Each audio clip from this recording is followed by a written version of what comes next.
are going to merge. The supreme pontiff of Hinduism, out of his extreme love and compassion, is manifesting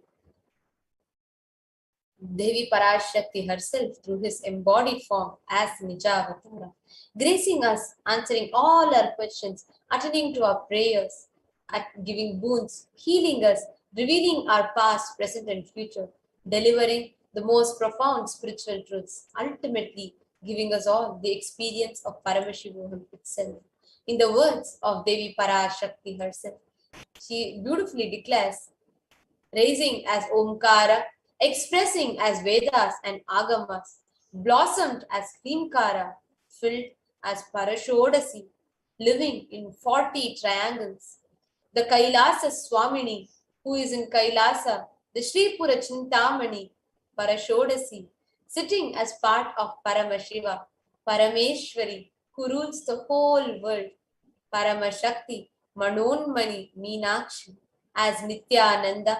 I took the Nija Avatara here to give good boons to everyone, to bestow all goodness. Hiranyagarbha Swarupini, the Brahmanda Yoni, Shami, Chandramauli, Rapala, Aparna, Uma, Parvati, Savitri, Navayovana, Samrajya Lakshmi, Parameshwari, Parashodasi, Meenakshi, taking the form of Nithyananda. I came here as Nija Avatara with great compassion. I am blessing. Listen, people, to do good to all of you. I took the form of Nithyananda and came down as Nijavatara.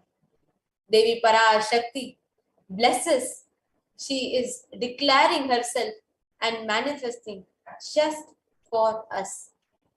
The cosmic mother, as she declares, raising in Omkara, blossoming as Shiva, manifesting as the source of existence, powers of existence, expression of existence, from the oneness of Om, blossoming into Prakriti, into two, Prakriti and Purusha, blossoming as three Shaktis, the Icha, Kriya and Jnana, growing as four Vedas, expanding as five Panchabhutas, beyond the six chakras, filled as Gotras of seven rishis, expanding as eight directions, existing as nine grahas, blossoming as 10 indriyas, being as 11 rudras, creating all the worlds, bringing life to tell and make truth blossom and to do good. Parashodasi, Meenakshi in the form of Nithyananda, I came to bless every one of you. Such a beautiful declaration where the one Hiranyagarbha Swarupini who generates the universes, who creates, who births the cosmos in her womb, she herself is manifested in the form of Swamiji, just to take care, attend to all of us. Understand? So Swamiji says, literally, you are seeing Paramashiva and Parashakti at that moment. She is there on your screen. So always receive her very traditionally. You can just keep 2 beetle leaf, 1 banana, 1 beetle nut, and just a coin in front of the screen. And watch the Parashakti. Coin is considered as a traditional dakshina. It can be of the lowest value. It can even just be 1 paisa or 1 cent. Somebody says he's not trying to monetize. Keep even 1 cent. It is okay. So even for 100 days, if you have darshan, it will maximum add up to just $1. If you're Indian, just keep 1 paisa. Whichever is the currency you're using, you can get the lowest value currency of it also, no problem. But that offering itself is very important. Offer that to Devi. After darshan is over, do namaskar, eat the banana, beetle leaf and beetle nut, take the prasad, take it as prasadam immediately. Cut all those coins, and once you finally collect and finish, then you send it to the village temple. This beetle leaf, beetle nut may look too small, but in a few days you will see how much it adds to your sentiment that really she is there. Take the Devi darshan for granted. Rituals will break your monotonous unconscious mentality and lifestyle and remind you and raise you to the powerful cognition. It will break your unconscious behavior. Just 2 betel leaf, 1 banana, 1 betel nut, and just a coin. We can offer it like this. This is offer the compound.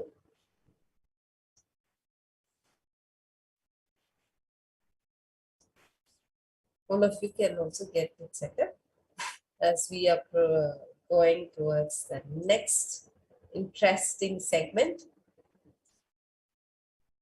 Actually, And before we enter into that, we're going to be taking a short break, and we'll be having the next segment that we are going to be having is segment where we are going to listen to great revelations from the Parashakti and see how they had just manifested into reality.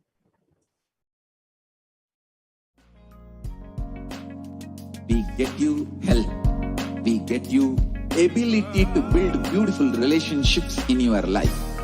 We get you direct spiritual support, and we make sure you become wealthy.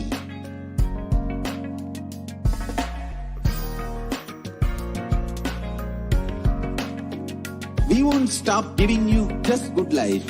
We will literally not stop till you live enlightened life.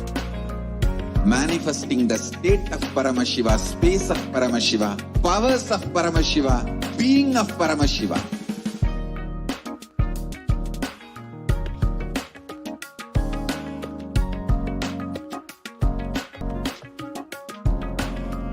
Whole world. I want the whole world to know Hindus have something great to contribute to the world.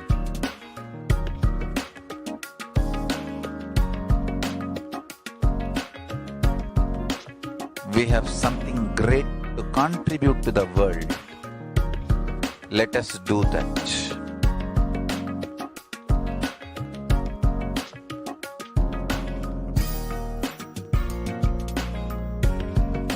E-Kailasa is proper customized spiritual service helping you to identify your root patterns of suffering.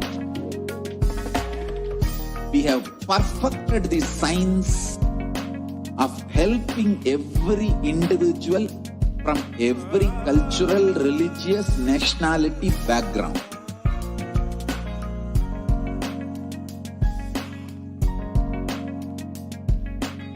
You will have lowest reactionary assumptions, highest awakened response, alive response for life continuously.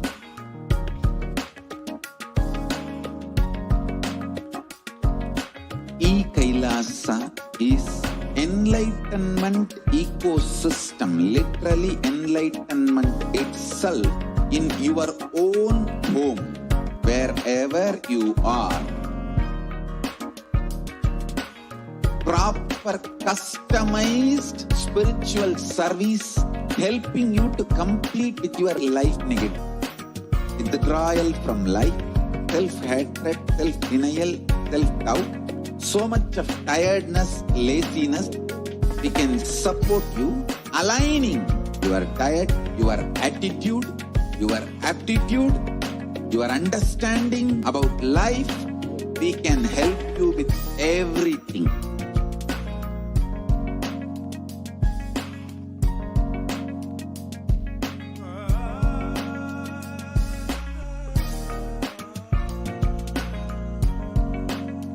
If you are interested in enlightenment, we will immediately bring this to you. If you are not interested, we will explain the whole science, inspire you, and make you interested in enlightenment time.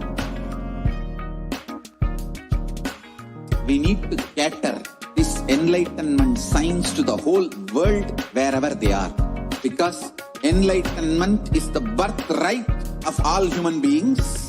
Kailasa is responsible to provide that to all human beings.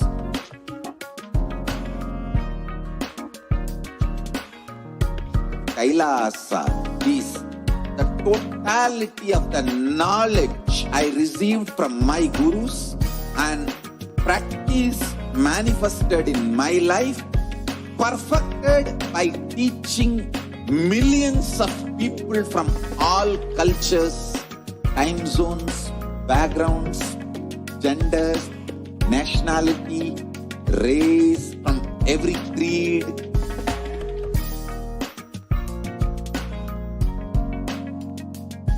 So this absolutely perfected knowledge available to you, served to you in your home without even you moving out of your couch, free of cost.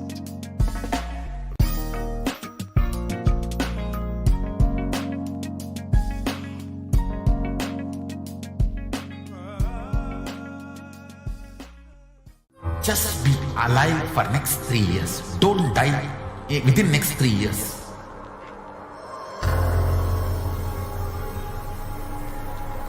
Just don't die within next 3 years.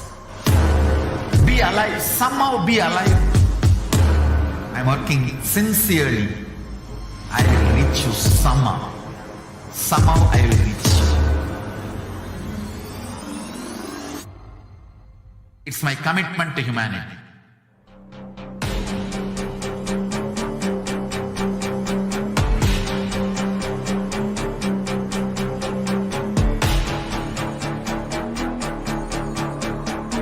Just don't die within next 3 years.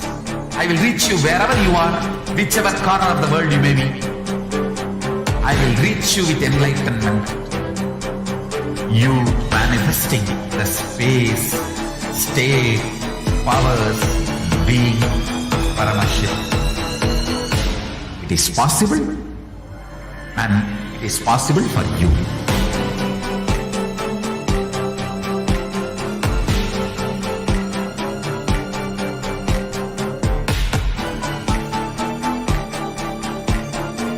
Paramashivoham will reach you with enlightenment science. I know he is going to do the job. Just be alive for next 3 years. Nothing else.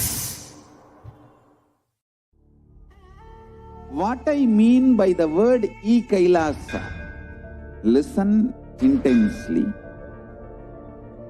Enlightenment ecosystem, literally enlightenment itself, in your own home, wherever you are. If you cannot come to Kailasa, it's okay. Kailasa can come to you.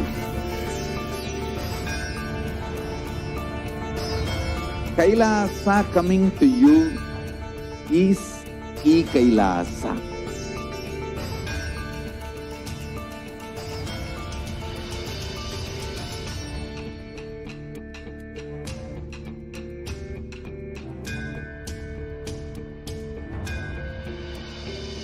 I will revive Hinduism. I am a Hindu revivalist, not by any revolution, but by evolution.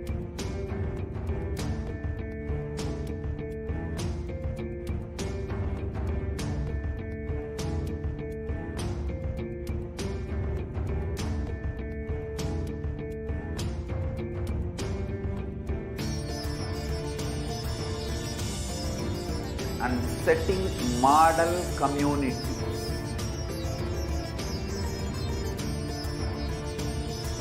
Kailasas, enlightenment ecosystems, Sarvanya Peethas all over the world.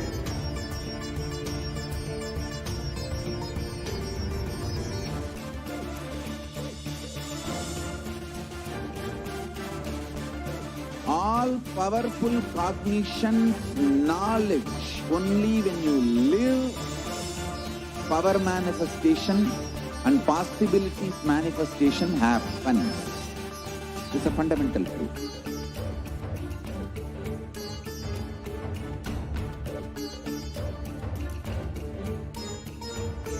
Hinduism cannot live exclusively as one sampradaya. No.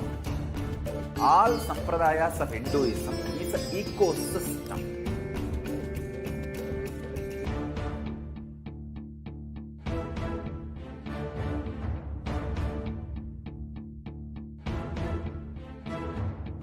So don't keep quiet thinking that if one sampradaya is attacked, only that sampradaya is going to be affected.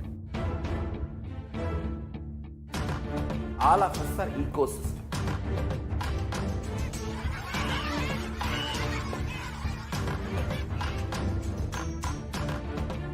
I invite all of you to get involved and enjoy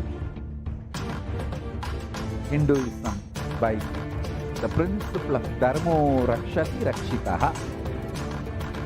When you protect Dharma, Dharma protects you. We will make the whole planet flourish spiritually. The spiritual prosperity will happen to the whole planet. We all have to coexist together.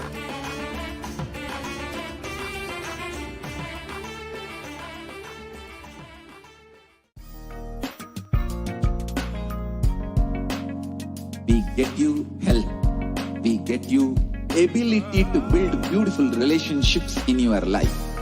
We get you direct spiritual support, and we make sure you become wealthy.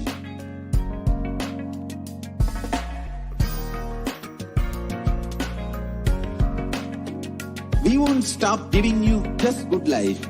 We will literally not stop till you live enlightened life. Manifesting the state of Paramashiva, space of Paramashiva, powers of Paramashiva, being of Paramashiva.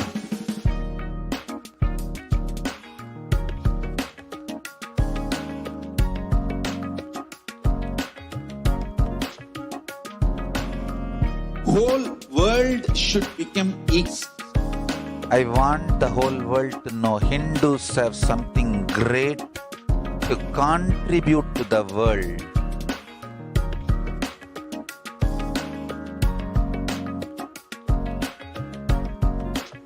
We have something great to contribute to the world.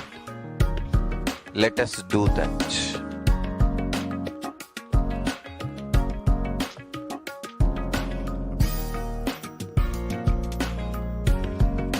E-Kailasa is proper customized spiritual service helping you to identify your root pattern.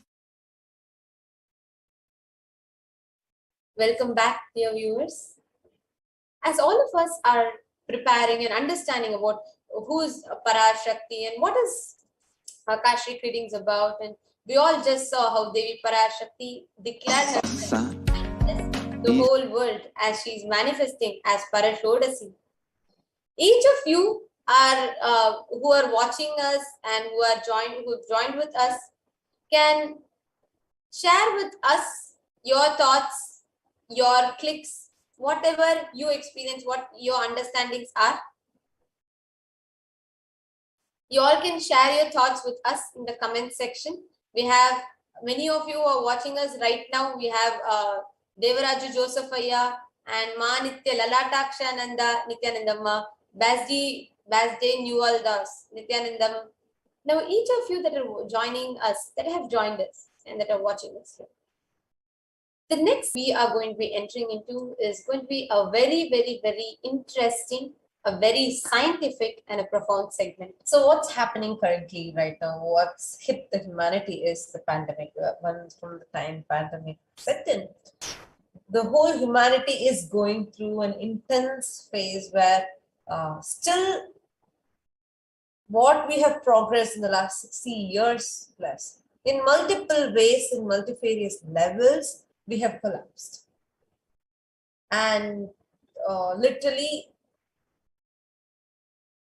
the modus operandi of has broken, and now a new way, a new methodology, everything seems to be completely changed.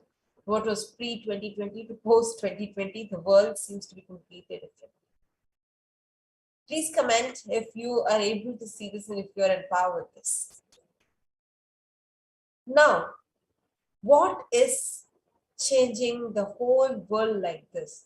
Is Nithyanandam, Maili, Kalahiki, and those who are watching us through other platforms, you can comment to us under Kailasa's HDH Nithyananda YouTube channel. In that you can come to the comment section and comment to us. So this is the current status of the world. People are still wondering what can we do? Is vaccination the solution? Or what should we do? Is this okay? Is that okay? And just the graces blesses all. Devi Parashakti, the divine cosmic mother herself, has come down and she has shown us the path. And we are going to be sharing with you how, after everything that they reveal, each of those, the significance of each of those methods and the science behind it. You all are ready? Stay tuned. We are now going to be watching the scene.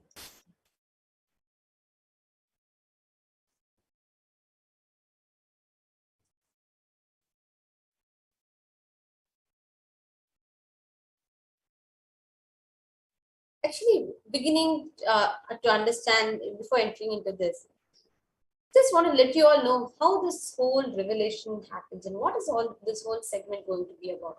Actually, in the Guru Padaka Stotram, which is composed by Bhagavan Adi Shankaracharya, the very first verse describes how the Guru Paduka, the sacred feet of the Guru, is the boat that helps us cross the Ananta Samsara Samudra, the seemingly endless ocean of suffering. The verse beautifully says, Ananta Samsara Samudra Tara Naukaitabhyam Guru Bhakti Kabhyam Vairagya Samrajyada Pujarabhyam Namo Namaha Shri Guru Padukabhyam. In this verse, Bhagavan Adi Shankaracharya beautifully says, salutations to the sandals of my Guru, which is the boat which helps me cross the endless ocean of life, which endows me with a sense of devotion to my Guru, and by worship of which I attain the dominion of renunciation. Such beautiful is the declaration with which the whole beginning of the gratitude, expression of gratitude to Guru starts with worshipping the lotus feet of the Guru. And as Adi Shankaracharya says, it is the compassion just by that Guru Paduka can remove you from the Ananta Samsara. Many of us feel stuck in the same storming and raging ocean, by being unable to navigate ourselves and lost in the overwhelming vastness of suffering that surrounds us during the Pralaya, the great deluge. Our loved ones dying on one side due to the pandemic, our homes being destroyed due to natural disasters, the social institutions crumbling, and the whole humanity is in a desperate and dire need of hope. With continuously the whole recession, global recession that's happening, the economic recession, and so many things, many of us feel stuck in that same storming and raging ocean of samsara.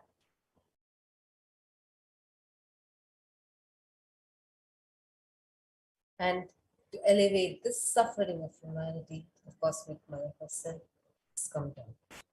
It's at this time the Supreme Pontificate reveals the incarnation of superconsciousness, or of his love and compassion, having taken the spiritual responsibility for the superconscious breakthrough of humanity, is manifesting the Parashakti, the cosmic mother, and guiding and healing the whole world as literally the boat that sails us to the Pralaya, cosmic village.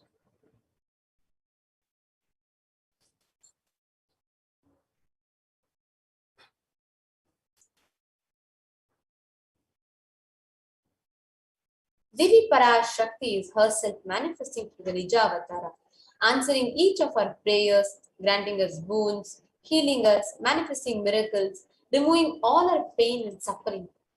Devi has not just attended to us individually, but also humanity as a whole at large. And Devi Parashakti has guided the whole humanity in various different forms, including revelation of profound sacred secrets of Sanatana Hindu Dharma, showing us the future regarding global issues, COVID pandemic, natural disasters such as fires, floods, etc. And even the twisted human conspiracies which have not surfaced to common knowledge as yet.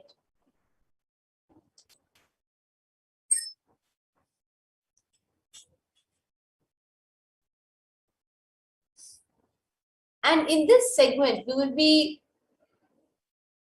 seeing the scientific and the evidences. We'll be elaborating on statistical and scientific scriptural references of each sacred revelation.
Sorry for the technical glitch. So in this segment, we will be elaborating on the statistical, scientific, and scriptural references of each of these sacred revelations which has manifested precisely as the same guidance emerged from Devi Parashakti. For us to imbibe deeply and start following as Devi Parashakti continues to protect us until this storm ends and we safely harbor as shores of our consciousness. Now we're going to be looking at the revelation of Devi Parashakti's Akashic reading on the 8 methods to protect us from the COVID-19 On the 30th of April 2021.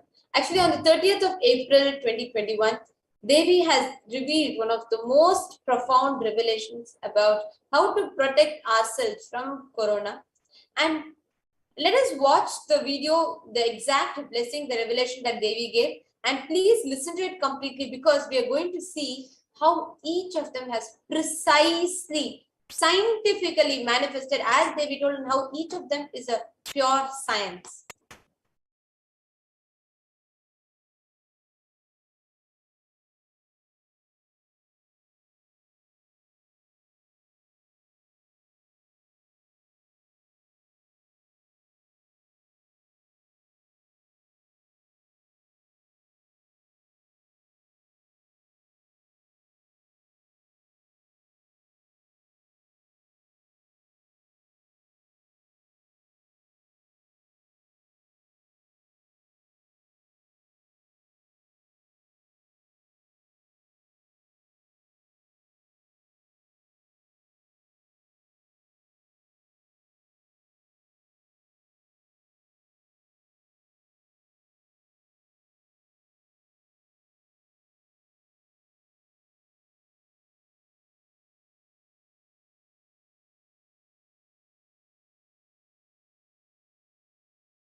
Parashodasi Meenakshi.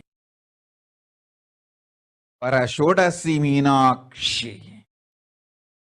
Parameshwari Meenakshi. Parashakti Meenakshi. இங்கு எழுந்து அருளினோம் எல்லோர்க்கும் ஞானமும் தன்மையும் தந்திட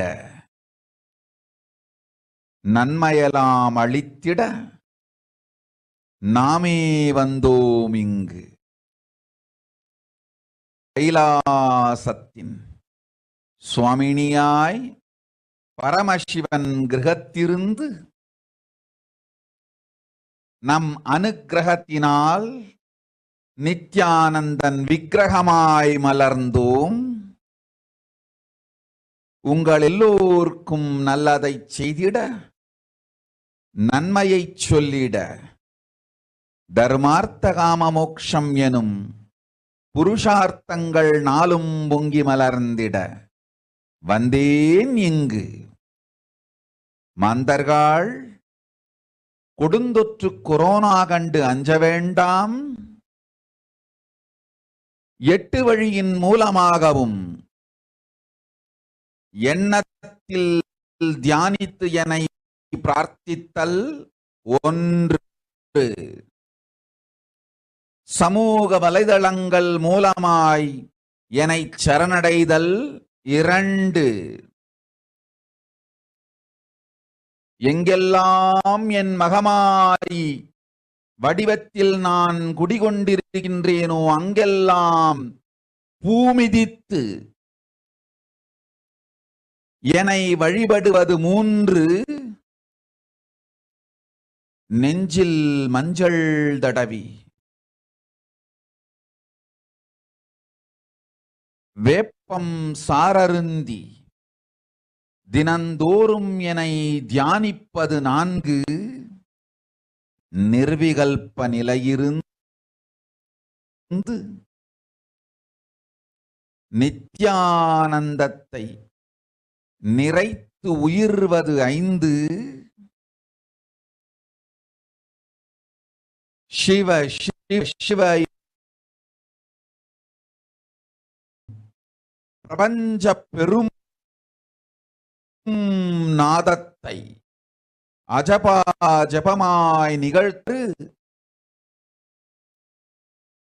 நிறைவான பூரண மனத்தோடு வாழைப்பழத்தோலும் வெங்காயமும் குதிகாலில் வைத்து பத்திட்டு நித்திரையில் அடங்குவது 7, பூரணமாய் பரிபூரணமாய் அருணாச்சல ஸ்மரணையில் நினைப்பும் மறப்பும் அருந்த உணர்வு ஸ்மரணையில் அகம் அகம் என ஸ்புரிக்கும் அருணாச்சல ஸ்மரணையில் ஆனந்த ஸ்புரணத்தில் இருப்பது 8 எனும் 8 முறையிலும் என எண்ணியோர் அத்துணை பேருக்கும் இல்லை கொரோனா கொடுந்தொற்றின் தாக்கமும் கொரோனா கொடுந்தொற்றின் பயமும் கொரோனா கொடுந்தொற்றின் மயக்கமும் வாழ்வீர்கள் வளத்தொடு நல் ஞானம் யோகத்தொடு நாமே நிம்மோடு நானே நீயாய் நீயே நானாய் நல்வாழ்வு வாழ்வீர்கள். 8இல் 1 செய்தாலும் கொரோனா உங்களை எட்டவிடாது காப்பு.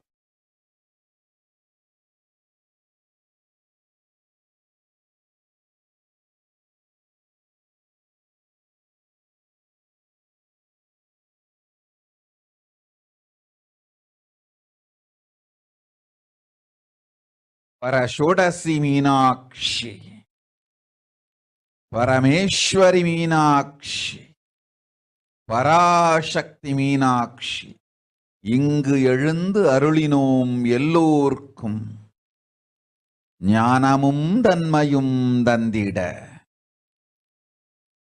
நன்மையெல்லாம் அளித்திட நாமே வந்தோம் இங்கு. கைலாசத்தின் சுவாமினியாய் பரமசிவன் கிரகத்திருந்து நம் அனுக்கிரகத்தினால் நித்யானந்தன் விக்கிரகமாய் மலர்ந்தோம். உங்கள் எல்லோருக்கும் நல்லதைச் செய்திட, நன்மையைச் சொல்லிட, தர்மார்த்த காம மோக்ஷம் எனும் புருஷார்த்தங்கள் நாளும் பொங்கி மலர்ந்திட வந்தேன் இங்கு. மாந்தர்கள் கொடுந்தொற்று கொரோனா கண்டு அஞ்ச வேண்டாம். 8 வழியின் மூலமாகவும் எண்ணத்தில் தியானித்து என்னை பிரார்த்தித்தல் 1. சமூக வலைதளங்கள் மூலமாய் என்னை சரணடைதல் 2. எங்கெல்லாம் என் மகமாய் வடிவத்தில் நான் குடிகொண்டிருக்கின்றேனோ அங்கெல்லாம் பூமிதித்து என்னை வழிபடுவது 3. நெஞ்சில் மஞ்சள் தடவி வேப்பம் சாரருந்தி தினந்தோறும் என்னை தியானிப்பது 4. நிர்விகல்ப நிலையிருந்து நித்யானந்தத்தை நிறைத்து உயிர்வது 5.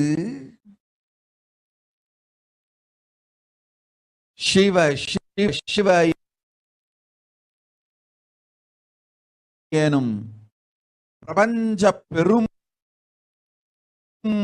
நாதத்தை அஜபா ஜபமாய் நிகழ்த்தல் 6. நிறைவான பூரண மனத்தோடு வாழைப்பழத்தோலும் வெங்காயமும் குதிகாலில் வைத்து பத்திட்டு நித்திரையில் அடங்குவது 7. பூரணமாய் பரிபூரணமாய் அருணாச்சல ஸ்மரணையில் நினைப்பும் மறப்பும் அருந்த உணர்வு ஸ்மரணையில் அகம் அகம் என ஸ்புரிக்கும் அருணாச்சல ஸ்மரணையில் ஆனந்த ஸ்புரணத்தில் இருப்பது 8 எனும் 8 முறையிலும் என எண்ணியோர் அத்துணை பேருக்கும் இல்லை கொரோனா கொடுந்தொற்றின் தாக்கமும் கொரோனா கொடுந்தொற்றின் பயமும் கொரோனா கொடுந்தொற்றின் மயக்கமும் வாழ்வீர்கள் வளத்தொடு நல் ஞானம் யோகத்தொடு நாமே நிம்மோடு நானே நீயாய் நானாய் நல்வாழ்வு வாழ்வீர்கள். 8இல் 1 செய்தாலும் கொரோனா உங்களை எட்டவிடாது காப்பு.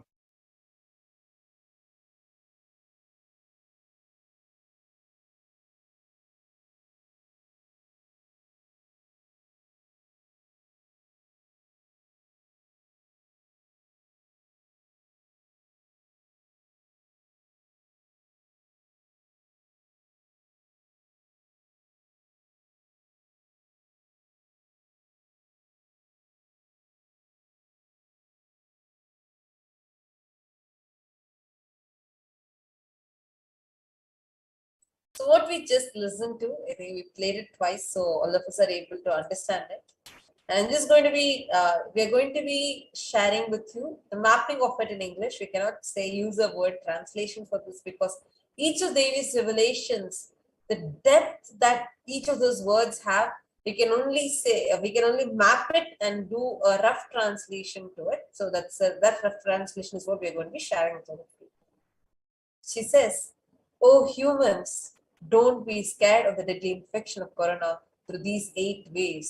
You can praying and meditating on me, surrendering to me through social media, wherever I am residing, worshipping me by doing fire walking, applying turmeric in chest and drinking neem juice and meditating on me every day, being in untouched state, filling with eternal bliss, doing ajapa ajapa or the cosmic sound, Shiva, Shiva, Shiva, with complete mind, applying banana peel and onion in the heels and going to sleep, being in the state beyond any remembrance or forgetting the Arunachala Spurana that blossoms as Aham, Aham, in the state of Ananda Spurana.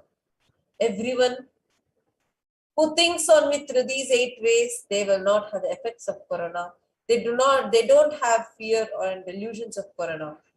You will live with prosperity, with me with you, you as me as you. You will live good life. Even if you do one of these 8 ways, I'll protect you. Corona will not reach you. Don't have fear, O people, be blissful. In the above revelation, Devi Parashakti has revealed 8 methods to protect all of humanity from the COVID-19 pandemic.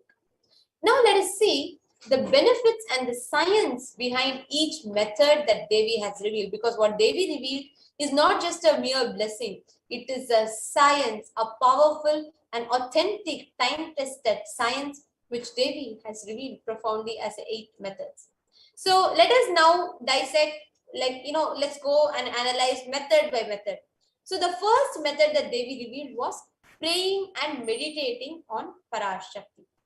Now, let us see, when the study was done and research was done, let us see 12 science-based benefits, which are scientific findings of what meditation can do, which is published by Healthline. So we are going to see how meditation can have an impact on your health.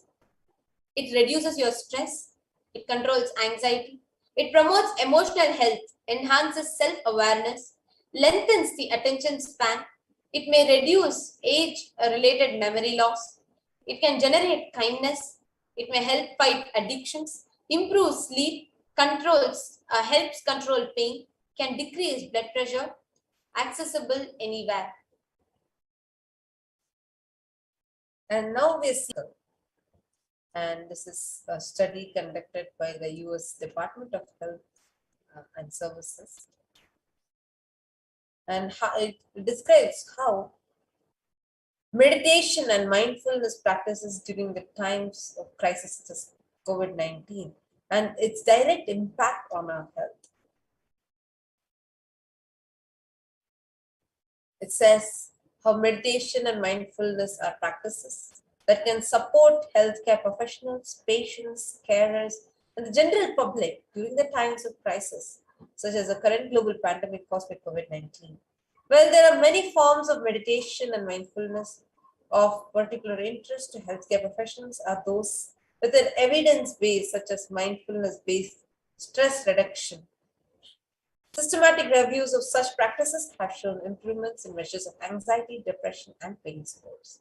And one such practice, and that too, which is a very ancient, time-tested practice, is through puja, prayers, connecting and meditating on the Parashakti.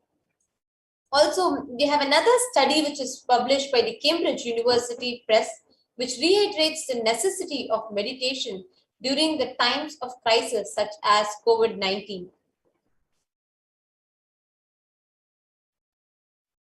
Now, each of the statistics we are presenting is from many top research institutes which have researched especially the impact of meditation and meditation-based practices to handle the COVID-19 pandemic, the impact of it in our everyday life. And here is another one published by Everyday Health, which says how meditation offers a bigger sense of purpose, provides us with social support, it lifts our spirit and helps us cope with difficulties. Now, this is a study which was published by Health Psychology, which found that when researchers followed 191 people with congestive heart failure for 5 years, they found that those who reported feeling spiritual peace and also who made some healthy lifestyle changes were significantly more likely to live longer than their peers. People with major depressive order or chronic mental illnesses who report high levels of religiosity, which includes daily religious experiences, generally become more optimistic than their peers. And this was found in a study published in July of 2015 in depression and anxiety, and how praying and meditating, any spiritual practice, how it uplifts our very consciousness and our very way of handling it. and encourages scientific researchers to derive evidences for meditation and healing through meditation. Dr. R. Murli Krishna, President COO, Integris Mental Health and James L. Hall Jr., Center for Mind, Body and Spirit, Oklahoma in US, and his team invited Nithyananda to derive scientific evidences for meditation and the state of his enlightenment. When Swamiji came, I have requested him to do one thing. I asked him, would you be willing to undergo some scientific investigation of the meditation process? He very cheerfully agreed without one complaint. He went for 3 repeat sessions for PET scanning and 3 repeat sessions for quantitative EEG sessions. And these are really not very easy tests to go through. It requires a lot of patience and a lot of willingness to do that. So we did that. Because if a meditation process is doing something to your brain, we should be able to detect that. Scientific findings are verifiable. They're replicable. You can replicate them, duplicate them. So Swamiji went through those sessions and we found some interesting findings. In PET scan, they inject a radioactive dye which goes and sits in parts of the brain that are active. In the normal, non-meditative state, the brain is very active. And when we are seeing someone, the rear end of the brain, the visual cortex, is very active, as shown in the diagram. Usually the brain is so active, there are 100 billion brain cells there. But what meditation does is something very interesting. It shows the frontal lobes getting more active. The frontal lobe is where you have judgment, wisdom, reasoning. Here are some of the brain scans I'm going to share with you. This is alert, non-meditative state. The second one is 30 minutes into 30 minutes meditation. Look at the frontal lobes, how they light up. They light it up big time. 60 minutes of deep meditation, and here is a deep, deep level of meditation where it lights up significantly right here. Right in the middle. Probably 1.5 inches, 2 inches deeper.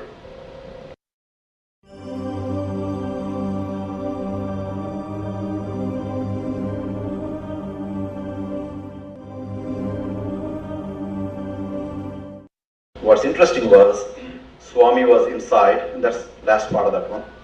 See that light right here? So what's interesting was, I've never seen that before in my life. So the other parts I've seen may not be to the extent that Swamiji showed, but this is something interesting. There is something called dopamine, which is a chemical our brain is involved in. Dopamine is produced mostly in this area. And when you have any pleasurable feeling in your body, it is mediated through dopamine. It's a neuroreceptor. It's a chemical that transmits messages of pleasure. It basically evokes pleasure chemical. You eat the same thing is with visual pleasures you have. Beautiful people, beautiful sceneries, nature, whatever gives you pleasure. It's mediated through dopamine. Everything that human being experiences involves dopamine.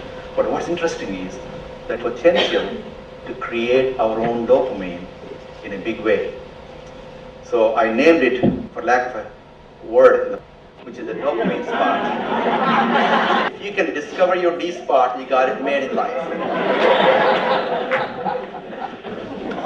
The D really stands for a divine spot.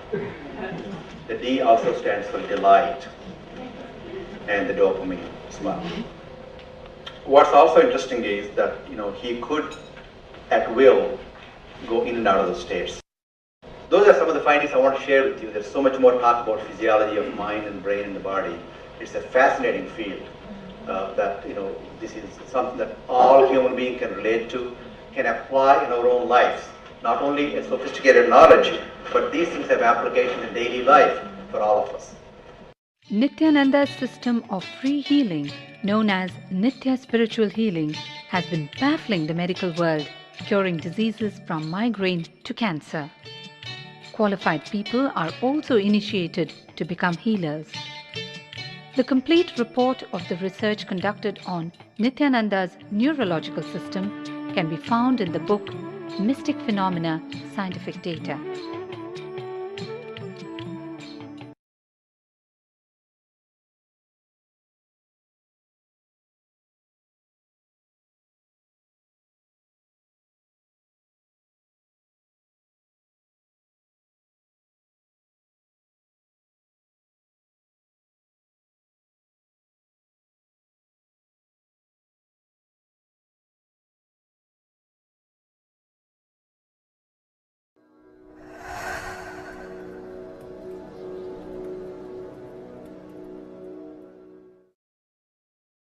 If you are not allowed to do yoga, made to believe early morning sleep is the best thing in your life, you are tortured, you are abused, your divine rights are violated.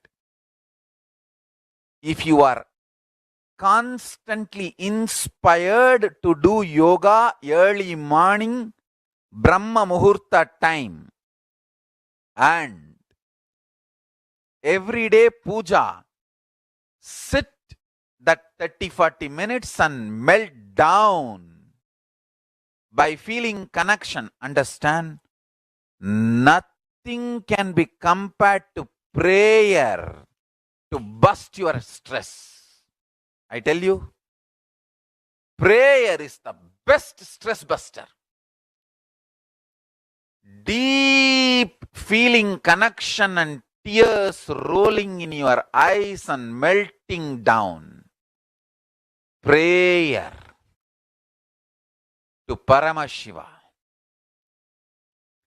Intense yearning, Vyakulata, talking to Paramashiva, relating to Paramashiva. Nothing can be compared to that to bust your stress. I tell you,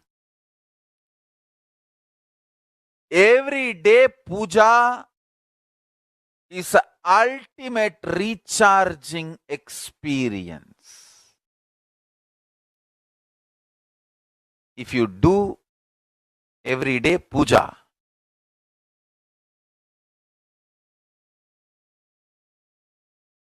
the kind of the stress-free life you will live, your whole biological clock will be aligned to Kailasa. I tell you, I have seen the people who have the habit of Nitya Puja live long. Not just long, happy. In my whole life, it is Nitya Puja, Puja, that gave me all the best things of life.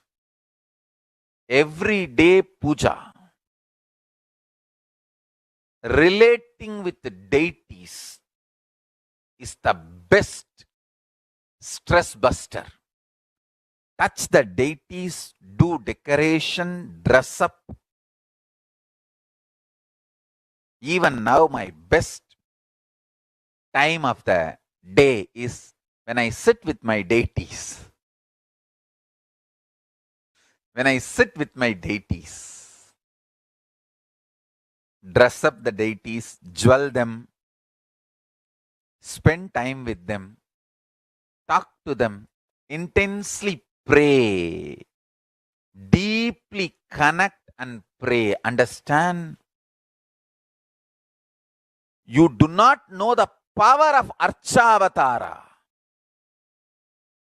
God landing in physical deity form. Never underestimate the power of Archavatara.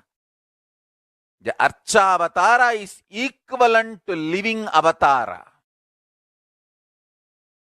What living avatar can do to you, an Archavatara can do. Atma Linga I am giving to all of you is literally living Archavatara.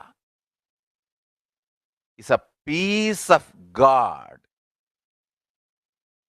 Literally.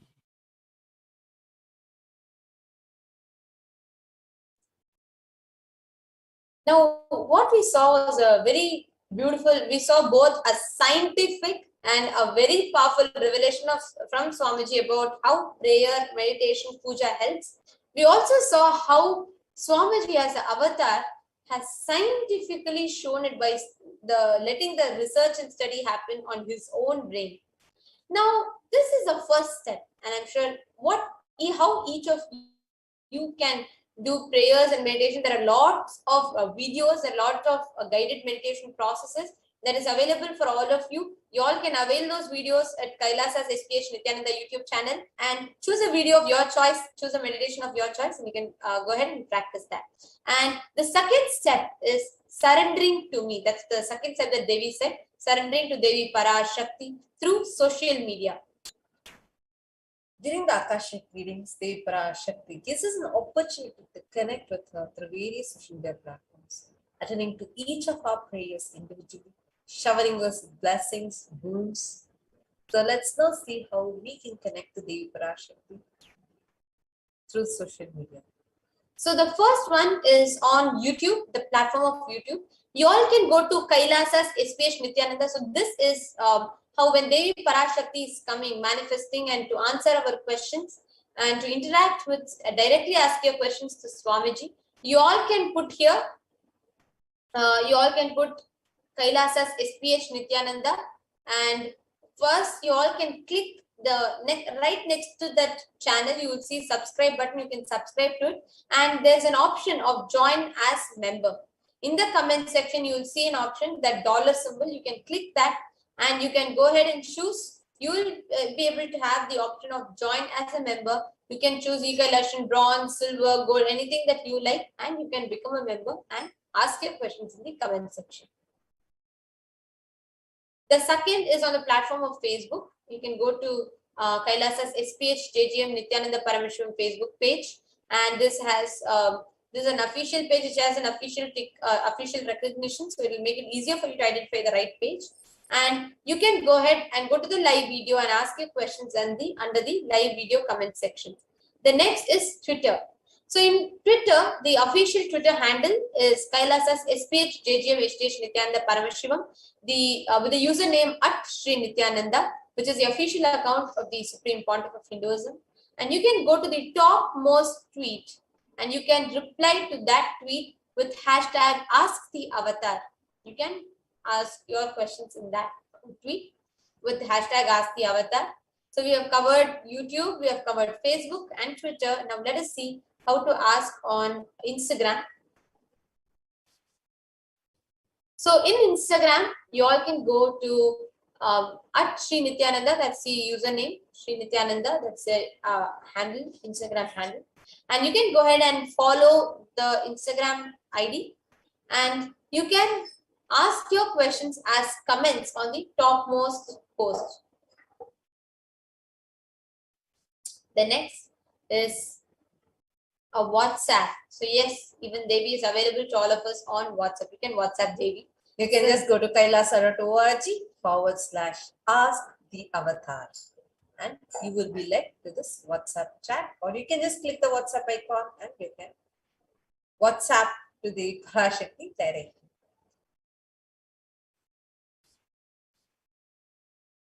We all can see how Devi is. காளியின் ஆட்டத்தை ஆனந்தத்தை ஆனந்தத்தொடு ஆடிய ஆட்டோர் உயிருக்குளெல்லாம் இறங்கி குண்டலினி உயிர்ப்பிக்கச் செய்து மாய மனத்தின் இருளை அகற்றி மாயம் அழித்து மங்களம் தந்து குரு பக்தியும் சிவ பக்தியும் பரமசிவ பக்தியும் பரமசிவ சக்தியும் அளிக்கின்றேன். மனமாயை விடுத்து குரு பதத்தை பற்றுங்கள். நித்யானந்தமாய் நிஜாவதாரமாய் வந்துதித்த என்னை பற்றி வாழ்வில் எல்லா நலமும் பெற்றிடுங்கள். ஓம் ஓம் ஓம். யாதுமாகி நின்றாய் காளி, ஓம் காளி ஓம் சக்தி, ஓம் காளி ஓம் சக்தி, ஓம் சக்தி ஓம் சக்தி ஓம் சக்தி. Now we all saw how Devi is available, blessing people through the social media. The third step that Devi gave was doing fire walking. Wherever Devi Parashakti is residing, I'm doing fire walking. Fire walking, this whole process is an alchemy process. Our rishis and munis have been adept and master in every field. Whether health, keeping the society safe, every field. So all the vrata, puja, spiritual techniques, religious rituals, anything they design is highly scientific and directly useful to the life. Coronavirus will not affect you at all because the fire walk, because that fire walking time, that small blisters that you get shoots up your whole immunity. That power to protect yourself from any virus or any problem, it's actually a very powerful technique. It's a powerful technique followed in those seasons. Especially the fire walking, which is done very traditionally, systematically. Swamiji beautifully explains, if you had even small blister, even if you do not have any blisters, whether you have small blisters or you do not have blisters, you're protected already from the corona problem. It's like a vaccination, the spiritual vaccination process. You will not be affected at all, and corona will not be able to impact you. And Swamiji says, don't worry, it's a traditional way of making you immune. Actually, this is called a traditional vaccination process. And the whole fire walking pit is like 11 feet in length, burning live charcoal on which you're supposed to walk. With a traditional powerful music which activates your lymph system, that is called the mukulam. We call it, it is in the back of the neck, and this music will feel like it is hitting the back of your neck, and your whole detox system will be awakened. In that peak altered state of consciousness, you should walk on fire. Not just like that you will walk, and you will first awaken, trigger the detox system, and then walk on the fire. 11 feet long fire pit, and you all can see a picture of Swamiji himself doing the fire walk.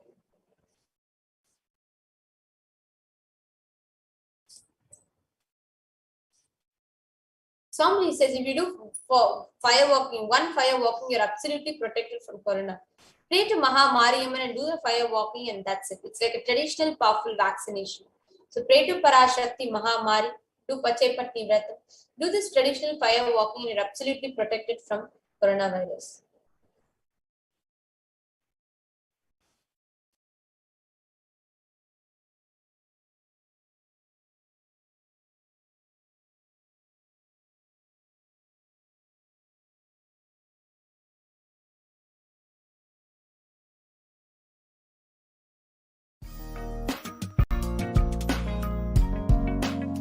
We get you health. We get you ability to build beautiful relationships in your life. We get you direct spiritual support, and we make sure you become wealthy.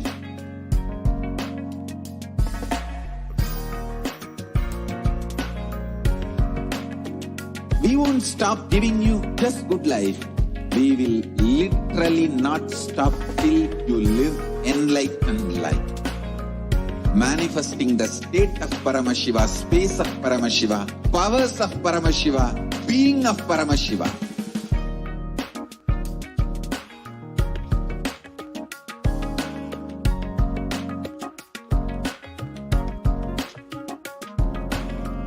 Whole world should become Ekailashians. I want the whole world to know Hindus have something great to contribute to the world.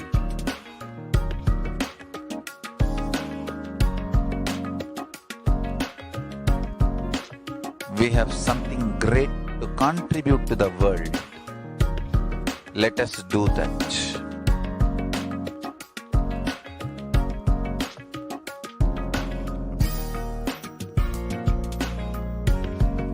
E-Kailasa is proper customized spiritual service helping you to identify your root patterns of suffering.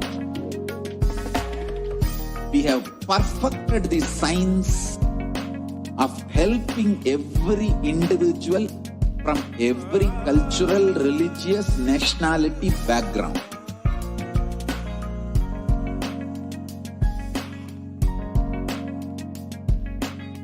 you will have lowest reactionary assumptions, highest awakened response, alive response for life continuously.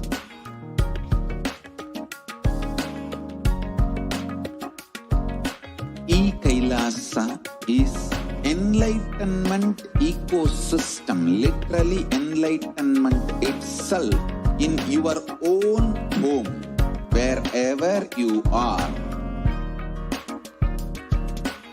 Proper customized spiritual service helping you to complete with your life negativity. Withdrawal from life, self-hatred, self-denial, self-doubt, so much of tiredness, laziness, we can support you, aligning your diet, your attitude, your aptitude, your understanding about life.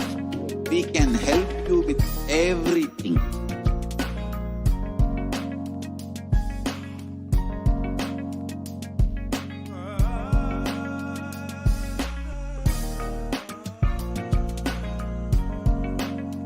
If you are interested in enlightenment, we will immediately bring this to you. If you are not interested, we will explain the whole science, inspire you and make you interested in enlightenment science.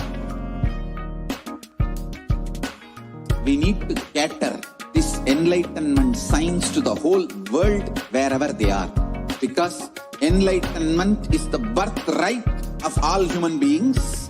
Kailasa is responsible to provide that to all human beings.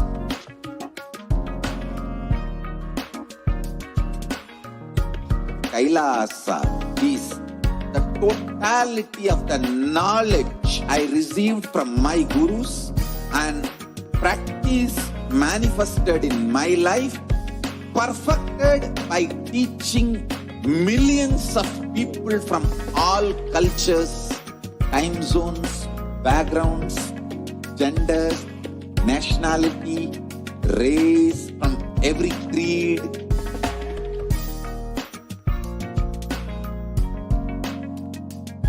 So this absolutely perfected knowledge available to you, served to you in your home, without even you moving out of your couch, free of cost.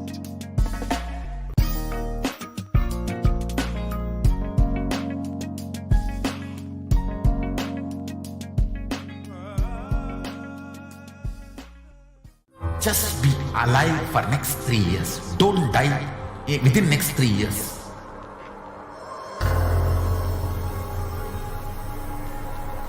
Just don't die within next 3 years. Be alive. Somehow be alive. I'm working sincerely. I will reach you somehow. Somehow I will reach you. It's my commitment to humanity.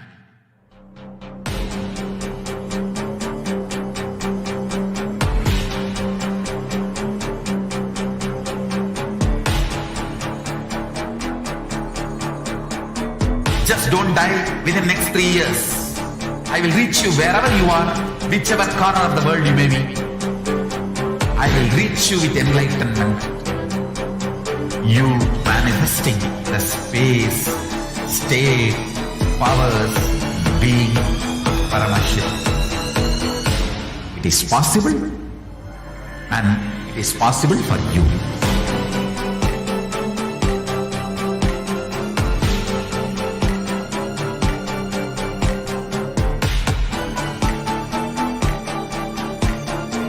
Paramashivoham will reach you with enlightenment science.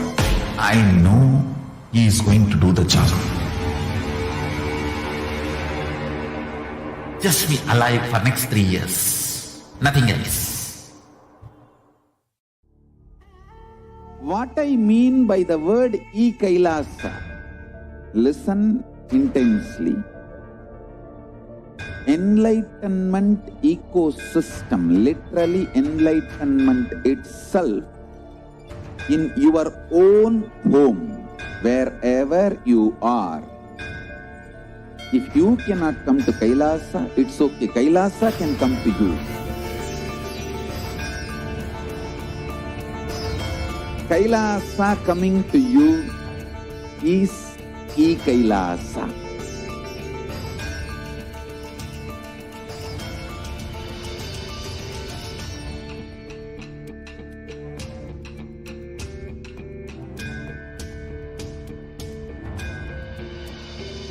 I will revive Hinduism. I am a Hindu revivalist, not by any revolution, but by evolution.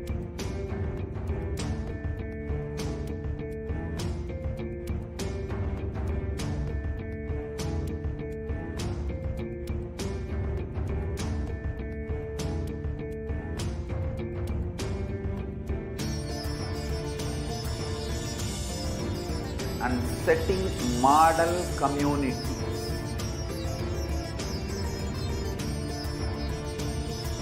Kailasas, enlightenment ecosystems, Sarvanya Peethas all over the world.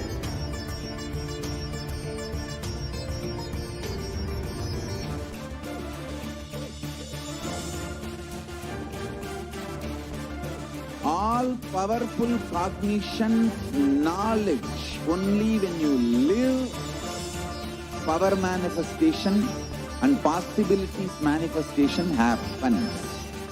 It's a fundamental truth.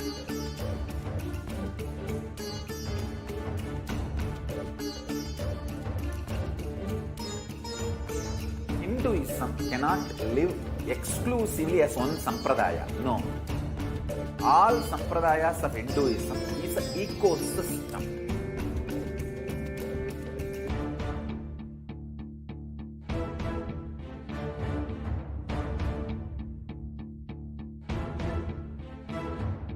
So don't keep quiet thinking that if one sampradaya is attacked, only that sampradaya is going to be affected.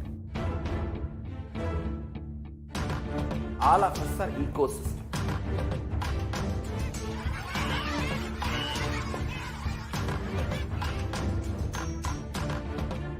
I invite all of you to get involved and enjoy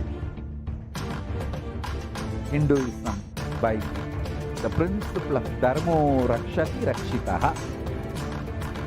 When you protect Dharma, Dharma protects you.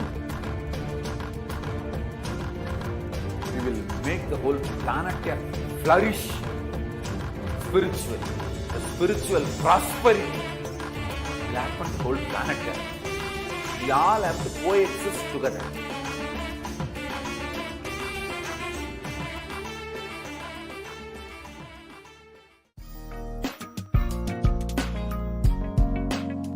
We get you health. We get you ability to build beautiful relationships in your life. We get you direct spiritual support. And we make sure you become wealthy.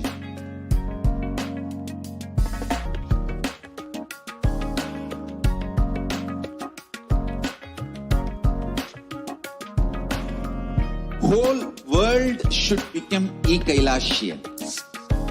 I want the whole world to know Hindus have something great to contribute to the world.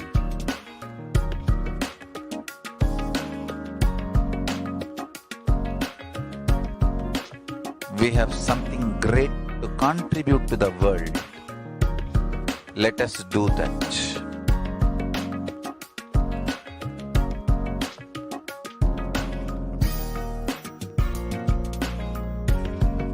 E-Kailasa is proper customized spiritual service helping you to identify. Yes. Now let's all enter into the next segment. And now in this segment, we are going to be seeing ways how to connect with the Parashakti. Now, both the masculine and feminine consciousness needs to be awakened in every human being for anyone to become enlightened. Until enlightenment, only the masculine dimension expresses more than the feminine dimension. irrespective of the male or female physical bodies. And one should be complete with 5 aspects of life, with truths, these 5 dimensions. So any incompletion in these 5 dimensions leads to a misconstrued karana and karya, the cause and effect, further leading to suffering and pain and calamities in individual, personal and collective or global levels. Being sensitive is being aware in gratitude to life. Everything from the air we breathe, the place we sit, energy to feel that you exist, energy to celebrate you exist, all of it. Being sensitive means being complete. There are 43 energies that constitute our human body. When all these 43 energies are integrated to dharma, one becomes enlightened. Dharma, cosmic motherly completion and sensitivity from the level of Panchabhutas is the core principle of the cosmos. Awakening the sacred feminine is the key to enlightenment. When awakened man expresses the sacred feminine consciousness, he becomes a great revered leader. When awakened women express sacred feminine consciousness, she becomes Devi, the cosmic mother expressing promise.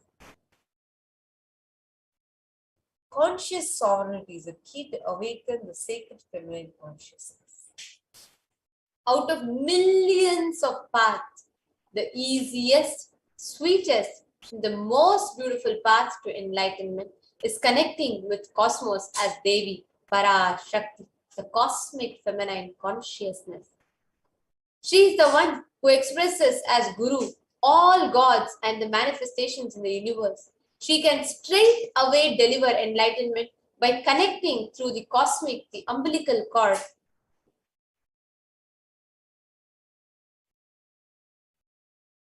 Offering to Devi Parashakti is not to benefit the divine, but to close our gap with the divine consciousness. When we achieve completion with Devi, the Divine Mother, her infinite powers with her sweet grace starts nourishing all our dimensions through the cosmic umbilical cord connection with Devi Parashakti.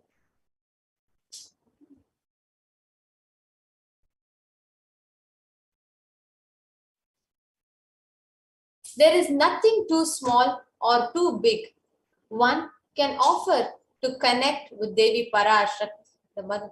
It has to be from the space of love of a child looking at the mother and handing her what it has to share with her out of deep love and gratitude. It can be a cup of a milk or a flower, or it can be a precious jewel to adorn her smiling face or hair. It can be anything.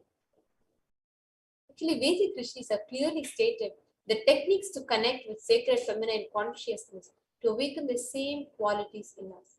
One can connect with Paramashiva through oneness, but with divine cosmic mothers, it's only by worshipping her feet with devotion that one can connect. Mother worship is the most non-violent, most peace-centered, most healing, soothing, and sweetest path to enlightenment. Among all the traditions on the planet, worshipping includes contemplating, meditating, so sacred offerings of mantras, oblations at a food.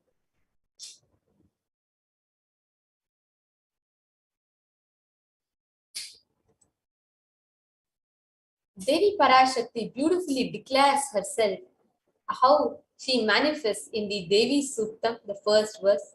Om aham rudre bhervasubhischara yahama adityeruta vishwadevaihi aham mitra varuno bhavigarnyaham indragni aham ashvino bha.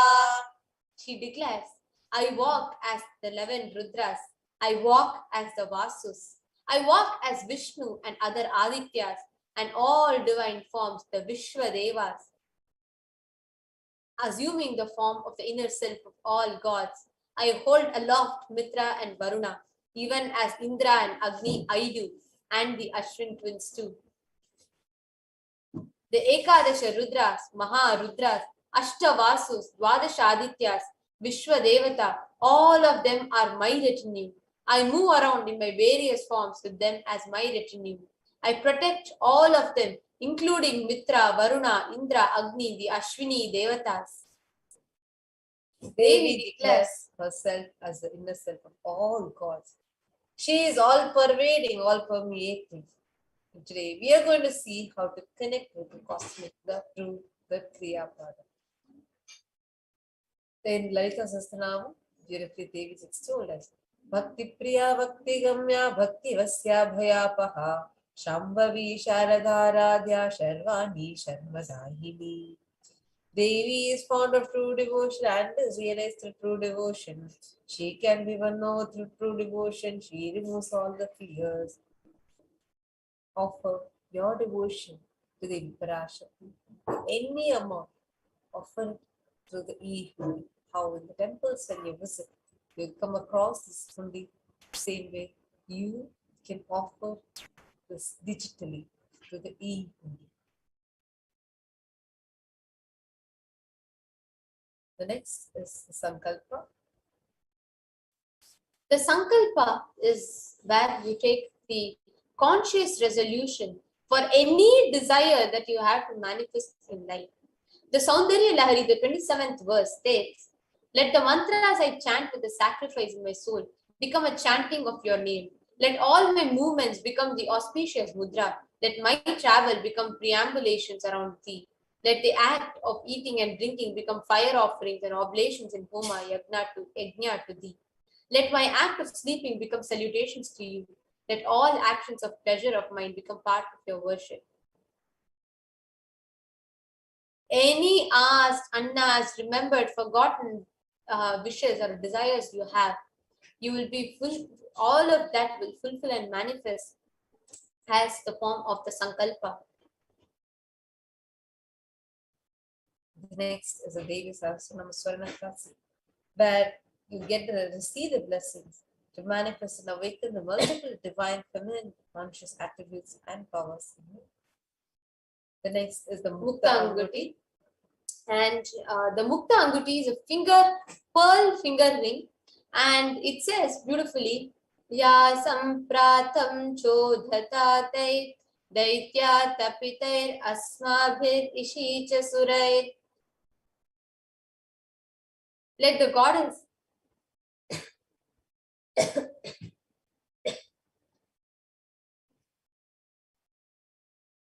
Let the goddess who brings good fortune, who is praised by the gods, who is served by Devendra, who is praised by Devas, troubled by Asuras, who is praised and remembered as devotion to her souls, all.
The next offering is the Swarna Padma Pushpa.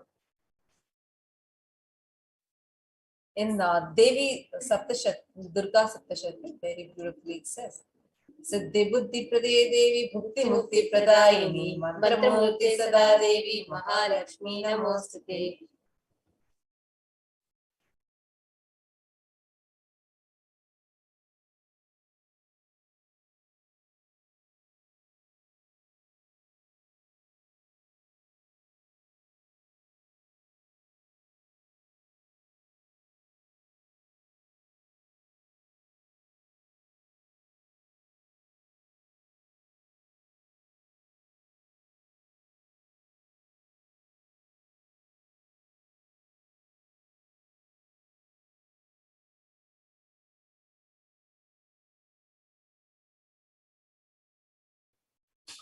Mahalakshmi, in the Mahalakshmi Stotram, she is beautifully told as a Devi who bestows accomplishments in intellect, who showers worldly prosperity, Devi who powers the subtle mantra of the cosmos. I bow down to you, O Devi Mahalakshmi. By offering the Swarna Padma Pushpam, all the blessings for attracting positive relationships in personal and business dimensions manifest in our life. The next offering is offering of Swarna Metti. And in the Saundarya Lahari, it says, Lord Brahma, the creator of Yor, selects a dust from your feet and creates his world. The great Adishesha, with his 1,000 heads, somehow carries the dust of your feet with great effort. And great Lord Rudra takes it and powders it nice and uses it as holy ash.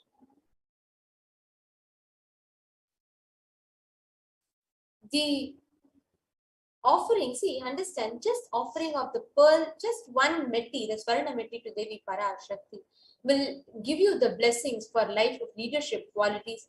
And offering to this divine lotus feet of Devi Parashakti, even by worshipping a tiny grain from the dust of the feet of Devi Parashakti, one can achieve the ultimate, the greatest of knowledge. Metti is a gold toe ring to worship by adorning the Devi, the divine feet of Devi Parashakti. The next is Mangtika. In Dalita Sahasranam Stotram, in the 106th verse, it says, Sudha Sara Bhivarshini. In the Lalita Sahasranam Stotram, Devi Parashakti is told as Sudha Sara Bhivarshini. Means she is the one who makes the nectar flow from the Sahasrara, the crown center, to the Agnya, to the third eye, and permeates through all our 72,000 nadis, energy centers, to give us the ultimate experience of cosmos.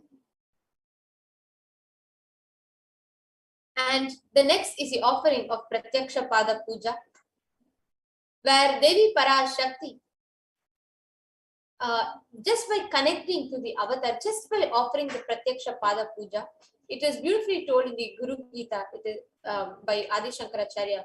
It is told in the Guru Ashtakam, Yasho me gatam dikshu dana pratapa jagadvastu sarvam kare yat prasada manashchena lagnam guru rangi padme tata kim tata kim tata kim tata kim. It says, my repute has traveled in all directions through my philanthropy and powers, and all the things of this world are in my hands as rewards for my virtues. Yet, if one's mind be not centered upon the lotus feet of Guru, what then? What then? Bhagavan Adi Shankaracharya beautifully says, you can be any great philanthropist, or you can have any powers in your hands. But if your mind is not centered at the feet of the Guru, what then? What then? The offering of Pratyaksha Pada Puja is the best way to connect to the Guru, to receive the ultimate boon, ultimate grace and blessings. The next is Vastra Seva. Offering of Vastra Seva to the Cosmic Mother during Pratyaksha Pada Puja bestows one with the sweetest path to enlightenment with complete completion. Now, we'd like to take you all through a summary of all the offerings that is available, so you can avail whichever options you would like to. Here, we can see the E-Hundi, which is any amount, Sankalpa $1. Devi Sahasranama Swarna Kasu, $75, $151, and $251. The Mukta Anguti, $251, $501, and $751. Swarna Padma Pushpam is $600, $1,200, and $1,800. Swarna Meti is $750. The Mang Tika is $750. And Pratyaksha Pada Puja, $1,008. And Vastra Seva, $1,008. Now, the link for offering is kailasamailer.com/sevas. You can also go to gateway.nithyanandeshwara-hindu-temple.org/NHTLA/product/Parashakti Bhava Samadhi Darshan -donations. Now we will take you all how you can make the offering. So the moment you enter into the this link, the payment gateway, you will be able to see the option of Parashakti Bhava Samadhi Darshan. The donations options come up, and you can choose the offering that you want to make. You can choose to offer Sahasranama Swarna Kasu. You can choose any offering that you want to make.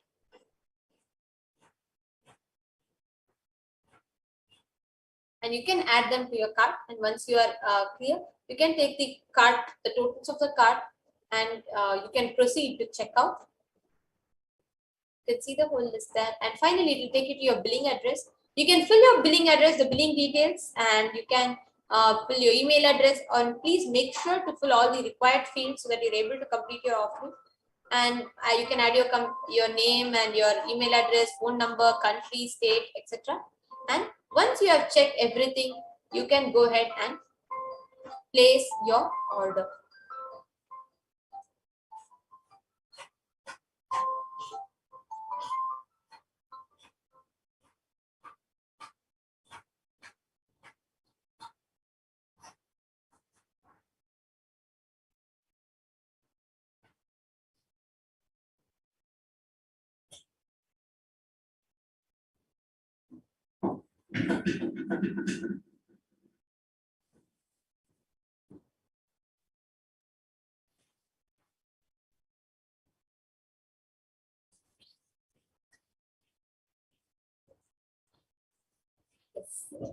So in this segment, we all saw all the ways through which you can connect with the divine cosmic mother, with Devi Parashakti.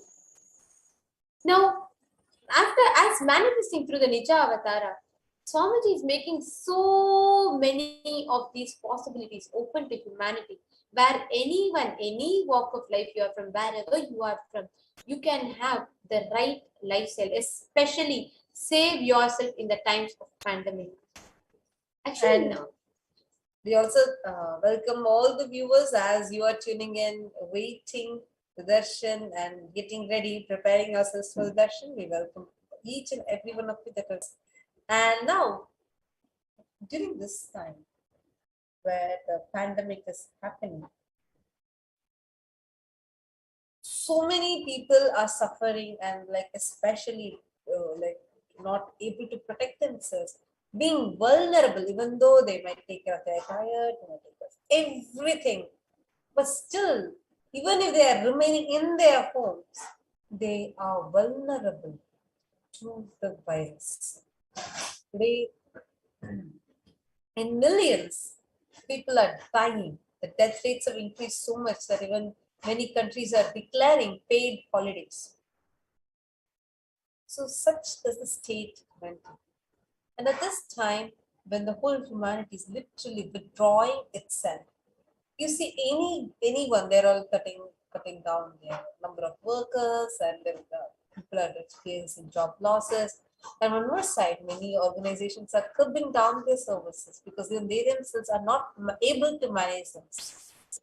But at this time, the ultimate compassionate avatar extends his services to such a level where an amazing, enlightened lifestyle is given to save humanity from this pandemic completely for free. Multi-layered quarantine with an option for you to stay there completely for free. Avail all the medicines, avail the herbal drinks and the enlightened lifestyle, avail all of those completely for free, and even having the option to do work from home, meaning you can sit in the Adinam and you can continue doing your other works.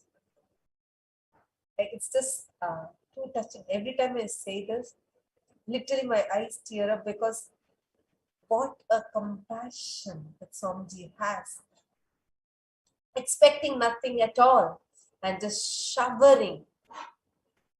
At this time, Swamiji has opened the doors of Adi Kailasa and many other enlightenment ecosystems as Kailasa's COVID care centers with multi-layered quarantine.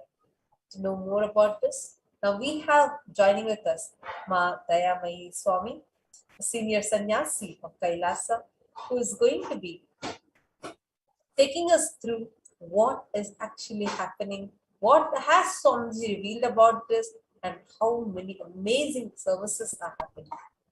Stay tuned in for this session to commence now. Yes, Nithyanandam, Ma Dayamayi Swami. Nithyanandam, thank you very much, Ma Nithyanandita and Ma Tattvapriya. Nithyanandam, welcome back to this segment. With the blessings of the Supreme Pontiff of Hinduism, Jagat Guru Mahasannidhanam, His Divine Holiness Bhagwan Nithyananda Paramashivan's blessings, let's start with the Sadguru Vandanam. Nithyanandam Paramasugadam Kevalam Jnanamurtim Dvandvatitam Gagana Sadrusham Tattvamasya Ekam Nityam Vimalamachalam Sarvadi Sakshibhutam Bhavatitam Triguna Rahitam Sadgurum Tam Namami. Nithyanandam, everyone. So what we learn from this segment today concerning statistics on mental health and global peace across the world due to COVID-19 pandemic. What are the Supreme Pontiff of Hinduism and Kailasa's contributions for global peace? And what are the spiritual solutions for COVID-19 by the Supreme Pontiff of Hinduism and Kailasa's COVID care protection centers, multi-layered COVID care protection centers, and why temple-based ecosystems? UN recognizes Kailasa's contributions and join the Kailasa's COVID care protection centers. The crisis that we are under today, people around the world are trying to grapple with the grim reality that the pandemic is far from over. The aftermath of the current calamity promises to be much more devastating. The greatest economics of the world, disastrous futures, and countries are facing off each other with deep mistrust. Now let us see what are some statistics and current news across the world. In Australia, reported a new record number of coronavirus cases recently when the country continues to battle the third wave of COVID infections. The World Health Organization makes a big statement about the Delta variant.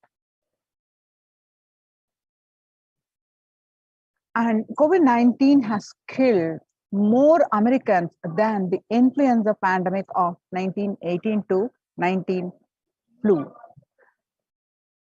The 1918 to 19 flu infected about 25% of the Americans and killed an estimated 0.65% with 675 deaths.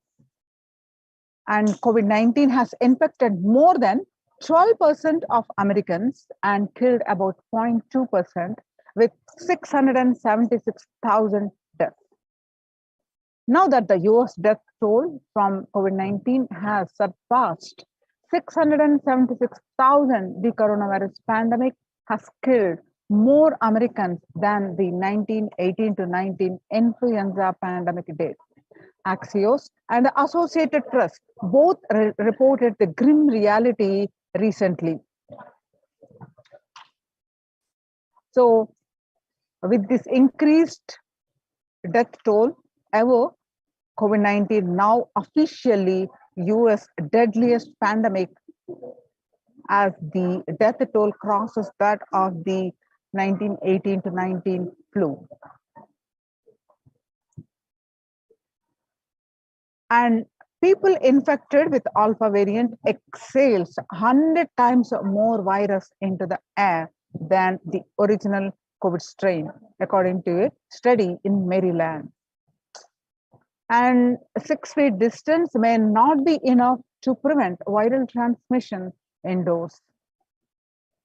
In Washington, the physical distancing of 2 meters, about 6.5 feet, may not be enough sufficiently to prevent transmission of virus carrying airborne aerosols indoors. According to a study, the result published in a journal, Sustainable Cities and Society, suggests that the physical distance alone is not enough to prevent human exposure to exhaled aerosols and should be implemented with other control strategies such as masking and adequate ventilation. The researchers examined their 3 factors: the amount of rate of air ventilated through a space, the indoor air flow pattern associated with the different ventilation strategies, and aerosol emission mode of breathing versus talking. COVID-19 Delta variant is still the most concerning, says the World Health Organization experts. And in US, COVID-19 pandemic is nowhere under control, says the Chief Medical Advisor, Mr. Anthony Fauci. He said, right now we are still in pandemic mode because we have 160,000 new infections a day. That's not even modestly in good control. In an interview with Axios, the US has reported 40 million cases of COVID-19 since the outbreak of the virus, with over 4 million infections adding up in the past few weeks. The increase in COVID cases comes as the US administration earlier this month announced that it is planning to provide booster shots of the vaccine as the Delta variant has become dominant in the nation and wreaking havoc. The surge in Delta variant is driven by the low vaccination coverage in many communities across the US, according to the US Center for Disease Control and Prevention. According to the World Economic Forum, with increased violent incidences, fatalities, after the COVID-19 pandemic, the world is less peaceful. And the effect of the COVID-19 pandemic on the mental health, especially the younger adults, are more likely to report symptoms of anxiety and or depressive disorder during the COVID-19 pandemic. The average share of adults reporting symptoms of anxiety disorder and or depressive disorder, what it was in January to June, a 6-month period, in 2019, before the pandemic, was 11%. Now, after the pandemic, just in 1 month of the beginning of this year, it rose up to the anxiety disorder and up to 41.1%. Adults are more likely to report symptoms of anxiety and or depressive disorders.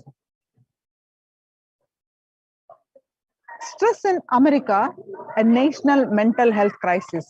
Nearly 8 in 10, which is 78%, say the coronavirus pandemic is a significant source of stress in their life. Nearly 7 in 10, which is 67%, say they have experienced increased stress.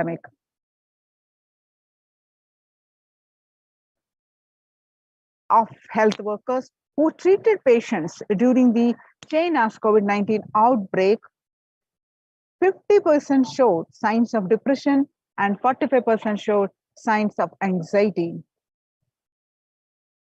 The self-reported mental health among pregnant women and new mothers. Before the COVID-19 pandemic, the depression level was 15%. Now, during the pandemic, it rose up to 40.7%, and the anxiety was 29%, and now it rose up to, after the pandemic, the anxiety levels of new mothers and pregnant women rose up to 72%. Living under stay-at-home orders, 8 in 10 students are struggling with focus on school or work and avoiding distractions. And 55% of all the students do not know where to go for help for their mental health. The understanding the pandemic's impact on working women. Nearly 82% of surveyed said their lives have been negatively disrupted by the pandemic. Nearly 70% of the women who have experienced these disruptions are concerned their career growth may be limited as a result. The global economic outlook during the COVID-19 pandemic, a changed world. The pandemic is expected to plunge most countries into recession in 2020, with per capita income contracting in the largest fraction of the countries globally since 1870. The International Labour Organization, COVID-19 is a threat to peace building in conflict-affected nations. The COVID-19 crisis has worsened already fragile situations. The international organization is more aware than ever of its responsibility to promote peace and resilience in the time of this global pandemic. India, the Mumbai mayor says the third wave is here. The city mayor has said that the third wave of COVID is already upon Mumbai, pointing to a sudden spike in cases. The third wave of COVID-19 is not coming, it's already here, said Kishori Patnekar, adding that an announcement regarding the matter had already been made in Nagpur. Breakthrough infections found in 25% of the health staff. A little over 25% of health care workers were infected with coronavirus despite getting fully vaccinated. A recent study has revealed, giving an insight on the breakthrough infections due to the Delta variant.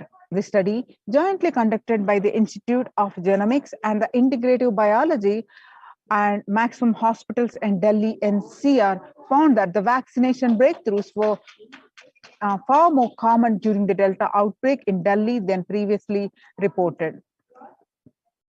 New COVID variant Mu shows signs of vaccine resistance, all you need to know. The new coronavirus strain known as Mu, which was first identified in Colombia in January, has been designated a variant of interest by the World Health Organization. Now that we have seen the statistics across the world, how not only just the physical health and fertility is increasing, it is majorly affecting the mental health of everyone, especially the younger generation, and making the world less peaceful. So how to cope up with the pandemic? It is important to address the COVID pandemic which is seeing another wave, destroying many more lives. And this pandemic has left the world, the whole world, desperately looking for answers. Life as it had been experienced even back in February 2020 is no longer recognizable.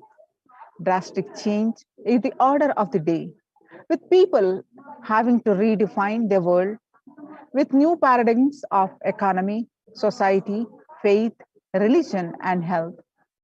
Blessed are those who have had the greatest fortune to be with the incarnation of Paramashiva, the supreme pontiff of Hinduism, in their lives to carry them through this crisis. So join the Kailasa's COVID Care Production Centers. Register now through the link below with https://kailasa.org/Kailasa care.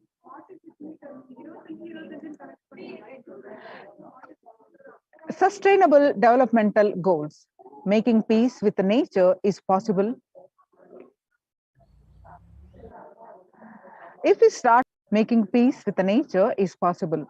Even amid pandemic, 2021 can go down as the year we made peace with nature and set the planet to healing. Our environmental, social, economic challenges are interlinked. They must be tackled together. For example, we cannot achieve the sustainable developmental goals, including ending poverty by 2030, if climate change and ecosystem collapse are undermining food and water supplies in the world's poorest countries. We have no choice but to transform our economies and societies by valuing nature and putting its health at the heart of all our decisions. Now, let's watch a small clip.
The World Health Organization Health and Peace Initiative.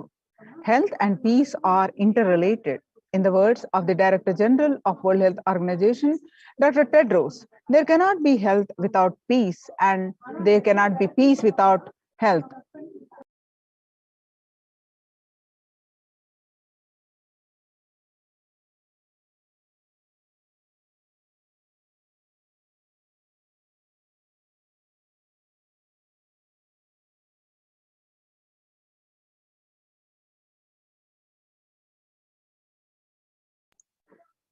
If the individuals and groups enjoy equitable access to health services, fulfilling their rights to physical and mental health, and health actors design natural health interventions that promote trust and dialogue, and communities are empowered to cope with the violent conflict, then health coverage is more universal, grievances can be heard and addressed to generate trust around health emergency concerns.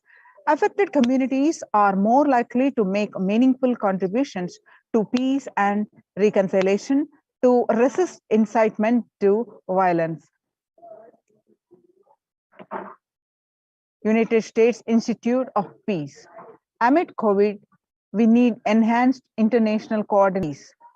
Tackling the pandemic and building resilience in fragile states requires concerted international action at local, national, and global levels.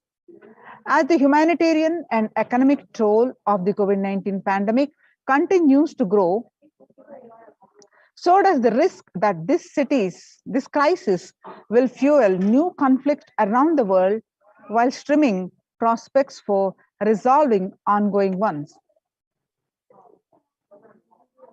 Stronger health systems and universal health coverage must be a priority. Remarks to the General Assembly's special session in response to the COVID-19 pandemic. For the first time since 1945, the entire world is confronted by a common threat. Regardless of nationality, ethnicity, or faith. A new social contract between people, governments, the private sector, civil society, and more can tackle the roots of inequality with fair taxation on income and wealth, universal benefits, and opportunities for all. Now let us see the Supreme Pontiff of Hinduism's contributions for the global peace. Vedic civilization beautifully described that yasti sarvani bhutani atmani ivanu pushyati sarva bhuteshu chatmanam tadona vigugupshate. Ishavasha Upanishad verse 6. Global peace is the byproduct of the individual bliss. Whenever an individual goes through a spiritual bliss, he manifests a beautiful, peaceful life for him and everyone around him. If he is powerful enough, he moves the whole city and manifests peace. He is more powerful, he moves the whole village and whole country. If he is powerful enough, like incarnations, he moves the whole world and manifests peace for them. So global peace is the byproduct of the individual peace. But how do we achieve that individual bliss, individual peace? Supreme Pontiff of Hinduism says, has given many techniques: practicing completion, practicing unclutching. So let's listen from him explaining the global peace is the byproduct of individual bliss. It can be achieved by practicing each individual completion technique. The more deeper you go inside you,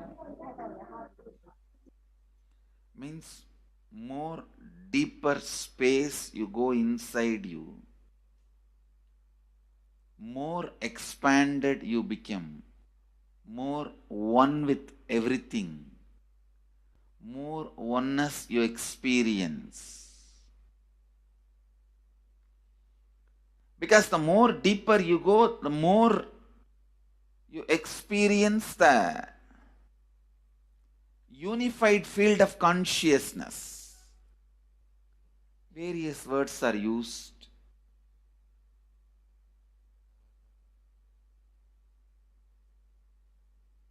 Some of the Hindu traditions uses the word Atma, Brahman. Some of the Hindu traditions use the word Nirvana. Whatever word you may use, Atman, Brahman, Nirvana, unified field of consciousness, whatever. But one thing I want to tell you, the deeper and deeper you go in your inner space, you experience the vast oneness. The more superficial you are, the more incompletions you carry with others, even with yourself. The more superficial you become, even your own right hand and left hand fights with each other.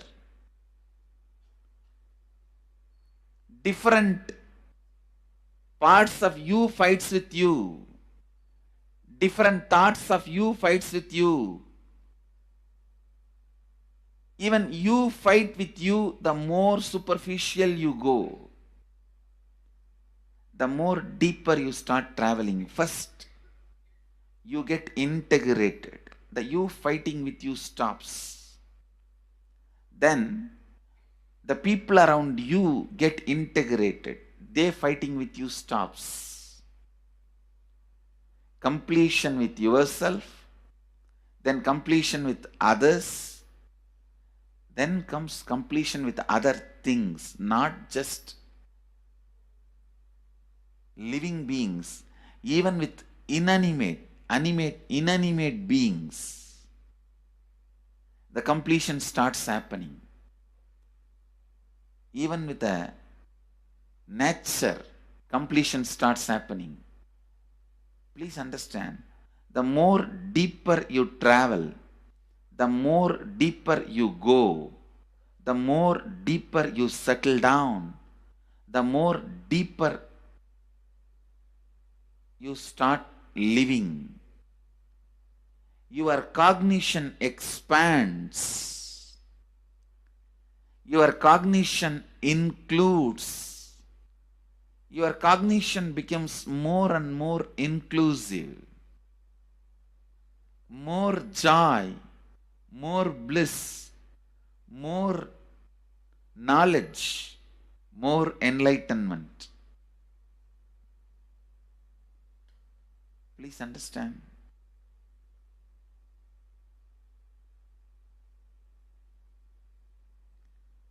The more and more completion happens in you, you will see everyone around you feels complete with you.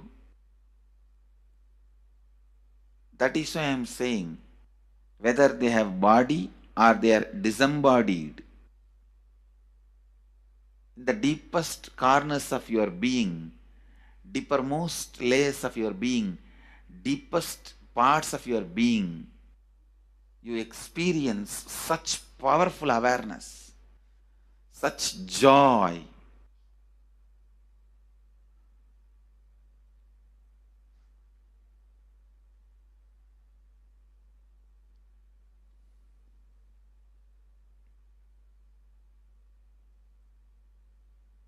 Going into the deepermost corners of your being not only is a joy, it's a power.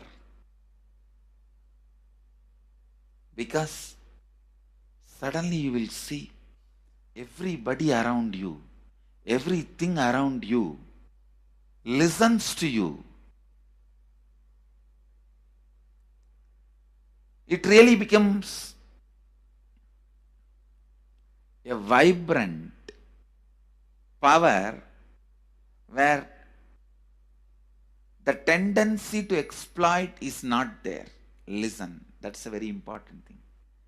Power without the tendency to exploit. Because as long as you feel the other person is separate from you, when you get the power, it will always be used for exploiting. Because the other person is separate from you, then naturally what you will feel? Let me suck all the possible energy, intelligence, time, talent, treasure.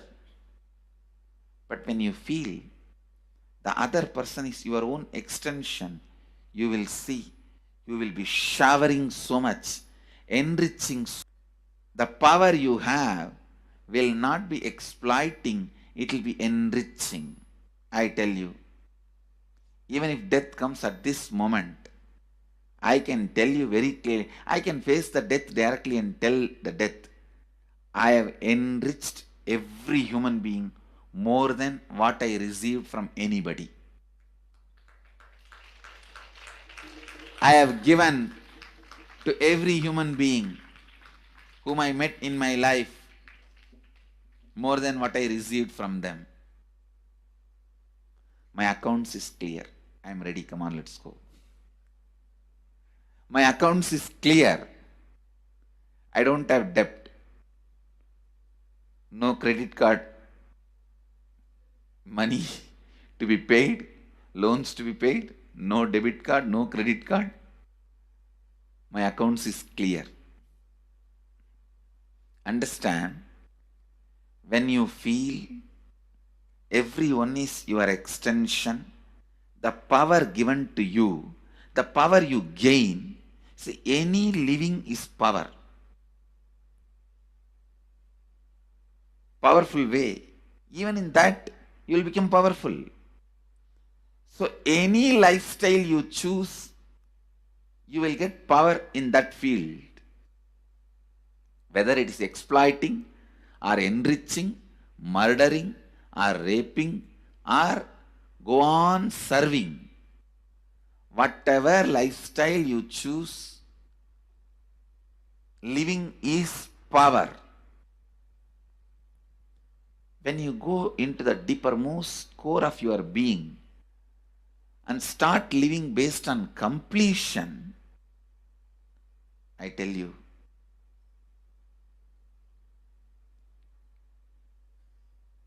The first power you will experience is everything around you listens to you.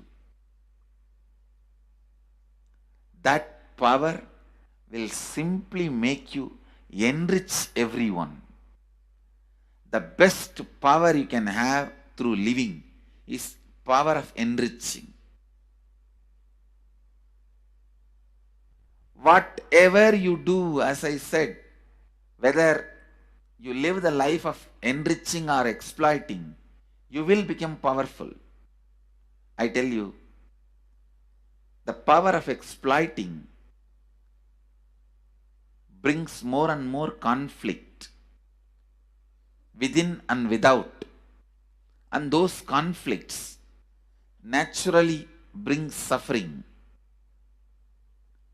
And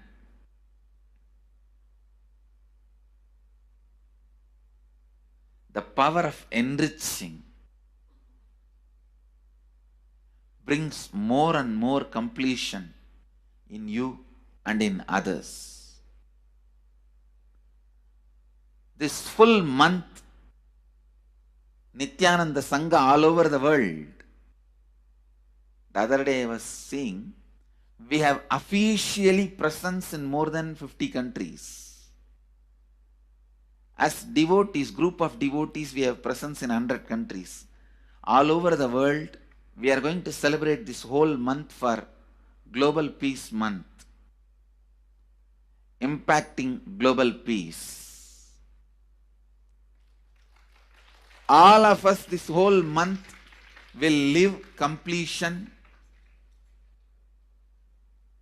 and do samskara dahana kriya, means burning the patterns which separates us from others, burning the patterns which are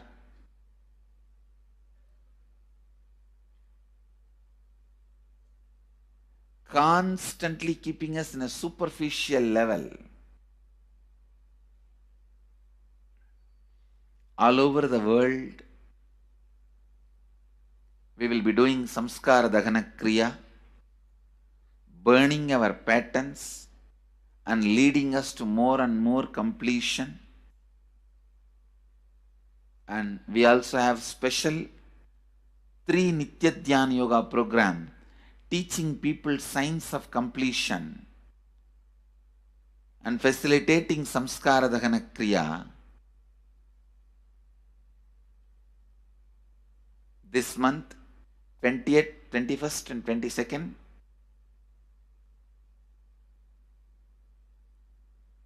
this whole month, all over the world, all our temples, ashrams, centers, yoga centers, schools, colleges, universities should do samskara dahana kriya, should do the practice of burning all the incompletions and patterns which leads to conflicts, bringing more and more peace inside us and outside us, spreading peace. This whole month, let's impact global peace. Let us really contribute to the global peace, not just talking about it. Let's do it. Let's do it. Not just talking about it. Let's do it.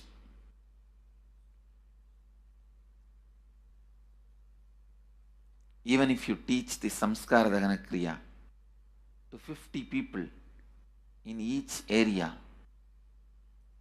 each place where we have centers, ashrams, temples, two-way centers, yoga centers, even 50 people, each Tanidar teaches, enriches them with this science.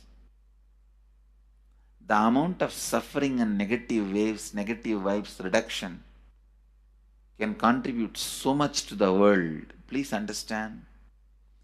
One positive person can burn millions people negativity. Experientially, with evidence, we proved one positive person has already burnt at least 20 million people's negativity in last 10 years and brought peace. So each one of you, if you stand up as one positive being, one authentic, responsible, enriching being,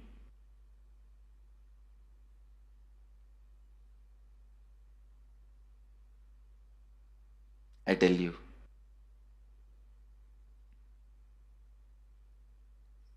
we can do so much to the world. It will be better place than the time we entered. When we leave, it should be better place. That's all. When we leave the earth, it should be better place. So understand, inner peace is your birthright. Go to the depths of your being. Bring more and more completion into you. Completion with others. And start living Advaita. Today in the Inner Awakening session, it's all about completion with others. So last 6 days, literally, you worked so much, one by one by one by one by one, layer by layer by layer by layer. The completion with yourself. Now comes completion with others. Today, we are starting the science of completion with others.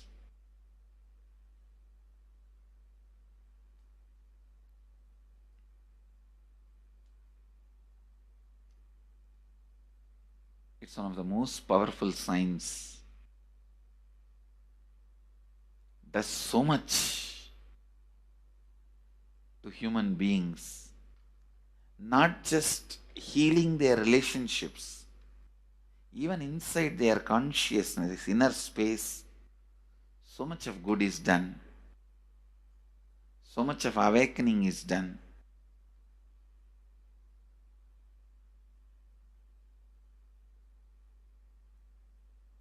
See, when you have completed with others, the kind of strength you feel is the power of Advaita. Strength of Advaita. Today the Inner Awakening sessions are all about completion with others.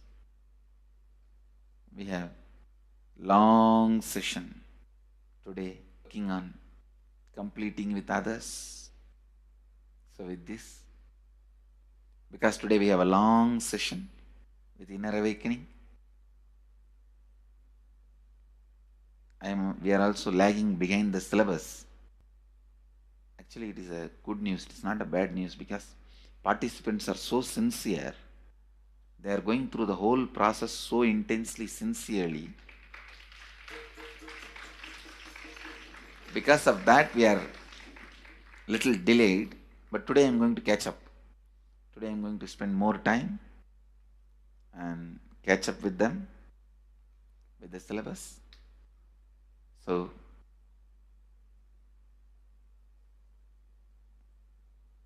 I conclude today with this. I'll move to the next sessions, IA sessions and all that. I conclude. There is no conclusion for satsang. It goes on and on and on. Only the audience change. So with this, I move to the next step. I bless you all. Let you all radiate with integrity, authenticity, responsibility, enriching and causing eternal bliss. Nithyananda. Thank you. Nithyananda Dhyanapeetham, Nithyananda Nagar off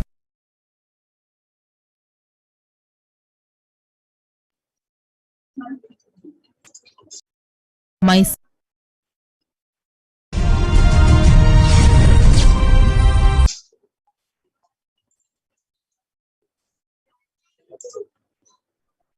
Now, let's listen from the Supreme Pontiff of Hinduism that self-transformation is the secret to achieve global peace. Social answer means I'll tell, oh, you should all work for global peace.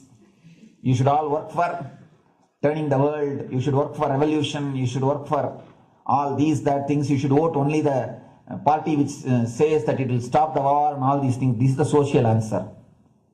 Nonsense. If you want the honest answer, I tell you, simply transform yourself. You can't do anything. If at all you can do, you would have done it. Be honest.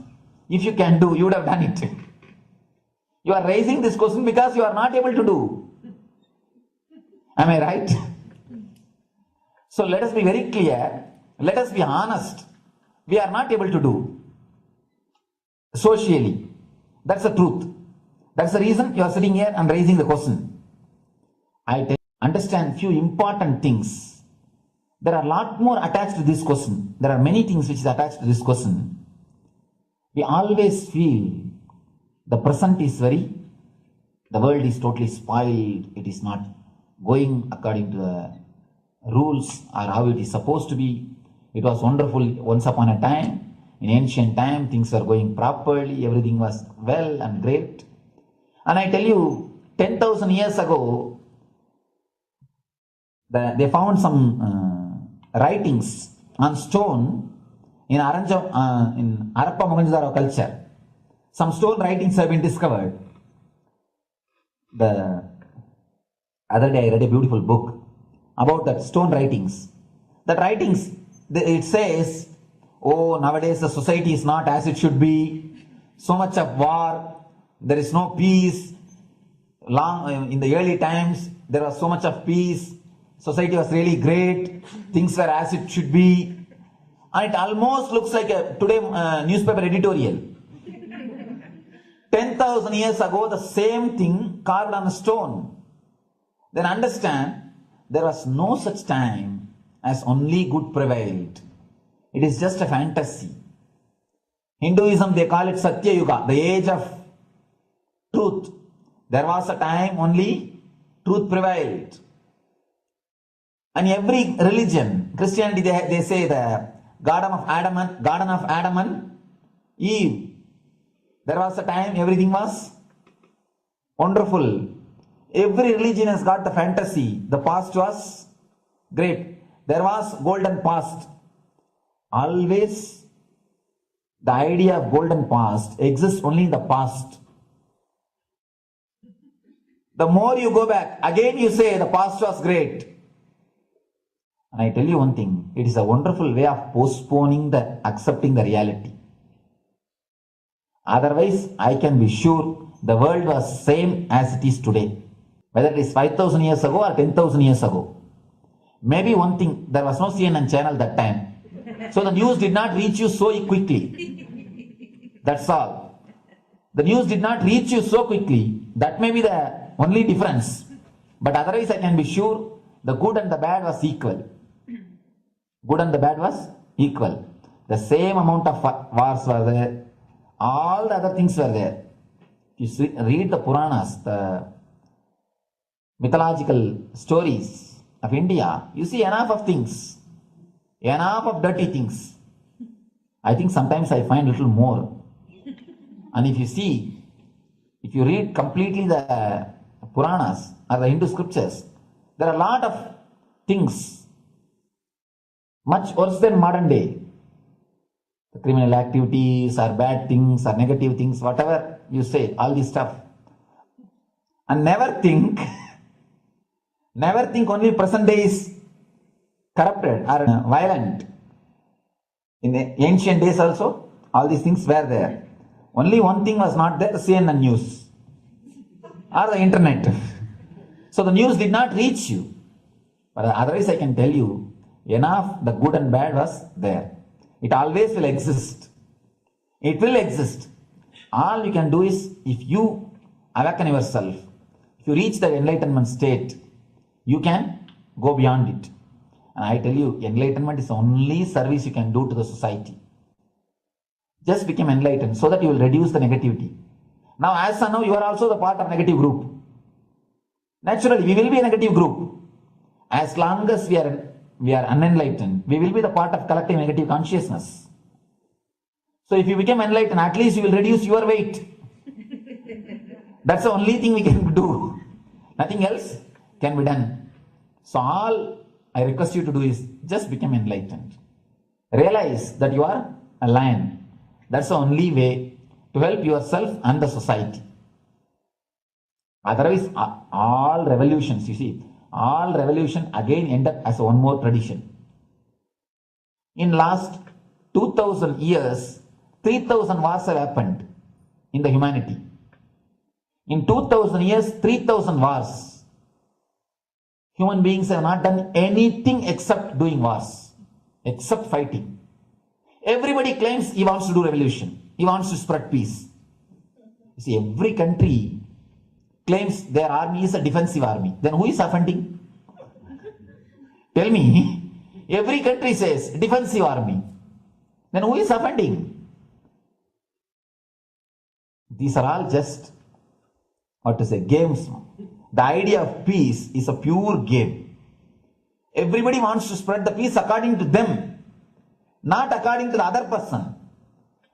They want peace according to them. The other day I was in one interreligious gathering. One guy is preaching, let all of you convert to my religion so that we will not have fight. He wants peace the way in which he wanted, not the way in which. And there's a beautiful saying, the sword of Muhammad, it is written, peace alone should survive, something like that. He has written some statement about the peace on the sword. We all take sword to spread the peace. So no revolution is going to help, because in the last 2000 years, 3000 revolutions have happened, but still world is same, I think much worse. So no revolution is going to help, only individual evolution is going to help. So be very clear. Instead of working in the outer world, start working in the inner world. That will help you and society some way. Social answer means I'll tell. Oh, you should. Listen carefully. The space of Shanti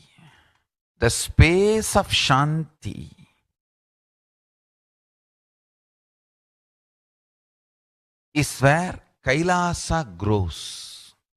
Listen carefully. It is in the deep powerfulness of peace, or peace-centered powerfulness is the ground, breeding ground for Paramashivatva to manifest. Please understand. Like how pure mirror reflects everything, pure Shanti-based Shakti, peace-based powerfulness reflects Paramashiva. Paramashiva manifests in peace-based powerfulness. Please understand. Neither violence nor powerlessness. Powerlessness is weakness. Violence is abusive. Peace-centered powerfulness. Powerfulness-centered peace. All the Upanishads starts with peace, completes with peace. Shanti mantra starts with Shanti mantra, gets completed with Shanti mantra.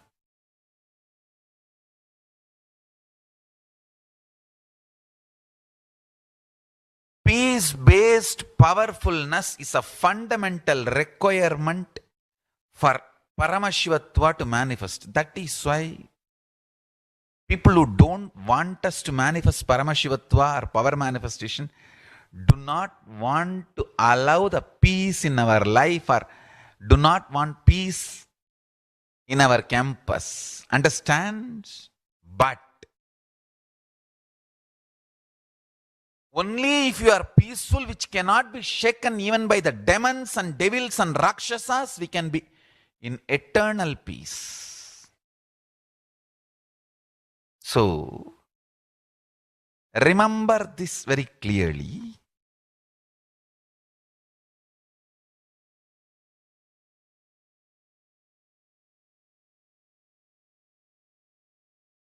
Peace alters the very DNA structure, genetic structure, the core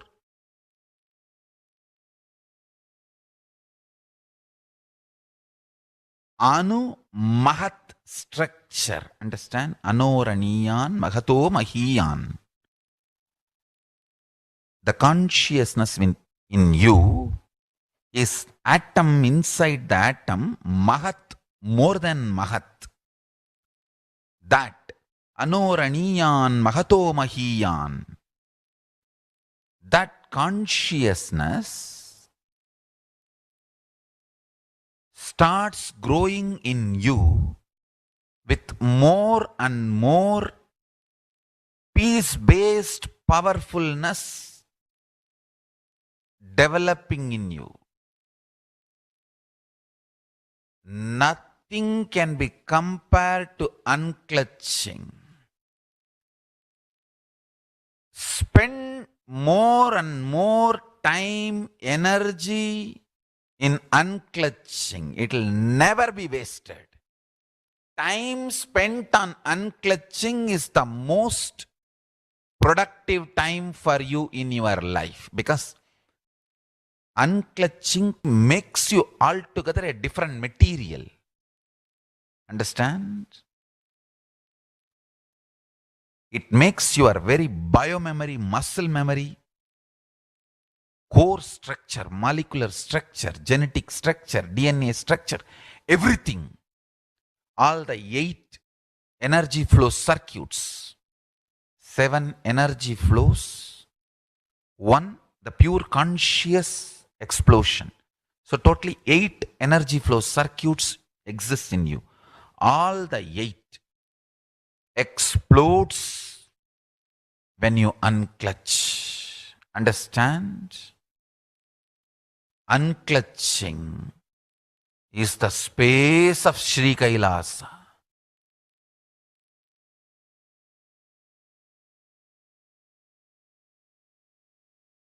Listen.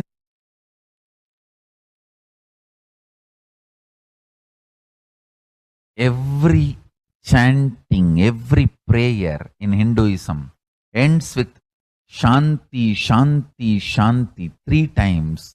Means peace, peace, peace. Hinduism is the real religion. Loving peace, living peace.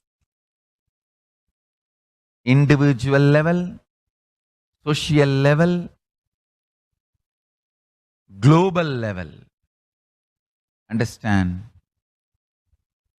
Hinduism lasts all its 56 nations, 200 states, 10,000 kingdoms, samsthanas, is not a loss to Hinduism, it is a loss to planet Earth, human beings. Wherever Hinduism is practiced, kept alive, the ideal of global peace is kept alive. Just do this one simple statistics. You yourself study. Google and study. Take the top 10 religions and list how many people they converted in last 200 years, how many people they killed. List for each religion. I can be 200% sure. You yourself will realize Hinduism is the most peace-loving and peace living religion, neither conversion nor terrorism. Neither conversion nor terrorism. Being the supreme pontiff of the most peace-loving,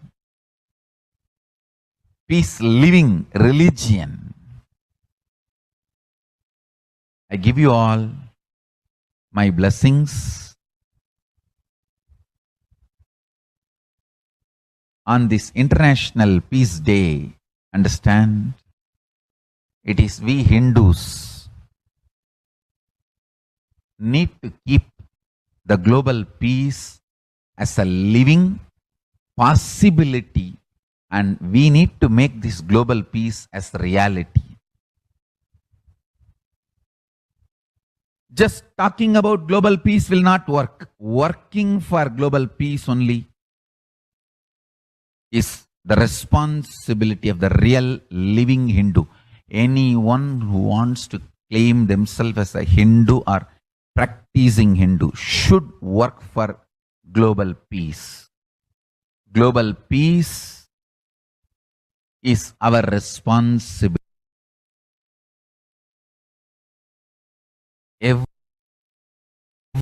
Every Hindus have the responsibility to bring global peace. So you can also throw a challenge. See, if you are making a Hindu micronation, you can throw this challenge to each one, your friends, family, 10 people. Let them participate in the challenge and then let them send the challenge to others. So I welcome all the living and practicing Hindus to become founding fathers of Kailasa micronation in your countries. You can also make a challenge, like how they made ice bucket challenge and all that. We can make a challenge. You form Hindu micronation and claim, I am the founding father of the Hindu micronation Kailasa. And then you can invite your family, friends for a challenge, 11 people. You form and you challenge 11 people and they also form and they spread. So let us start spreading. This project is my message on this International Day of Peace. Let us start working for global peace instead of just talking. The work we do will talk for us. The talk we do will not work for us. This is the message. The work we do will talk for us. The talk we do will not work for us. Global peace is the responsibility of Hindus. We living, practicing Hindus, not only we should achieve the individual peace through unclutching yoga, meditation, we should also create an ecosystem where the global peace starts manifesting. This Kailasa Hindu micronation is the enlightenment ecosystem. I request every living practicing Hindu to manifest, do it. So the global peace can manifest from these Kailasa Hindu micronations all over the world.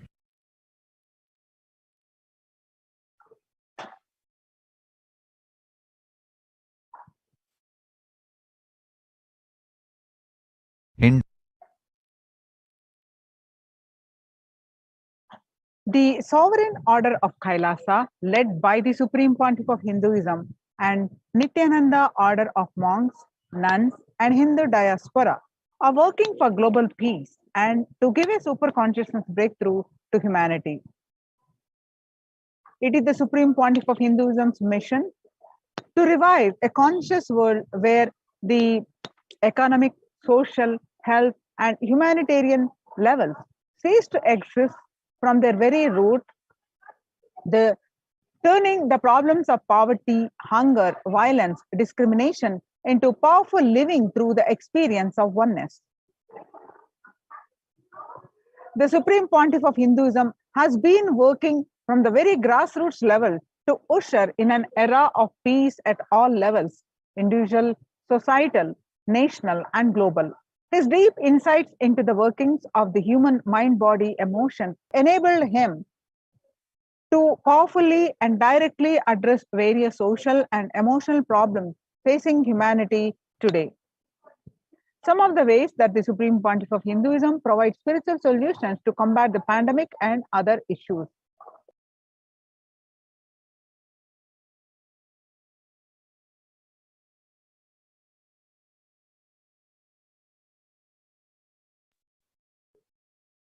Some of the ways the Supreme Pontiff of Hinduism provides spiritual solutions to combat the pandemic and other issues.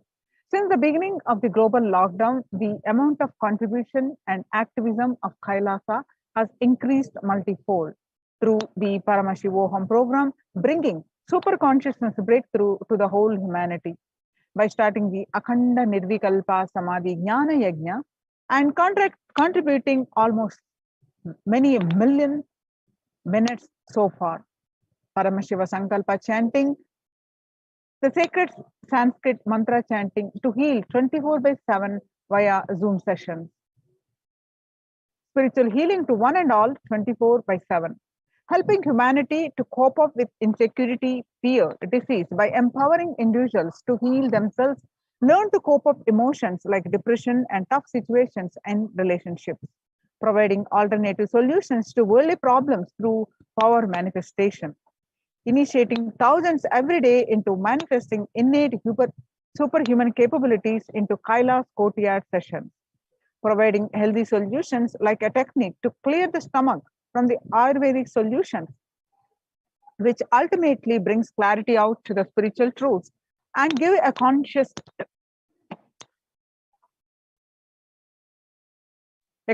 breakthrough. In the long term, establishing self-sufficient communities, continuing and intensifying the service of Annadhan, the free food in Nithyananda Annalayas around the world, including Tirunamalai, Los Angeles, and many other adhinams. Paving way with the New World Order, starting the agriculture-based communities in Adi Kailas and several other locations. Peacekeepers of Kailasa offering various life solutions from the teachings of the Supreme Pontiff of Hinduism. Hinduism prescribes various methods for global healing. One such is Maheshwara Puja, nullifying collective negativity simply through the presence of the avatar and his order of monks, offering the Maheshwara Puja to the natural calamities and Bhava Samadhi Darshan to raise the individual consciousness breakthrough. Devi Parashakti, Akashic readings, the cosmic revelations. Supreme Pontiff of Hinduism, spiritual solutions for COVID-19. Society was created with the delusional ideas of too many human beings, blind spots and decisions made from those blind spots. If the visionary of a civilization or country or nation has blind spots when he develops the vision for it, the whole civilization suffers those blind spots forever. Now it's a time that Prakriti, nature, resets itself. Many of the blind spot based visions, ideas become important components of the society. This pralaya which is happening is melting down everything which is delusion based. The world as we know is gone. Let us celebrate God. This isolation which is seemingly endless with an unknown future which is compelling humanity to make 100% lifestyle change is something to be deeply dwell upon. All problems need to be addressed only with spiritual solutions and powerful cognitions. To stop people having mental breakdown, pandemic fatigue, collapsing, depression, destruction, and also give them super consciousness breakthrough and revive the enlightened civilization. The Supreme Pontiff of Hinduism continuously gives spiritual solutions and powerful cognitions. Some of the spiritual solutions and powerful cognitions are unclutching, practicing completion, practicing oneness, practicing Ajapa Japa of Mahavakya, Om Nithyananda Paramashivoham, consciously building deep feeling connection, diet and Nirahara Samyama. It's time we all take responsibility to save humanity, to protect people from the pandemic fatigue destruction. Let's try to enrich people for every one of these great spiritual solutions. And all these spiritual solutions program free and open for all. Let us take a few minutes now and share with as many people as possible. Let us save this world and let us give them the experience of unclutching, Nirvikalpa Samadhi initiation, and save people from this pandemic fatigue, epidemic fatigue, destruction and delusion. To help people to have a super consciousness breakthrough and sail through this pandemic. People from over 50 countries continuously irradiate the space of Paramashiva by practicing the unclutching meditation 24/7, 7 days a week. And it started from 13th May 2020 and still continuing. At any given point of time, there are 4 to 8 Zoom sessions actively unclutching around the world. Join this movement at http://kailasa.tv/minutes for peace. The life solutions based on the ancient Hindu tradition, the meditation and yoga techniques from the scriptures, the cognitions rooted in the highest truth, the lifestyle based on living and radiating the higher values of life, and powerful way of living and realizing one's ultimate potential form the foundation of the Supreme Pontiff of Hinduism's teachings, which by their inherent nature provide the foundation for peace on planet Earth. The Supreme Pontiff of Hinduism launched the Minutes for Peace initiative, which aimed at reduce crime globally by conducting mass meditations around the world in parallel. In 2014, just after 2 years of launching the program, it crossed over 1 billion minutes of meditation. Scientific studies have shown a reduced crime rate after the participation in the meditation and completion techniques. In 1976, it was found that when 1% of a community practiced meditation pujas, the crime rate was reduced by 16% on an average. The current tally on the Minutes for Peace website is more than 4.3 billion cumulative minutes of meditation logged, including all the events, programs, and festivals where people have gathered in large numbers and participated in meditations and rituals. The total count comes out to be a staggering 409 billion minutes of peace so far.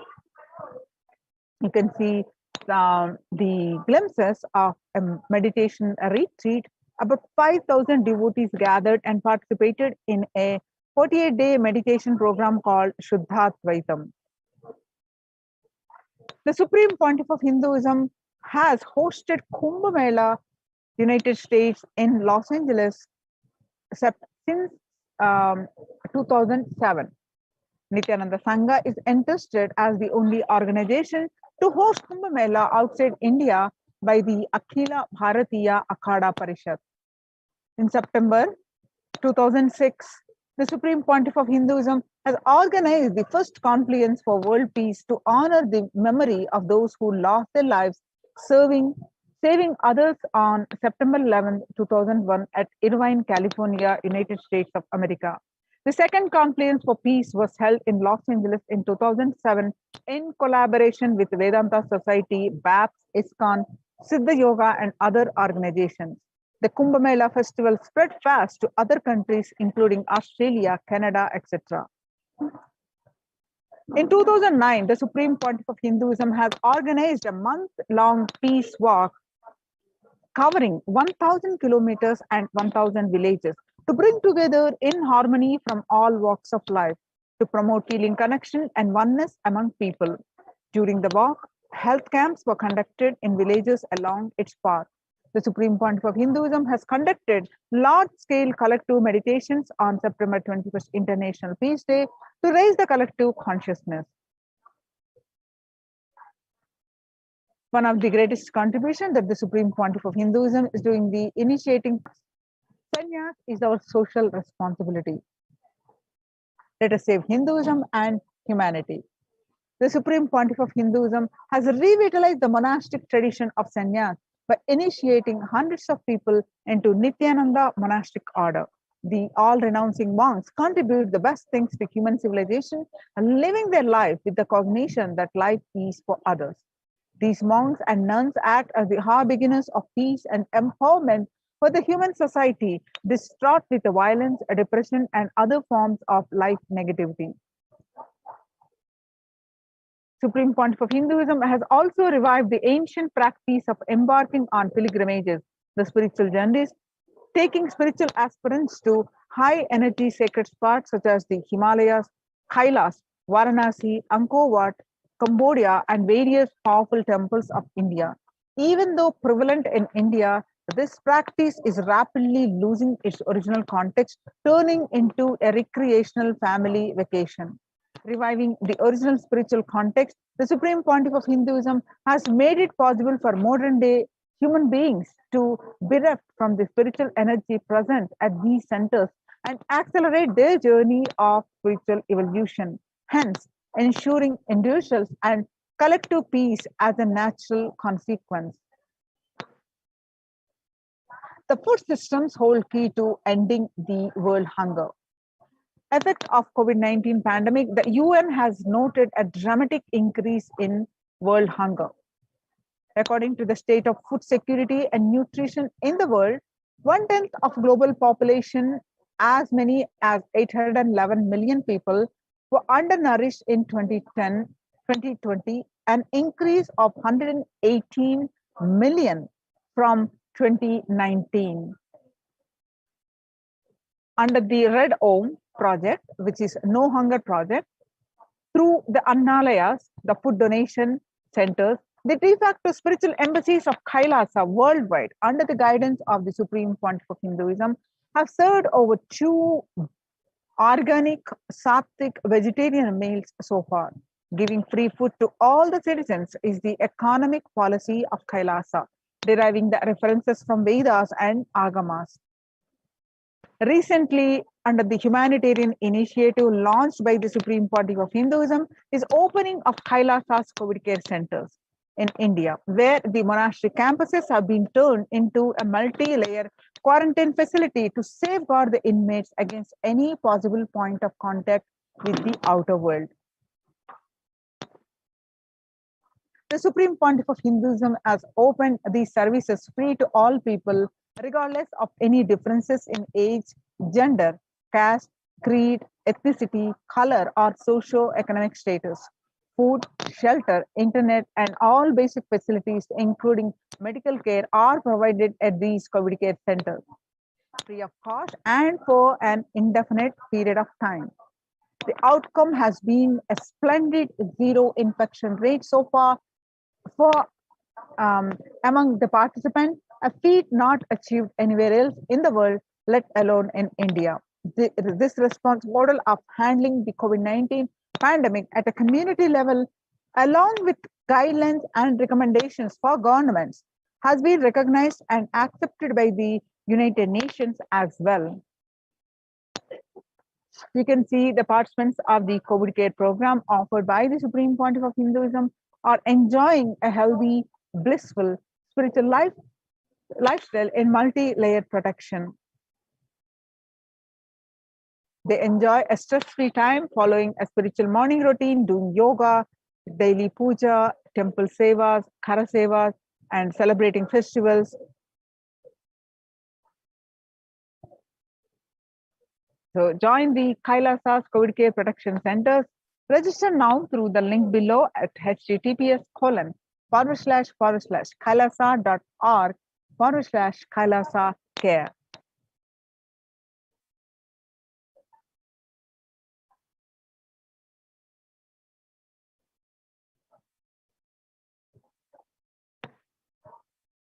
revelations to the world by the Devi Parashakti in her Akashic reading. On 13th May 2021, Devi revealed that, listen well to my words. For India, I made ship as protection. The Nithyananda Navapashana Lingam in Vaidya Sarovar, go to Adi Kailasa, O Indians, listen, all those regretting losing Nithyananda Nijavatara without confusion and without talking, just as lip service, go to Adi Kailasa. Crores of people will come there looking for health, Navapashana water feast and medicine, to get health and protection and enlightenment.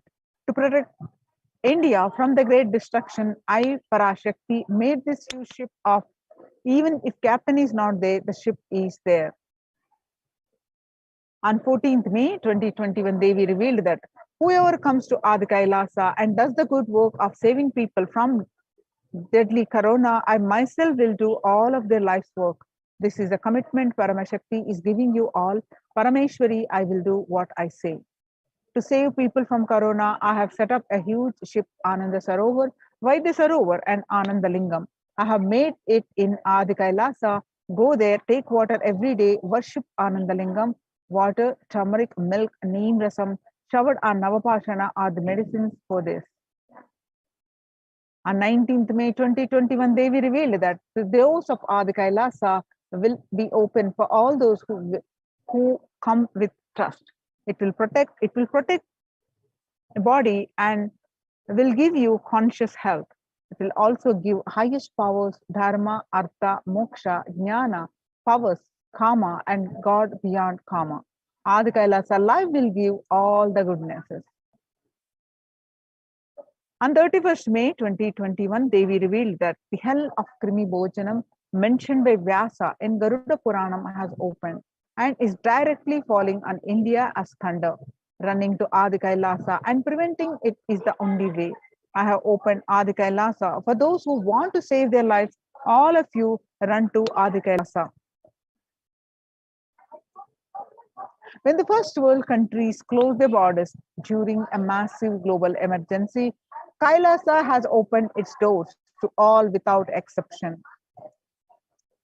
The various Adhinams open across India are Adi Kailasa and Bidadi Bangalore and Salem, Tiruvannamalai, Rajapalam, Pattanam, Srirangapadi, Madurai, Avatipalam, Huzur, all from Tamil Nadu, and Sripuram Adinam from Hyderabad, and Baroda Adinam from Gujarat, and Puduvai Adinam from Pondicherry. Kailasa rushes to aid India as India finds itself on the verge of COVID-19 third wave. Multiple free COVID care centers opened across India. Various social services offered during the pandemic in Kailasa's de facto spiritual embassies across India. Spiritual services offered during the pandemic in Kailasa's de facto spiritual embassies across India, and cosmic revelations on global pandemic. Free social services offered during the pandemic in de facto spiritual embassies across India are medical care, which includes allopathy, Ayurvedic, Siddha medicine, infrastructure to accommodate thousands, and accommodation for multi-layered quarantine, emergency ambulances, ICU on wheels, personal protective medical equipment, food security management through food banks, organic farming. Join the Kailasa's COVID Care Protection Centers and register now through the link below, https://kailasa.org/Kailasa care. The sovereign order of Kailasa worldwide, inspired and guided by the vision of the Supreme Pontiff of Hinduism to save lives, a one-of-a-kind humanitarian charitable service massively mobilized to provide protection and preventive COVID care in this testing time of global meltdown. Through this initiative, Kailasa has been consistently supporting people through free food bank, that is Annadanam, free medical care, and many more services. The impact of mental disorders and lack of spiritual strength during a humanitarian crisis are often difficult to assess and inflict lasting damage. To assess this, Kailasa is offering spiritual programs, temple events, and spiritual healings online. Kailasa's recommendations on COVID-19 and multilateralism to be presented at the United Nations General Assembly and Human Rights Council. Kailasa's report and recommendations on an international treaty on COVID got accepted and published by the United Nations. Surviving the highly contagious COVID-19, where the world is only as resilient as the least resilient country, and person requests true multilateralism, governments, organizations, people to collectively address the crisis. Kailasa has been successfully providing grassroots solid solutions in multifarious ways, including providing sustainable community livings with multi-layered quarantine, educating citizens on individual pandemic management, leveraging best of different economic systems based on charity, barter, and money, providing food security and traditional Hindu medicine. These unique contributions have been recognized by the United Nations and published in their article www.ohchr.org. You can also read this whole article at the Supreme Pontiff of Hinduism's Facebook profile page. Join the Kailasa's COVID Care Protection Center by registering at https://kailasa.org/kailasa care. Now let's understand why the temple-based ecosystems. The Supreme Pontiff of Hinduism has been establishing temple-based ecosystems across the world. All these Kailasa's COVID care centers are temple-based. So let's understand the significance of the temple-based.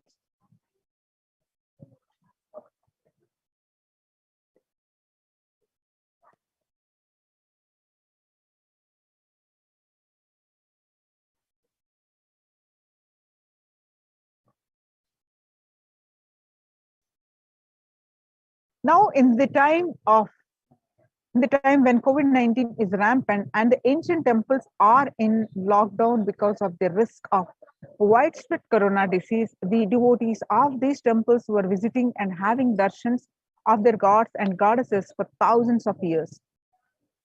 At all these ancient sites have come to a harming halt after the lockdowns have taken place. The religious fervor of the devotees is being lost due to the pandemic. The Supreme Pontiff of Hinduism is reviving the e-Kailasa ecosystem and bringing all the ancient traditions of the online platforms on Kailasa TV, YouTube, and Facebook. Now let's listen from the Supreme Pontiff of Hinduism explains about the science of temples.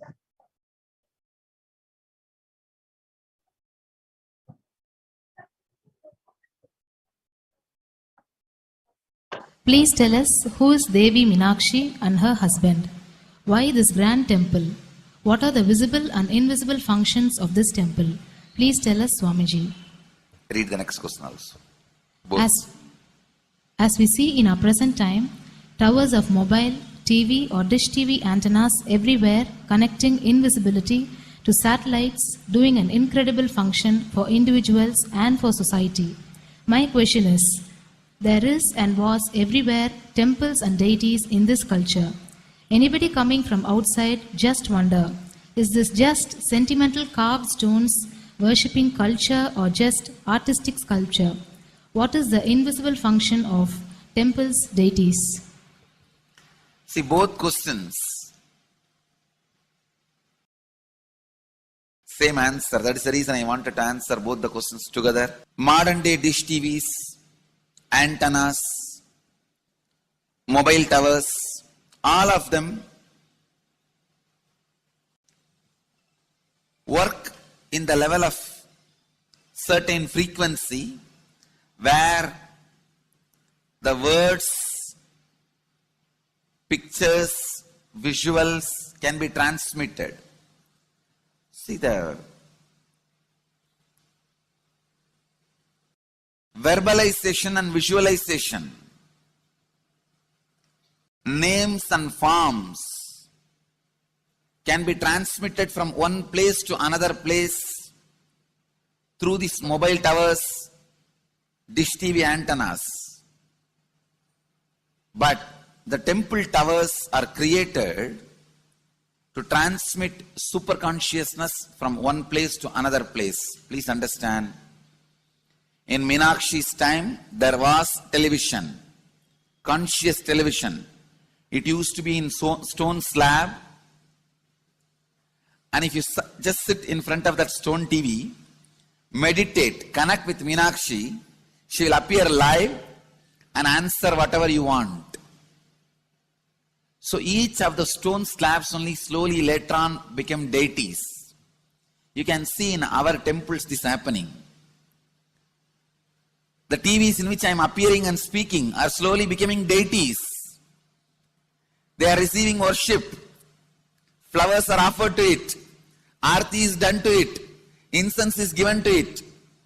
Now, all our temples are planning to have a separate throne for this TV. In Los Angeles, already I am on the throne. The TV is in the throne. The TV, in which people are seeing me, have already become deity. Same way, please understand, the stones through which people were able to connect with the super consciousness have become deities. Same way, all our temples, deities, everything is a connecting mechanism with super consciousness. The mechanism which connects with the super consciousness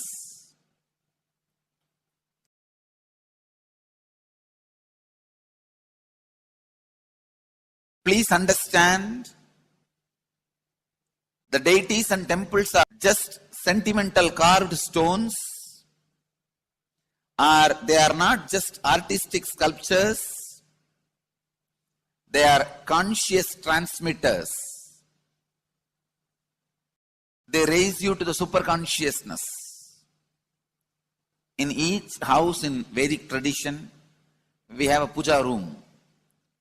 All the puja rooms are your private conscious airport, are conscious transmission centers.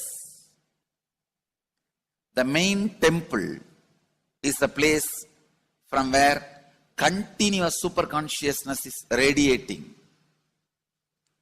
So if you just sit and connect with a deep feeling connection, see, in those days human beings were so beautiful and simple. Just remembering the name of the deity is enough.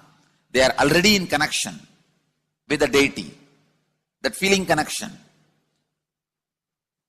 When I read Patanjali's Yoga Sutra, it says, sit in Siddhasana and be in Samadhi. That's all.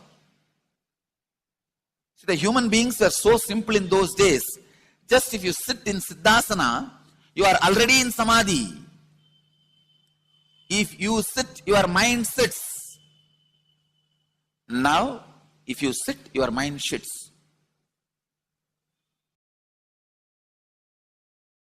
Mind is completely away from the body. In those days,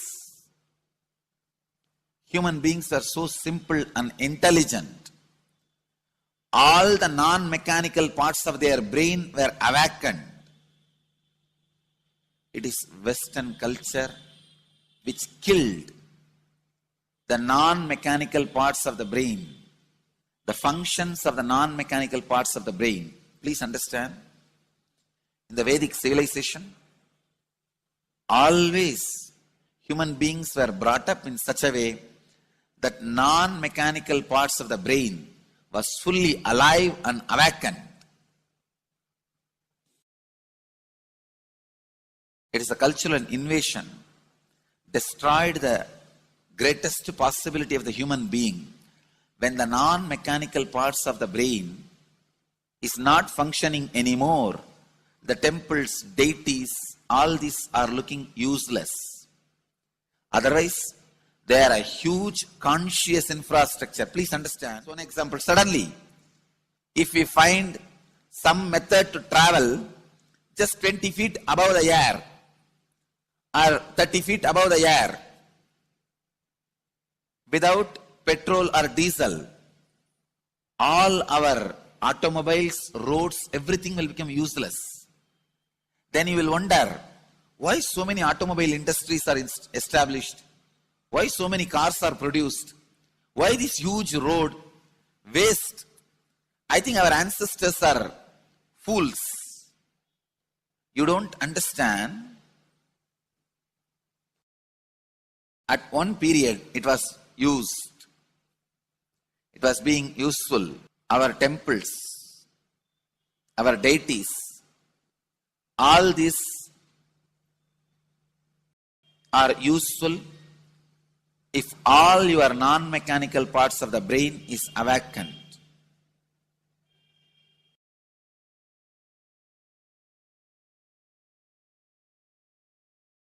Unclutching is the process to awaken your non-mechanical parts of the brain. When your non-mechanical parts of the brain is awakened, you will understand temples, deities, how useful they are, how directly useful they are, how they are part of our life, how they enrich our life,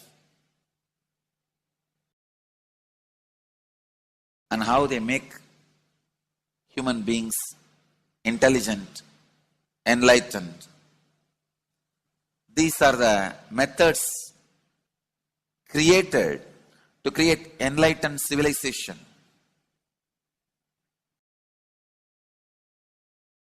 These grand temples are not built as an just monument. They are built as a conscious. It is not like Egyptian pyramids, monuments. No. It is conscious movement to raise human beings to the highest consciousness, to make human beings experience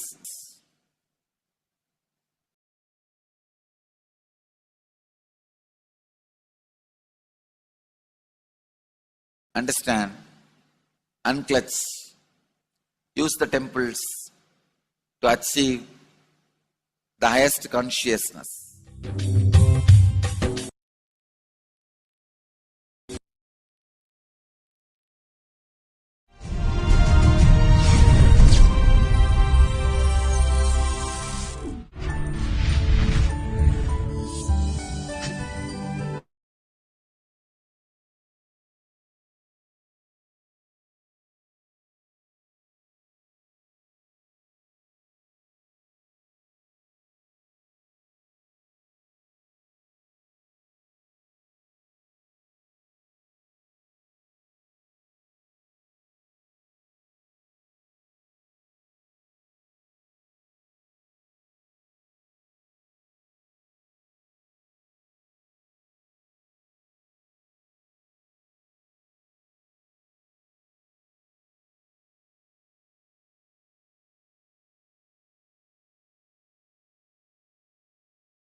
we get you health, we get you ability to build beautiful relationships in your life, we get you direct spiritual support, and we make sure you become wealthy.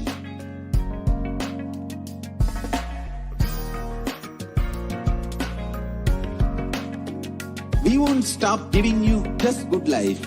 We will literally not stop till you live enlightened life. Trusting the state of Paramashiva, space of Paramashiva, powers of Paramashiva, being of Paramashiva.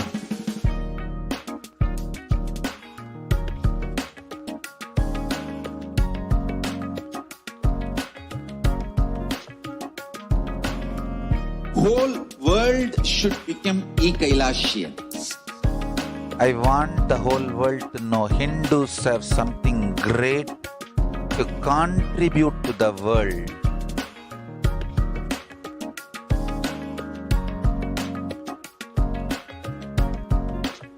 We have something great to contribute to the world. Let us do that.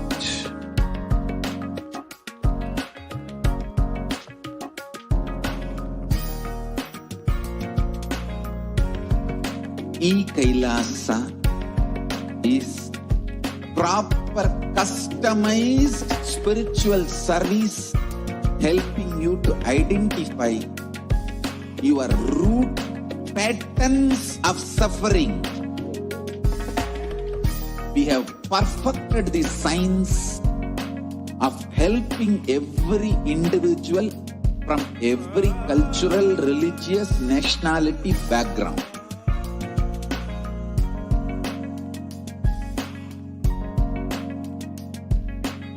You will have lowest reactionary assumptions, highest awakened response, alive response for life continuously.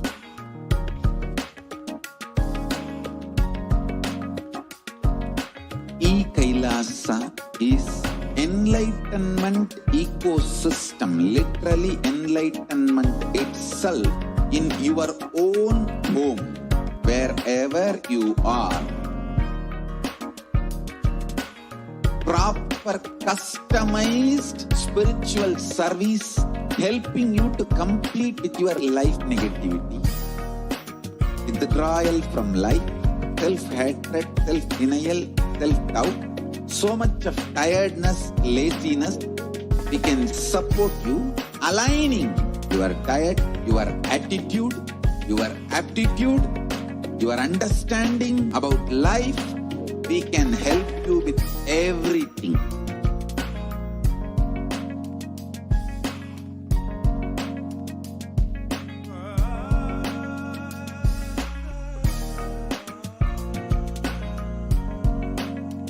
If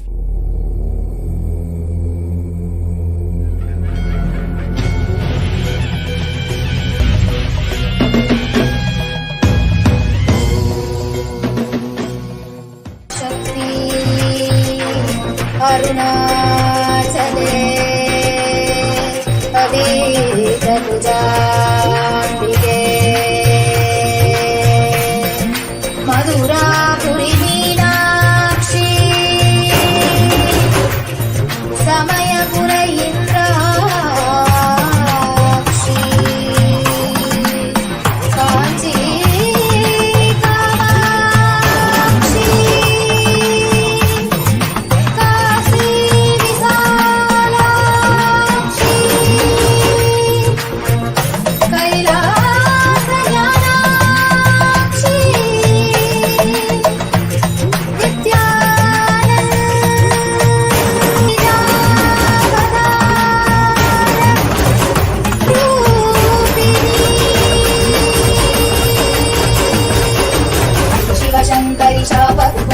शोकविनाशिनी शास्त्रत्ते सहिते Shivshakti शुभङ्करि शुम्भरि शुम्भपदासत्ते सकल मनोहरि सुन्दरि सर्ववशङ्करि शङ्कर दोषकृते जय परमेश्वरि नित्य सुमङ्गलि नित्य नितेश्वरि पालय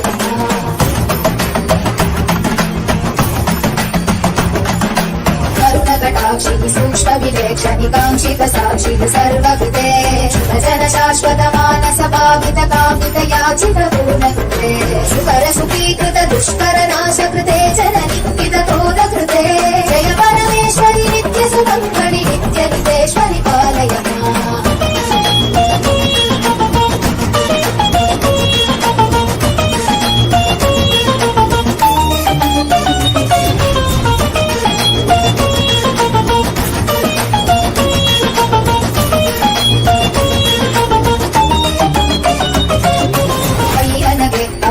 अपराजित शक्तियुते हसिते शुभवरदे विभवे विमले कमले कमलाम्बुजपादयुते करकमले करुणानिलये कमलाक्षयुते करशूलधृते जय परमेश्वरि नित्य सुमङ्गलि नित्य नितेश्वरि पालय माम्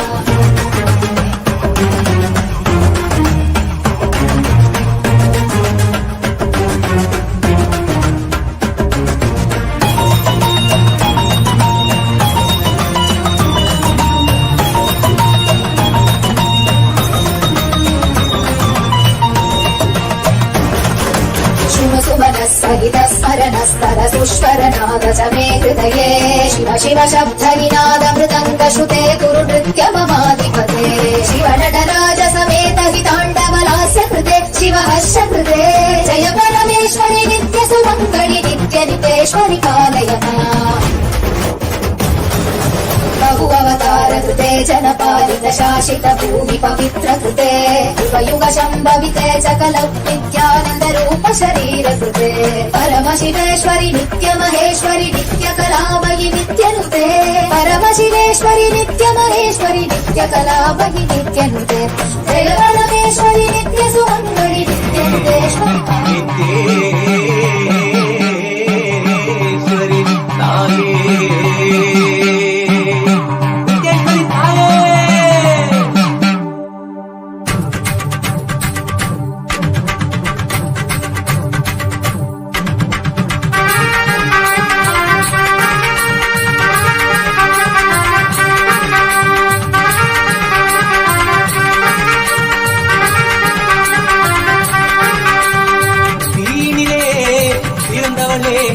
ஆனந்தத்தியே நித்யானந்தேஸ்வரி தீனிலே பிறந்தவளே நித்ய ஆனந்தத்தியே நித்யானந்தேஸ்வரி கர்மங்களை கொண்டிட வந்தாய் நித்யானந்த தர்ம மண்ணில் வென்றிட வந்தாய் கர்மங்களை கொண்டிட வந்தாய் நித்யானந்த தர்ம மண்ணில் வென்றிட வந்தாய் தீனிலே பிறந்தவளே நித்ய ஆனந்தத்தியே நித்யானந்தேஸ்வரி தீனிலே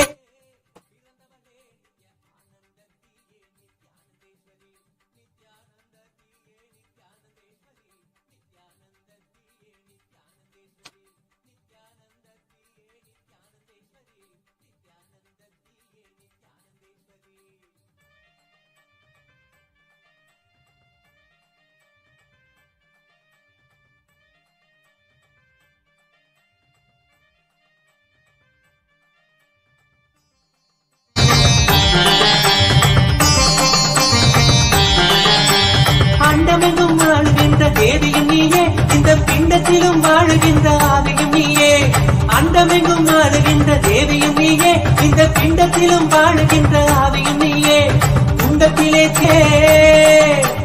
துண்டத்திலே தீயனவே சிரிப்பவள் நீயே யோக தண்டத்தையும் தந்த நித்திய ஞானத்தின் தாயே தந்த நித்திய ஞானத்தின் தாயே தீனிலே பிறந்தவனே நித்ய ஆனந்தத்தியே நித்யானந்தேஸ்வரி நித்யானந்தத்தியே நித்யானந்தேஸ்வரி நித்யானந்தத்தியே நித்யானந்தேஸ்வரி நித்யானந்தத்தியே நித்யானந்தேஸ்வரி நித்யானந்தத்தியே நித்யானந்தேஸ்வரி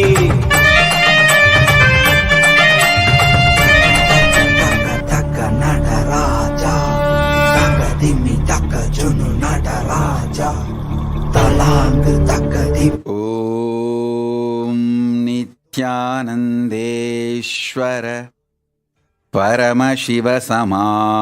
பரமசிவசமாரம்பாம்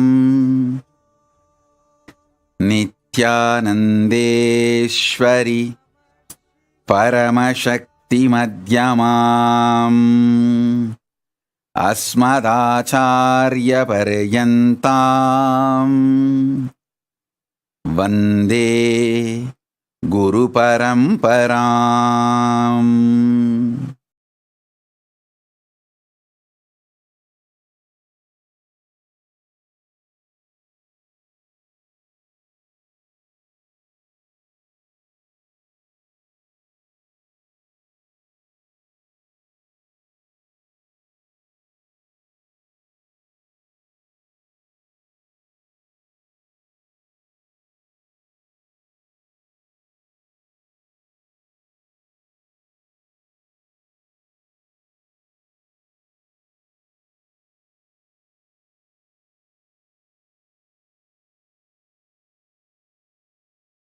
I welcome you all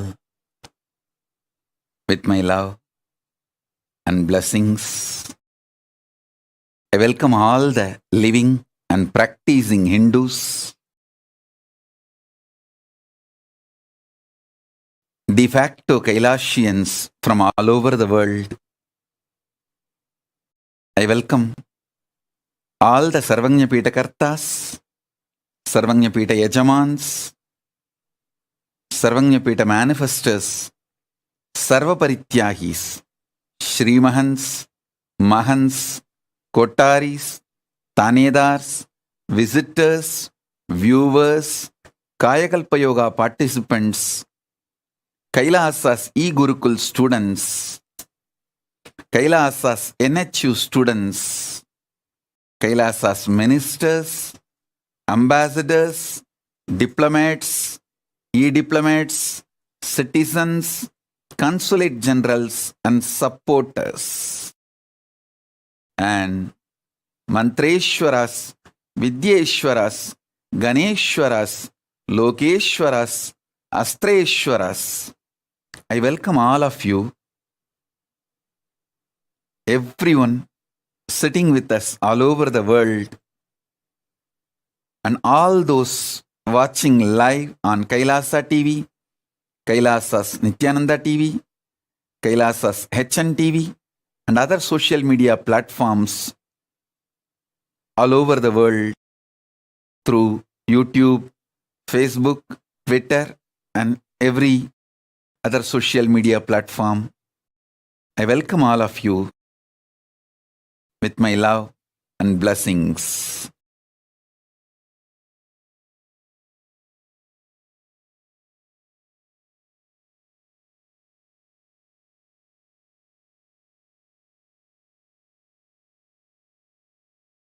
Paramashiva's message directly from Kailasa on this auspicious Vijayadasami day.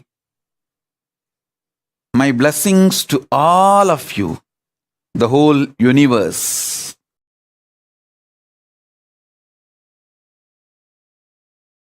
On this auspicious Vijayadasami day,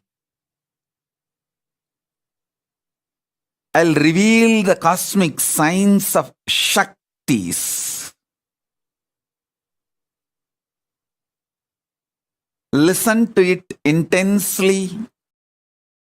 You will receive not only knowledge but experience, so you can start living it, manifesting it, enjoying it.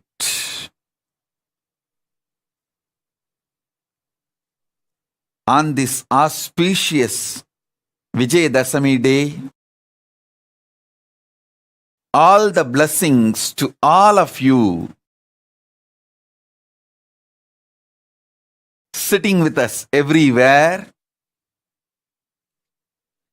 from every corner of the world and from all lokas of the universe. As the living manifestation of Paramashiva, Nijavatara, today successfully I have completed the 41st Chaturmasya on this incarnation.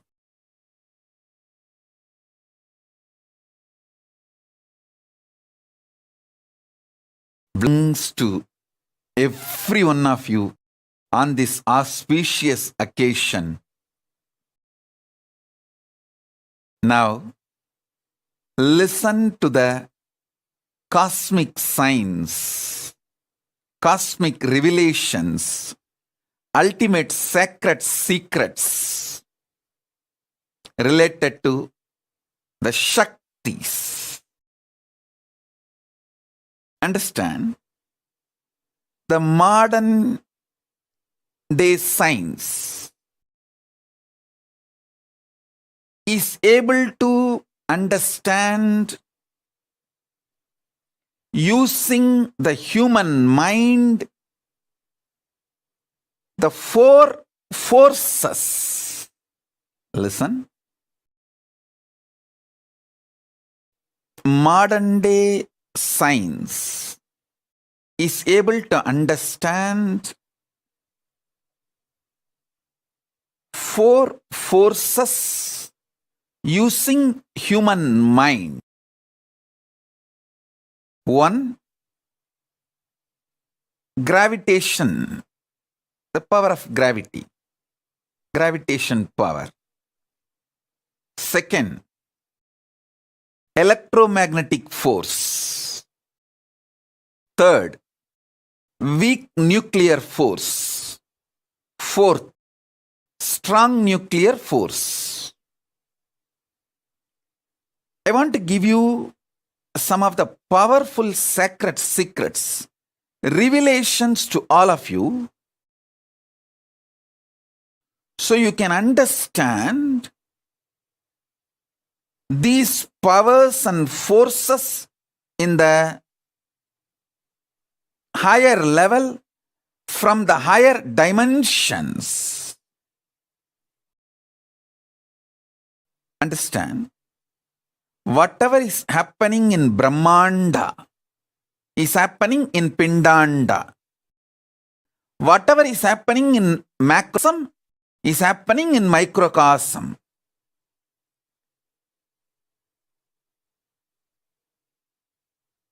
If you understand the laws of gravity, all the laws related to gravity, all the understandings human mind reach about gravity, you can easily understand the greed happening inside you.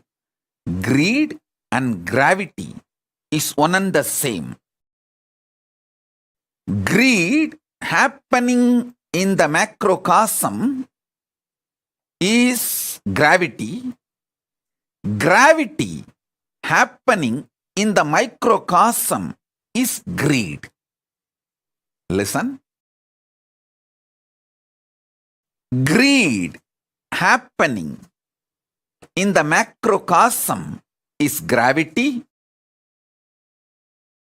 Gravity happening in the microcosm is greed. If you map all the understandings you have about gravity on your greed, and all the understandings you have about the principle of greed on the principle of gravity, you will have powerful insights about your life. Gravitating is nothing but greed for more. Greed for more. Listen carefully.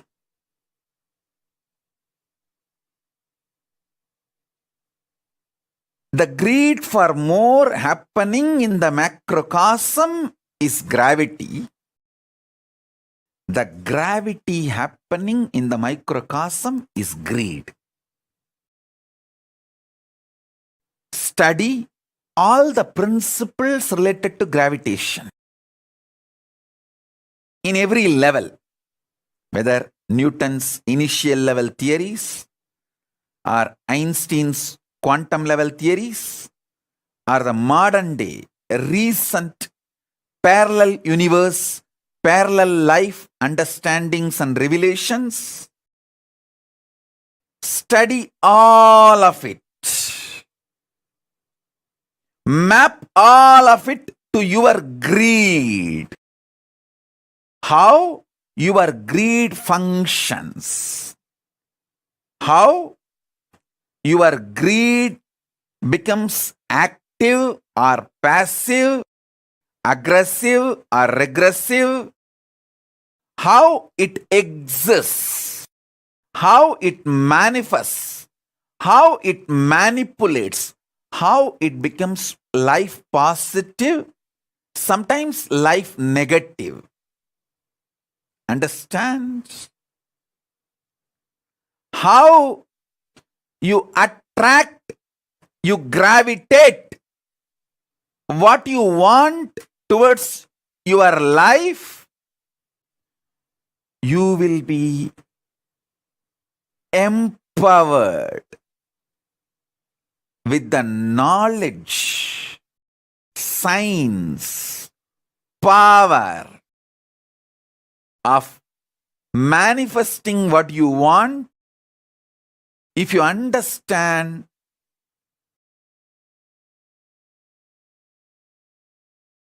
principle of gravity and map it to the principle of greed. Listen. Listen intensely. Listen deeply.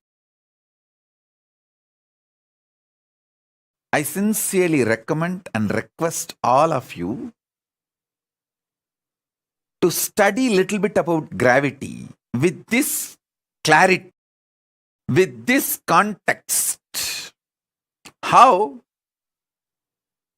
the gravity happening in the macrocosm and the greed happening in the microcosm is one and the same. You will realize many deep sacred secrets, powerful revelations about greed. If you know the inner nuances, sacred secrets about the greed, you will simply know how to manifest it, how to gravitate what you want in your life, and why you are gravitating even things which you don't want in your life.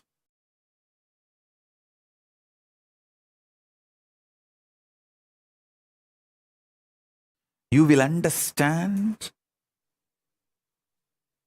your life, what is happening in microcosm, in your existence, more clearly, deeply, and you will also gravitate what you want, and you will stop gravitating what you don't want. For that, understanding gravitation as per the science happening in the macrocosm, able to map it to your microcosm. Listen. I am repeating.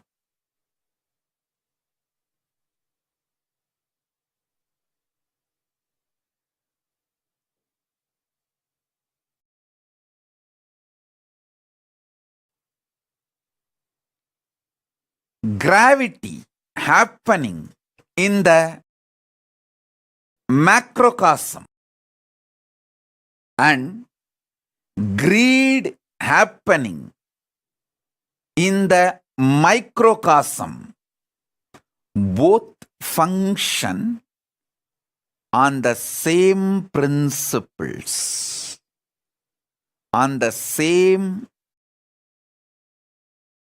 cosmic law, on the same truths, on the same foundation.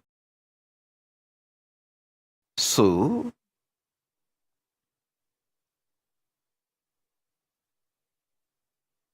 listen intensely.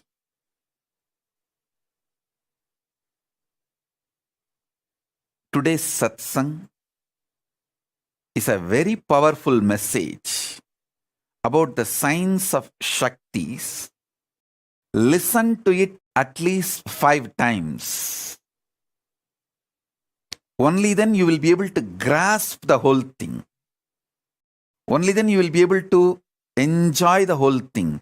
Only then you will be able to be able to manifest it as an experience. So now listen. The first understanding about gravity and greed. As I said, greed happening in the macrocosm is gravity. Gravity happening in the microcosm is greed. That's the first principle.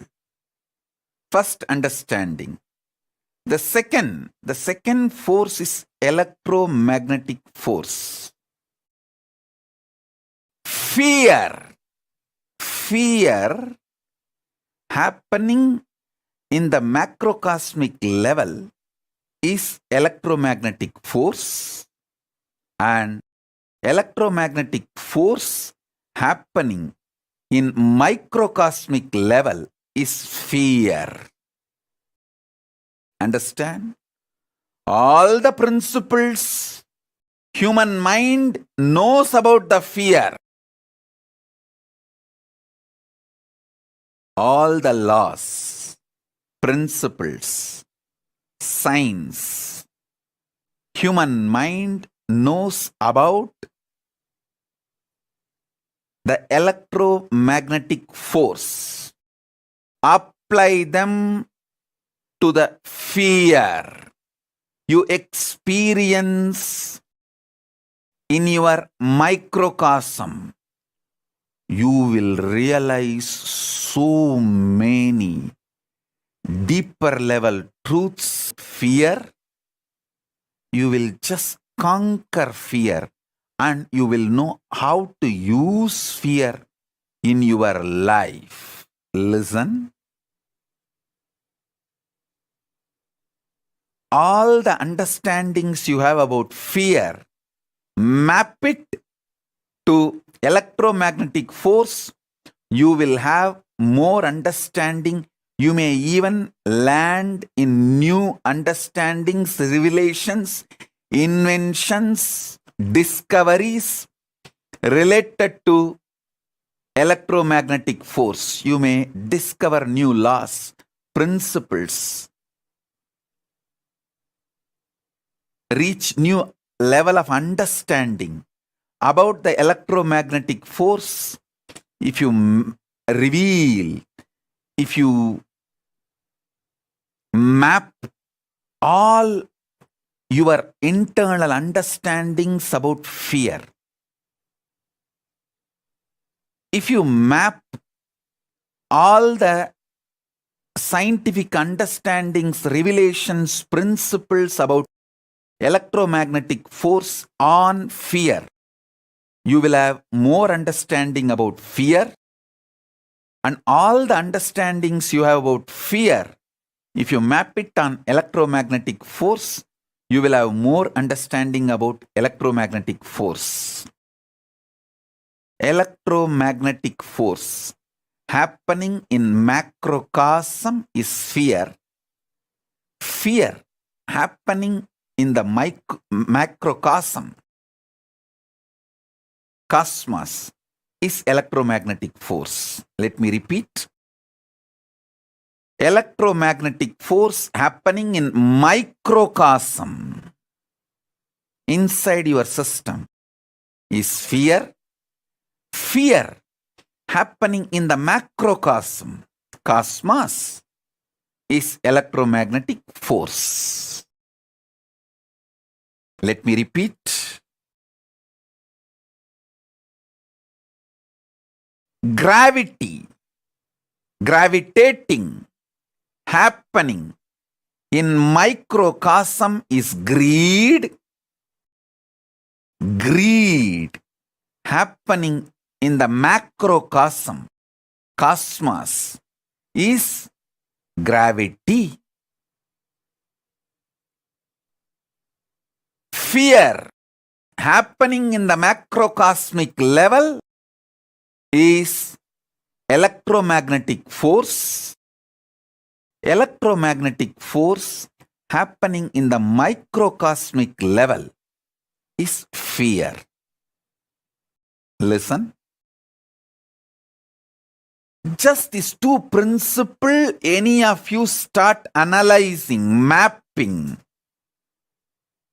organizing, easily you will get Nobel Prize. Because there is so much Eastern science, Upanishads, revealed about fear and greed. There is so much the modern science has analyzed about gravity and electromagnetic force. Many things will complement each other. Many of the understandings about the electromagnetic force and gravitation force by the modern science, if you map them to the understandings about fear and greed by the Upanishads and Agamas, the Hindu scriptures, you will land on many revelations, discoveries, understandings, powers in the inner world and in the outer world, in microcosm and in the macrocosm. What I am revealing is some of the fundamental principles, fundamental discoveries. This Chaturmasya, whole 4 months, I spent in such intense samadhi.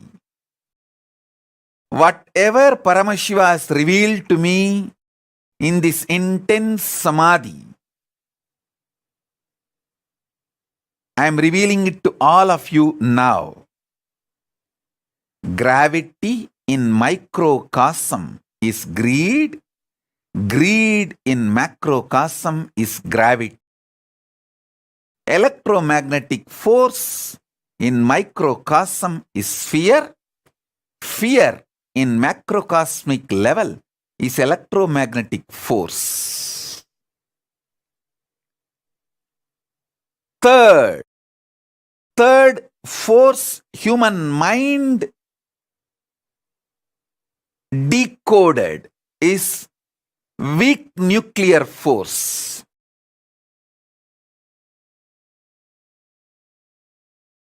Listen, weak nuclear force.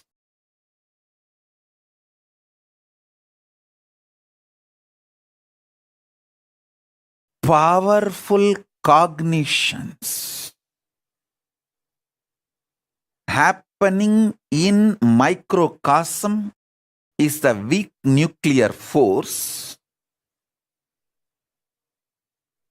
Listen.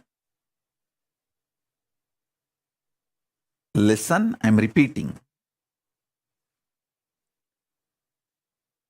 In microcosm,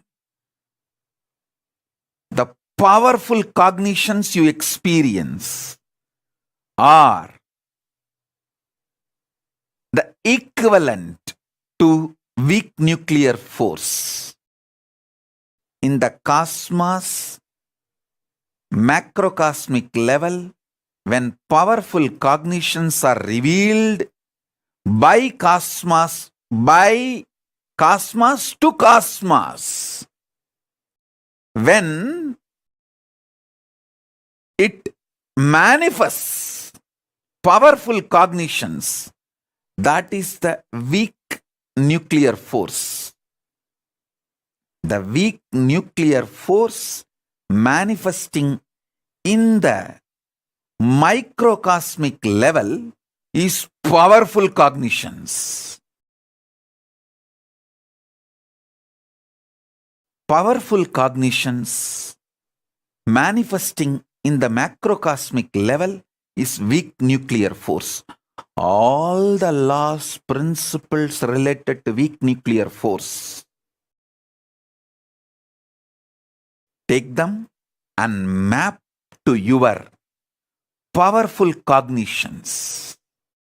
When you manifest powerful cognitions, what happens in you? Map it. You will have so much understanding and revelations. Whenever you get the powerful cognitions, what happens in you? Observe that. Observe that. Absorb and observe. Map that into the macrocosmos, the macrocosmic principles of weak nuclear force. You will have so much understanding, revelation about the weak nuclear force. Listen.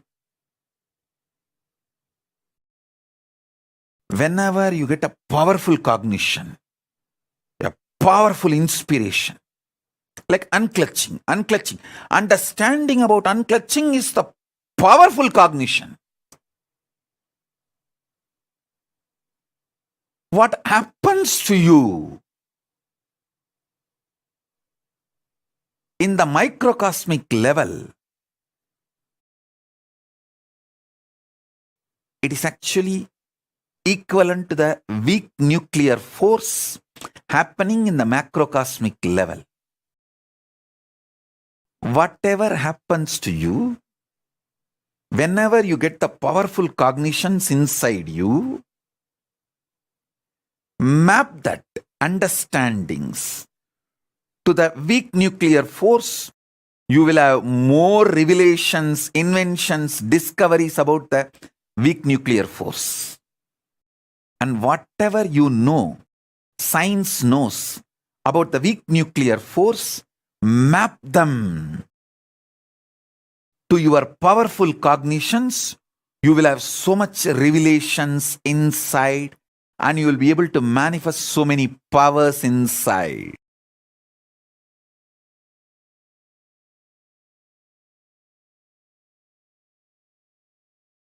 The greed in you is equivalent to gravity in the universe. The fear in you is equivalent to electromagnetic force in the universe. The powerful cognitions you experience is equivalent to weak nuclear force in the universe. All common practicing Hindus reach up to this 3 level. The 4th, strong nuclear force. Strong nuclear force is equivalent to initiation. Initiation, diksha, by an incarnation, living incarnation. Listen.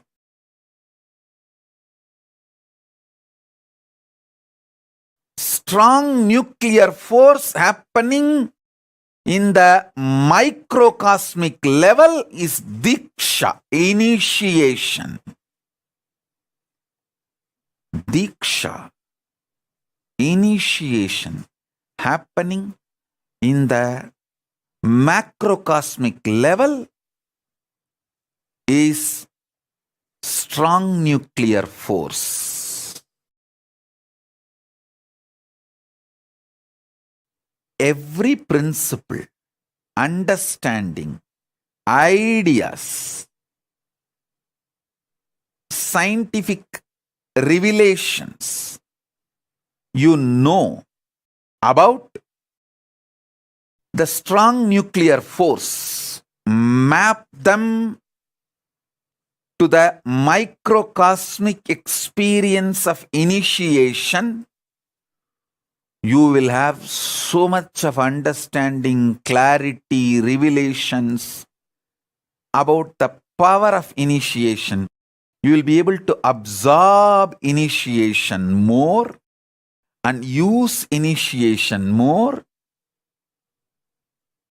Get the best out of initiation. Same way, everything you know about the power of initiation in the microcosmic level, map it to the strong nuclear force of macrocosmic level.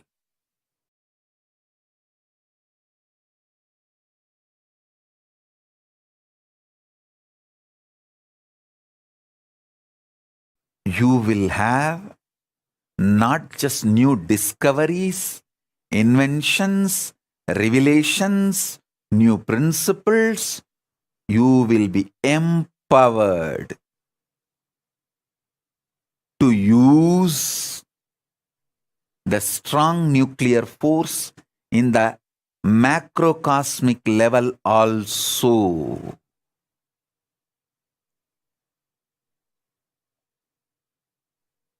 You can use just Surya Namaskar, sun salutation, to build your body internally, externally as you want, without the help of anything else. Because sun salutation, Surya Namaskar, is nothing but using strong nuclear force of the sun to empower the microcosm you are carrying. Surya Namaskar is a direct initiation from Surya. Listen. I will repeat.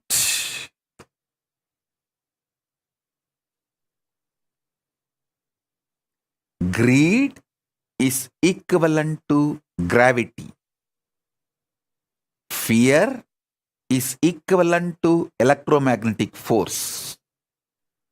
Powerful cognitions are equivalent to weak nuclear force, soft nuclear force, soft nuclear power. Initiation by me,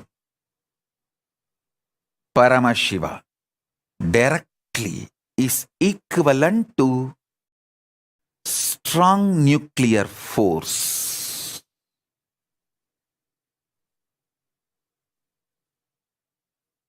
Listen. Now I am initiating all of you. So listen.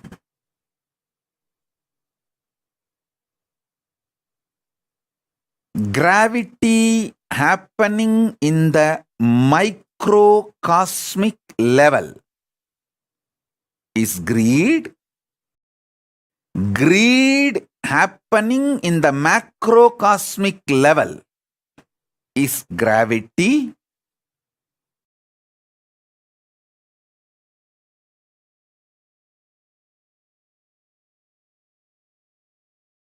Electromagnetic force happening in the microcosmic level is fear. Fear happening in the macrocosmic level is electromagnetic force.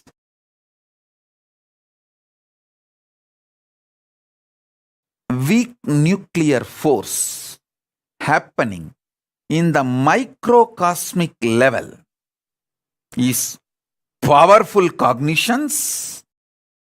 Powerful cognitions happening in level is weak nuclear force. Strong nuclear force happening in the microcosmic level is initiation by me, Paramashiva, directly, and initiation by Paramashiva directly happening in the macrocosmic level is strong nuclear force. Understand these four forces. Human mind was able to decode through science. Science was able to decode through human mind. Now I am revealing the fifth force, fifth power. Listen. The fifth one is power of consciousness. Power of consciousness. I'll define it elaborately. I'll explain it elaborately. Listen.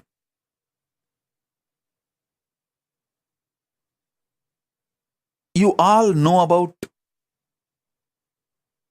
greed. It's too easy to know. Fear. You all know the fundamental definitions and understandings about fear. Powerful cognitions. Almost all practicing Hindus will know the principle of powerful cognitions. When you get powerful insights, revelations from Shastra Pramana and Apta Pramana, and it clicks with you inside, becomes Atma Pramana. That's what I call powerful cognitions. Those powerful cognitions are like weak nuclear force.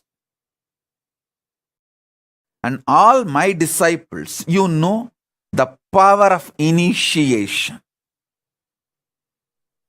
The initiation is strong nuclear force. These four fundamental principles, powers, you all know.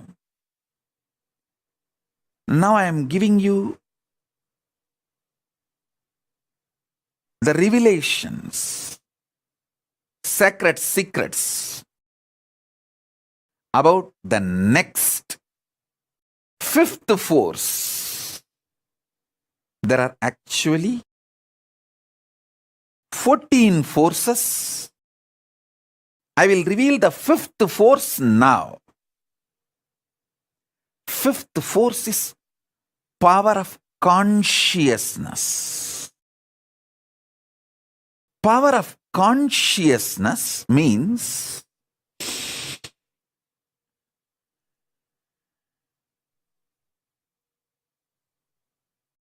just knowing the truth. Paramashiva is there not because you believe. It's a truth. Paramashiva is real, is truth.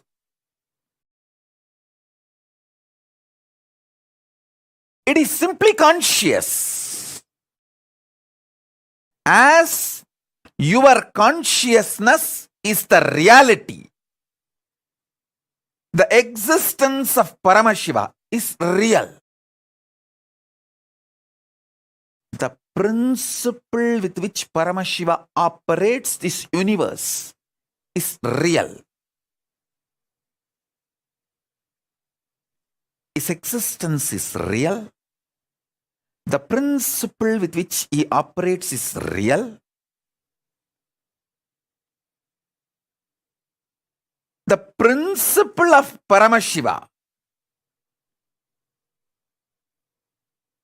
is called Linga, Dharma.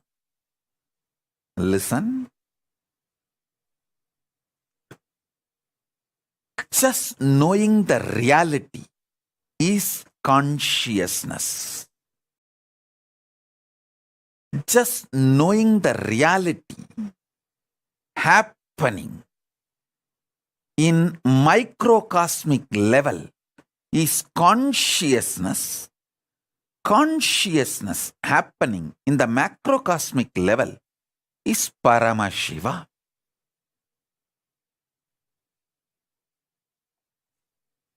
Paramashiva is real, is consciousness.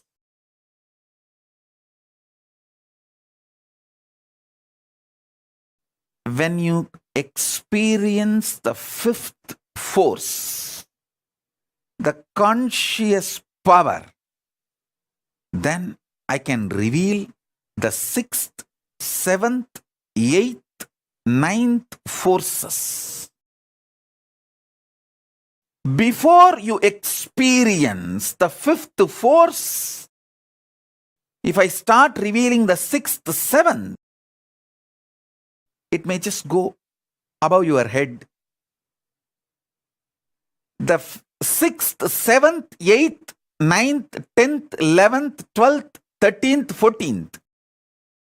Revelations about these forces, I am going to do it as classes and programs for the committed disciples, not economically, but consciously. Sincere seekers that need not be revealed to people who are not that interested. It should be revealed to people who are really committed and interested.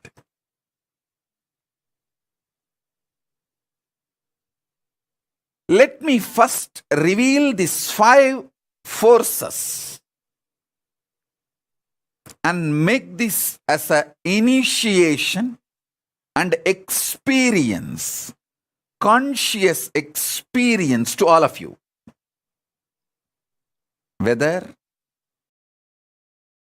you are just ordinary clerk doing a regular job, or a beggar in the street, homeless person in the roadside, or statesman ruling a nation, a powerful personality, influencer in the field of entertainment or music, politics, religion, society, in any level you may be, whoever you may be. Understanding about these 5 forces will enrich your life, empower your life, enlighten you. Enlighten you. Everything science decoded related to gravitation, the gravity, using the human mind, map it to your microcosmic level experience called greed. You will be empowered how to gravitate what you want and how not to gravitate what you don't want. Everything modern science has decoded about electrotic force, internalize, map it to the fear you experience in the microcosmic level, insecurities you go through, fears you go through. Map all those principles related to electromagnetic force to the experience of fear in your life, in your being. You will have so much clarity about fear. You will know how to use fear, how not to get affected by fear, how not to get affected by insecurities, how not to become life negative due to fears. I tell you,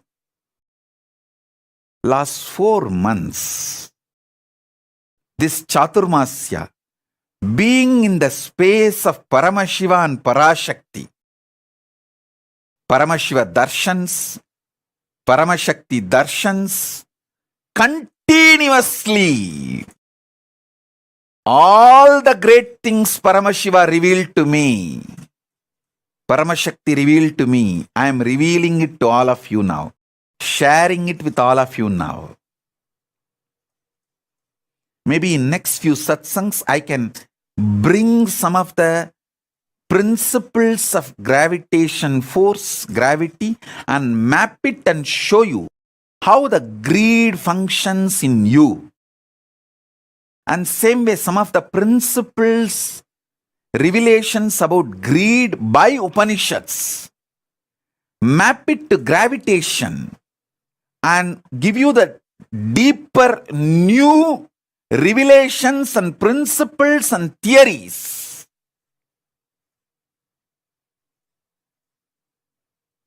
Possible new discoveries, new inventions about the gravitation principle.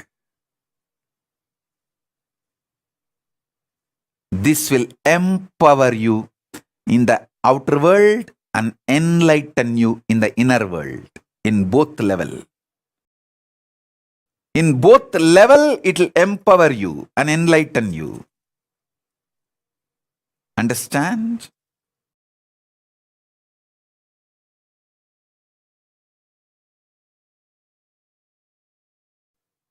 Same way, all the principles science has decoded about the electromagnetic forces. If you map it to the fears and insecurities and phobias you go through, you will become so clear about fear and the effects of fear in your life. Then you will know how to use fear and not to get used by fear. How to master fear. How not to be slave for fears and insecurities. Understand? When you get caught in fear and insecurities and phobias, you become life negative. Not only you commit suicide, you kill your consciousness. You see, suicide is not just destroying your body. You become Brahmarakshas after that. It's not that just when you destroy the body, everything ends. No. You can't end because you are eternal. Even if you kill your body, you don't have death. It's a truth.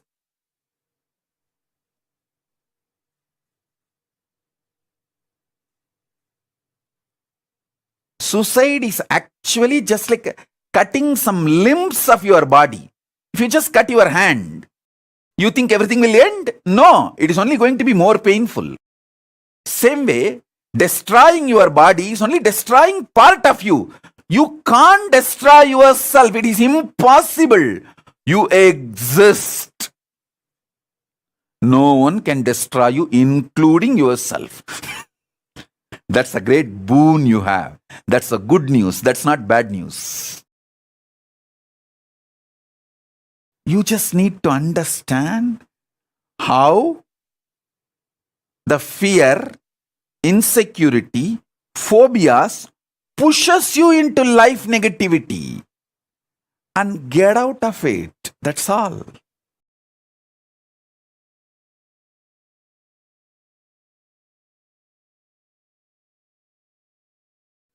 So listen.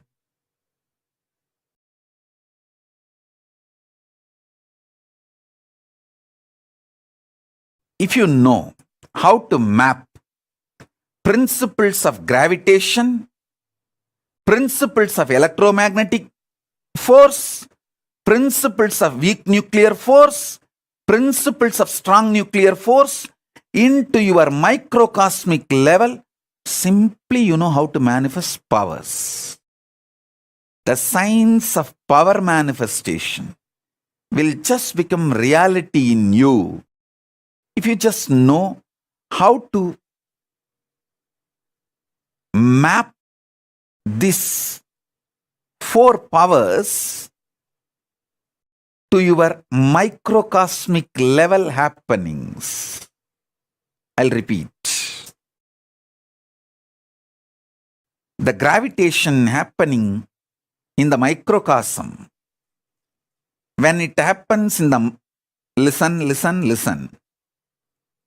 Gravitation, which is happening in the macrocosm, when it happens in microcosm, it's greed. Electromagnetic force happening in the macrocosm, when it is happening in your microcosm, it is called fear. Weak nuclear force happening in the macrocosm, when it happens in the microcosm, it's called powerful cognitions. Example for powerful cognitions is unclutching, complete completion, sahaja samadhi, nirvigalpa samadhi. All these are powerful cognitions.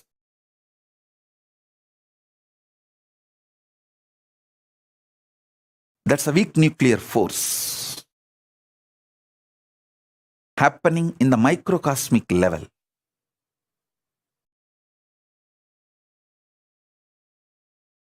Initiation happening in the microcosmic level is strong nuclear force happening in the macrocosmic level.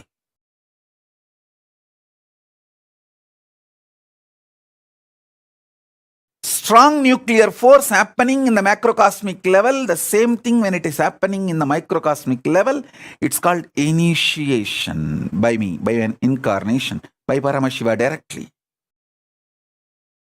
When Paramashiva initiates the microcosm, it is Diksha. When Paramashiva initiates the macrocosm universe, it's called strong nuclear force. The 5th is the 5th principle, 5th power, 5th force is consciousness. The example for conscious, Paramashiva is real, not because you have greed to get what you want from Paramashiva, not because you have fear and Paramashiva should protect you, not because you want to use Paramashiva as a powerful cognition and enrich your life, not because you want to get initiation from Paramashiva and empower yourself. Paramashiva is real because he is real. That is consciousness. He is real beyond all these 4. That is consciousness. That is consciousness.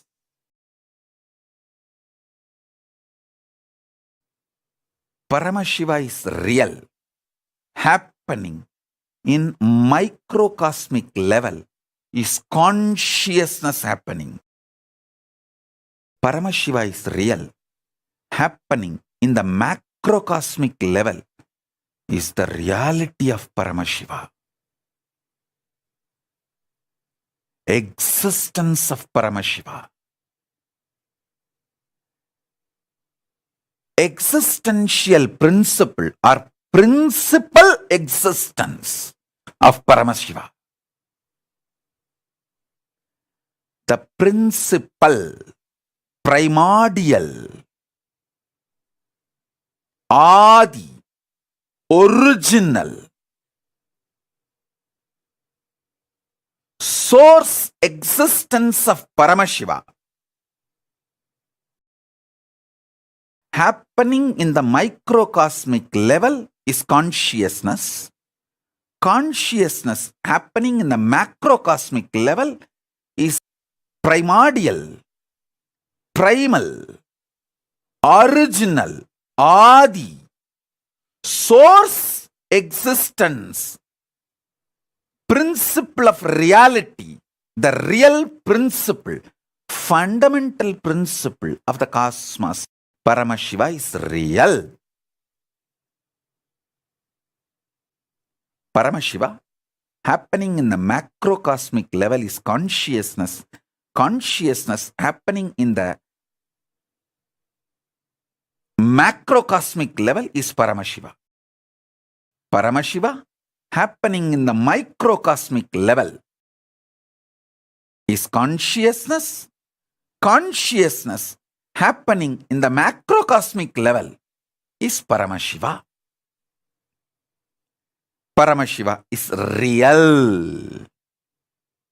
Is consciousness. This is the fifth force, fifth power. Power of reality.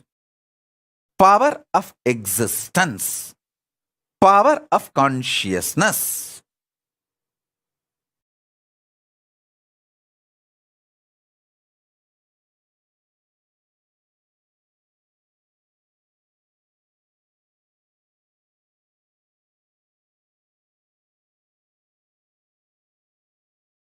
Today, I am introducing these 5 forces, the principles about 5 forces, and initiating all of you, empowering all of you, consciously enlightening all of you. In further satsangs, I will map how the gravitation can be mapped to greed, how the electromagnetic force can be mapped to fear, how the weak nuclear force principles can be mapped to powerful cognitions, how the strong nuclear principles can be mapped to initiation, empower you, all of you, enlighten all of you more and more, and also will reveal the power of consciousness. If you travel through the same logic, gravity, electromagnetic force, weak nuclear force, strong nuclear force, you can easily take a jump into consciousness. Science can explore consciousness if they travel this path. Because by the time they travel this path and understand these 4 powers, they will understand the uniting principle. So they will know the road to travel from first to second, second to third, third to fourth, and fourth to fifth. Science can use consciousness for betterment of the human life on this planet Earth.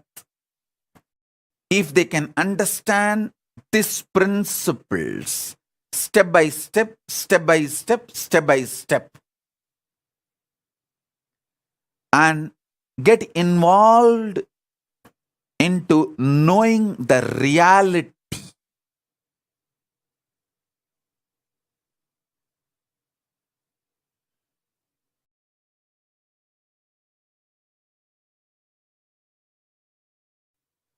I know, especially for my disciples, this satsang is a feast, maybe 10-course full meal. You need to watch this satsang at least 5 times. And I want each one of you to do little Google research. Study the fundamentals about gravity and greed. What modern day science says about gravity and what Upanishads reveal about greed. What modern day science say about electromagnetic force and what Upanishads reveal about fear. What modern day science reveals about weak nuclear force and what Upanishads reveal about powerful cognitions, what modern day science reveals about strong nuclear force, and what Upanishads reveal about initiation, diksha, what modern day science reveals about consciousness. I think modern day science yet to decode about consciousness, but what Upanishads reveal about consciousness.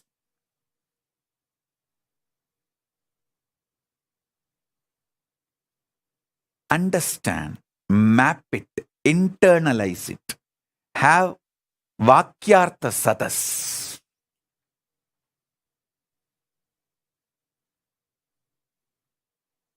You will simply start manifesting more and more powers, more and more enlightenment. The quality of your living enlightenment will just shoot up. And you will understand Hinduism is real, most scientifically scientific religion. It's literally beyond science. It can lead science to the next level.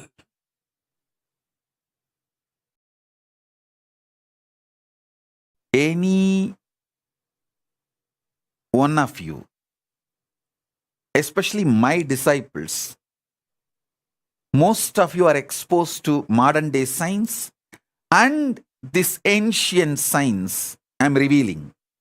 If you start mapping, analyzing, you will reveal, discover so many principles related to external world and internal world. Simply you will get Nobel Peace Prize or Nobel Prizes. In many fields, not just peace. In many fields, you will get Nobel Prize. Maybe there will be a time many of you will be receiving Nobel Prizes for revealing many principles, sacred secrets from the principle, from the truths I am revealing in these satsangs.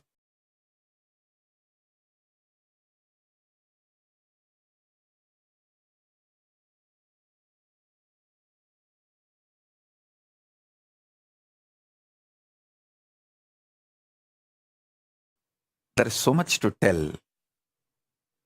There is so much to tell.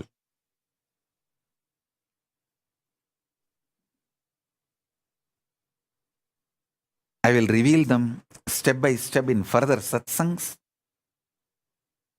And classes and sessions and programs for committed disciples. Understand? What's the difference between a viewer, common practicing Hindu, and committed disciple? A commonly practicing Hindu is integrated to these great truths. No doubt. He starts practicing. He may fail and succeed. He may go ups and downs, but he will revive himself, rebuild himself, practice, struggle, manifest. A committed disciple is not just individually integrated, he takes the responsibility for collective integrity.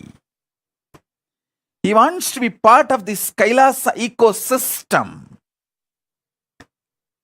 bringing collective integrity and take this to the whole world. Make whole world benefit from this. I am looking for those kind of people who are interested in taking collective integrity, responsibility for collective integrity. I am looking for those beings who wants to take responsibility for collective integrity and gather all of you and form the government of Kailasa. To the government of Kailasa, I will reveal the deeper truths and sacred secrets about the sixth force, seventh force, eighth force, ninth force, 10th force, 11th, 12th, 13th, 14th forces. There are 14 forces, powers. These 5, I have revealed it to everyone. From 6th, I'll be revealing, initiating, empowering, enlightening people who want to take the responsibility for collective integrity, making this greater science called Hinduism useful to the whole universe. So if you are interested in becoming part of Kailasa government, want to take the responsibility for collective integrity, you can declare your commitments through the social media now, either through YouTube live chat or Facebook live comments, Twitter live messages. You can put your comments. Whoever wants to take up the responsibility for collective integrity of taking this science to the whole universe, want to spend your time.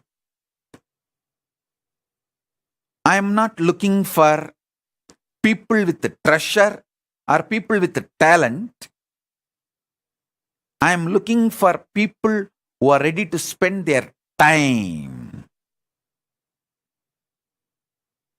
to take the responsibility for collective integrity. So you can take this science to the world and enrich the world, empower the world, let the whole world enjoy. Loka samasta sukhino bhavantu. You can put your comments, commitments. People who are part of the Kailasa government already, Adinavasis, Sannyasis, enrichers, casters, they will call you, connect with you. Let us form a large government team of Kailasa who wants to take the responsibility for collective integrity. To them, I will share the next level powers, so you can take this. You can also enjoy, you can take this to the whole world. So this is the message on this Vijayadasami, auspicious Vijayadasami day.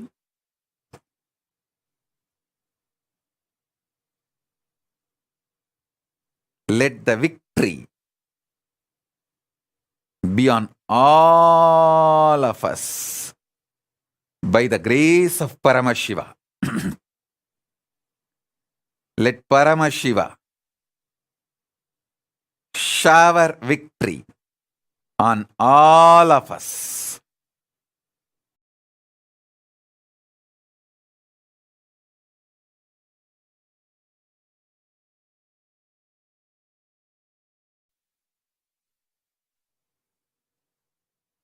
Now, I bring not only the initiation as the living representation, living manifestation of Paramashiva, I bring consciousness of Paramashiva to everyone who is connected to me now, sitting all over the universe.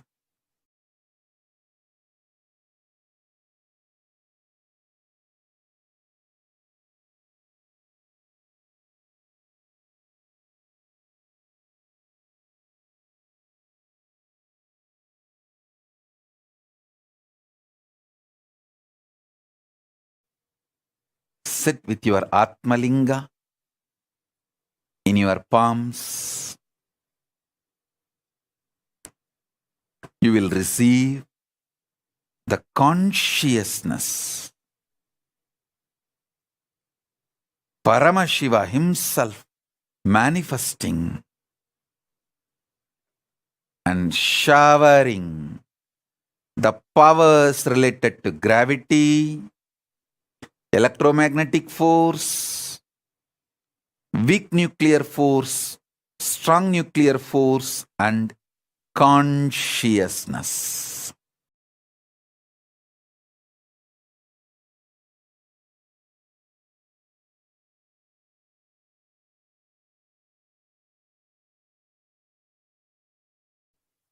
Paramashiva, Paramashiva, Paramashiva, Paramashiva, Paramashiva.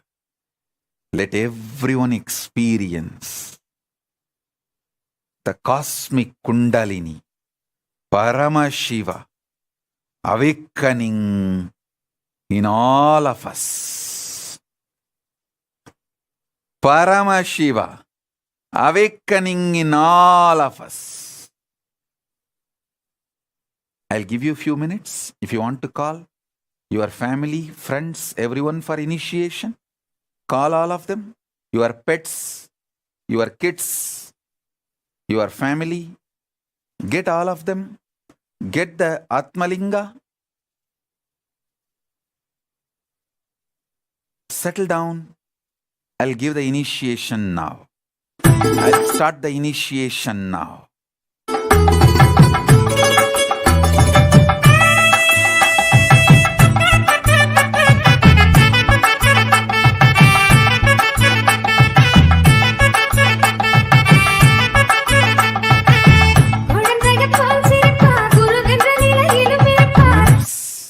Whoever wants to commit to take the collective responsibility, you can put your messages in YouTube, Facebook, Twitter, WhatsApp, in all the social media platforms.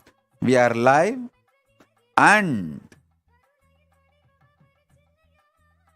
gather your family, friends, your pets, kids, all with their Atmalinga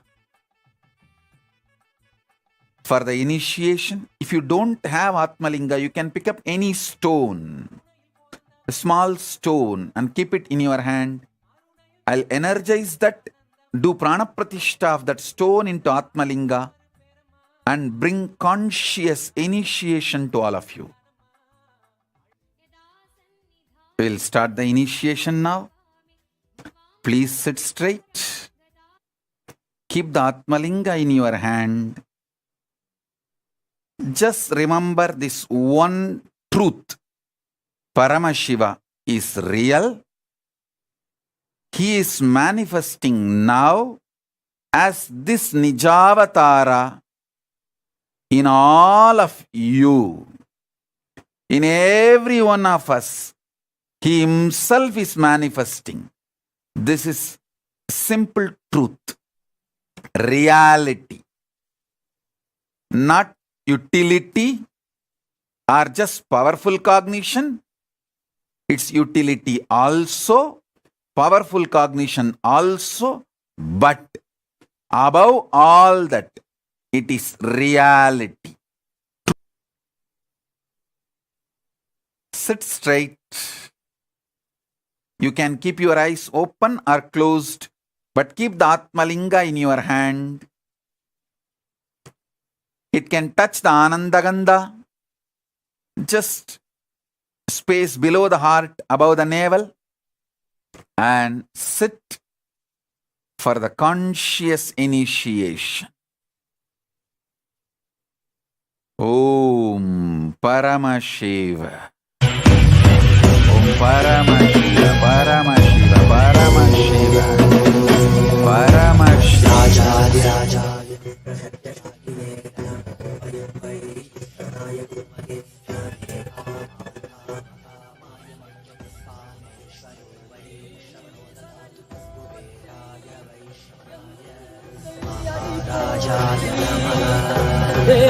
Sanadi போற்றி, சிவன் சேவடி போற்றி, நேயத்தே நின்றறிமலனடி போற்றி, ஆயப்பிறப்பருக்கும் மன்னனடி போற்றி, சீரார் பெரும் துறையிடம் தேவனடி போற்றி, ஆராத இன்பம் அருளும் மலை போற்றி. ஈசனே சிந்தை கவனம் நேசனே, நீ வருவாய் ஒடு கனிகளை கொண்டு உன்னை பூஜித்தோ அருள் தருவாய். கலி என்னும் கடலினில் கூட்டிட்டேயும் இனி கரம் வந்து பரமசிவ பரமசிவ பரமசிவ பரமசிவ. அருணாச்சலனே நீ வாராய், அகண்ட ஜோதியனே வாராய், அல்லல் நீக்கிடவே வாராய், அகிலம் போற்றுகின்ற ஈசனே, சிந்தை கவர்ந்த நேசனே, நீ வருவாய் ஒடு கனிகளை கொண்டு பூஜித்தோ அருள் தருவாய்.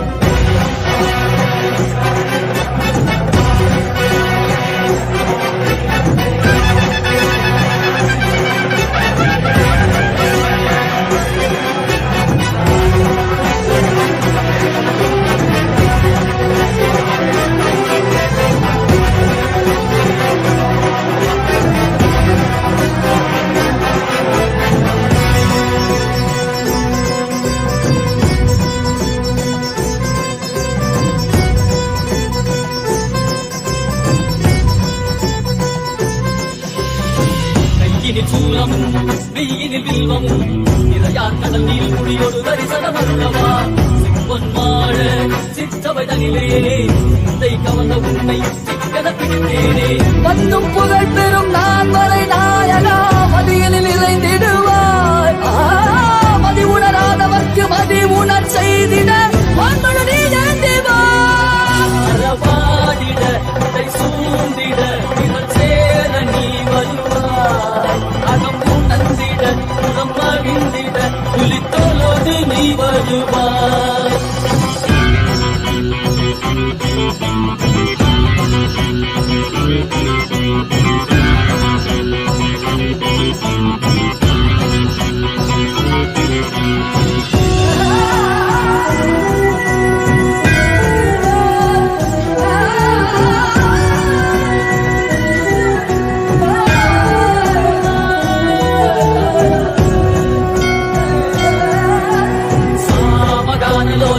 விமுக்தி காரணே நாதிகேச திவ்ய பிரம்மரூபனே, மீனாட்சி சக்தி சகித சுந்தரேசனே, அண்ணாமலை உதித்த நித்யநந்தனே, சித்து அச்சித்தெல்லாம் முன்னாலே இயக்கும் முன்னாலே உந்தன் கண்ணாலே, சிகையில் அணிந்திட்ட மதியாலே மதியின் மொழியாலே தெளிந்திடும் வழியாலே, ஜீவன் முக்தி பெற விழைந்தோமே உந்தன் திருவடியை தொழுதோமே.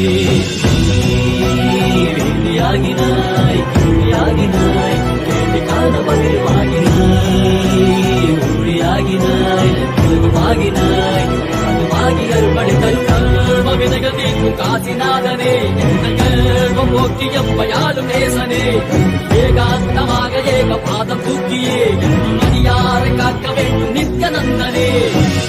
ஈசனே சிந்தை கவர நேசனே, நீ வருவாய் கதிகள கரணடையோ நயே காக்கிரவா. அருணாச்சலனே நீ வாராய், அகண்ட ஜோதியனே வாராய், அகிலம் போற்றிடவே வாராய், நித்யானந்தனே. பக்தி வரும் நித்தியம் தந்த சத்தியம் எல்லாம் கேளுங்க, சக்தி தரும் யுத்திகள் எல்லாம் ஒன்னல ரெண்டல ஆயிருங்க. பக்தி வரும் நித்தியம் தந்த சத்தியம் எல்லாம் கேளுங்க, சக்தி தரும் யுத்திகள் எல்லாம் ஒன்னல ரெண்டல ஆயிருங்க. என்னன்னு கேட்டா அது எட்டு சோரக்காய போகும், சொந்த வாழ்க்கையில நீங்க அதை வாழ்ந்திட நித்திய ஆனந்தம் கூடிடுங்க. சொர்க்கமதையனோ நீங்க வெளியே தேடணும், நித்யானந்த ஸ்பூரண வந்தா தானே கூடிடும். சொர்க்கமதையனோ நீங்க வெளியே தேடணும், நித்யானந்த ஸ்பூரண வந்தா தானே கூடிடும். சிவ Paramasiva Paramasiva Paramasiva Paramasiva. Let the Kundalini Shakti, Paramasakti, awaken in all of us. Paramashiva is real. Paramashiva. Paramashiva. Paramashiva.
வருகவே நலம் தரும்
வாழ்வருளும் நித்யானந்தனே இடமதி சூடி நீ வருக வருகவே அன்பின் வடிவமே ஆனந்த ஈஸ்வரனே வெட்கம் முழுதும் சிவாட்சி மலர வருகவே அடிமுடி காணாத அண்ணாமலை நாதனே சடைமுடி ஆண்டவனே அடியெடுத்து வருகவே கையிலை வாழும் எங்கள் கையிலை நாதனே கருணை வடிவே நீ வருக வருகவே நலம் தரும் வாழ்வருளும் நித்யானந்தனே இடமதி சூடி நீ வருக வருகவே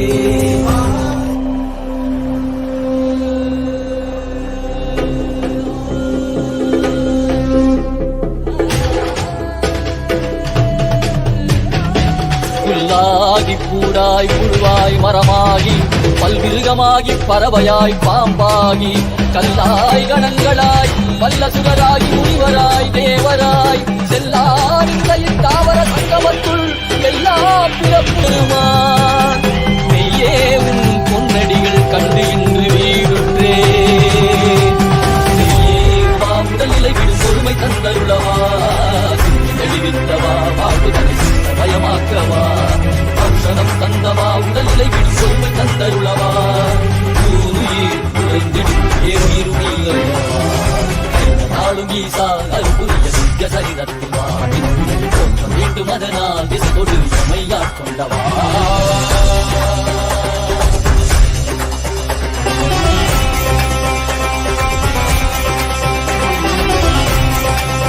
மாற்றமாம் வையகத்தின் சேரே வந்தறிவாம் தேற்றனே தேற்றத் தெளிவே என் சிந்தனையுள் ஊற்றான உன்னாரமுதே உதயானே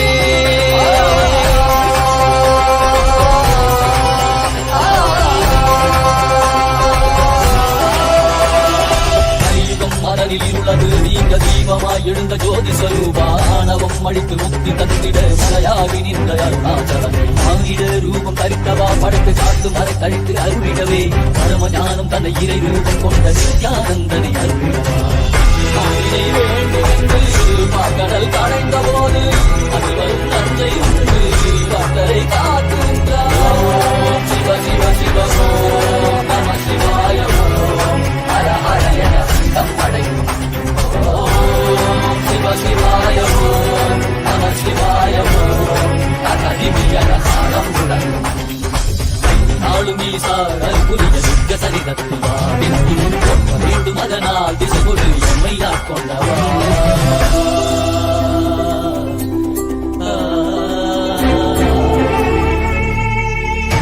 பகவதே ருத்ராய புருஷாய அகோராய வாமதேவாய சத்யஜாதாய பகவதே ருத்ராய புருஷாய அகோராய வாமதேவாய சத்யஜாதாய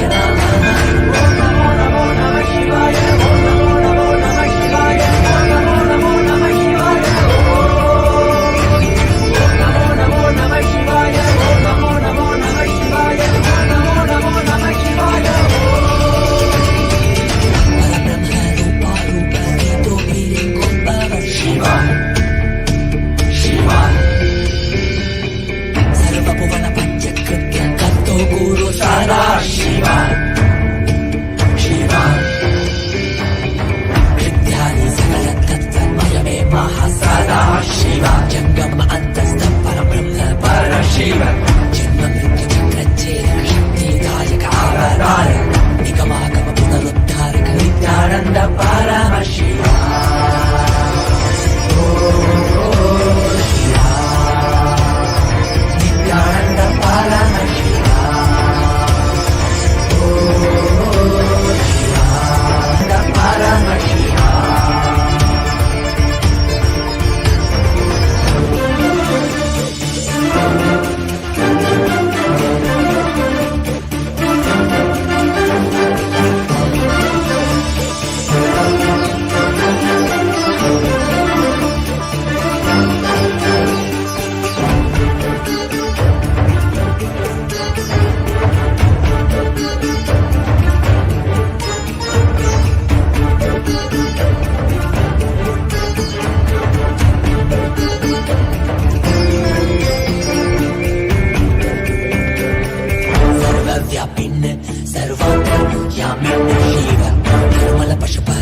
Paramashivam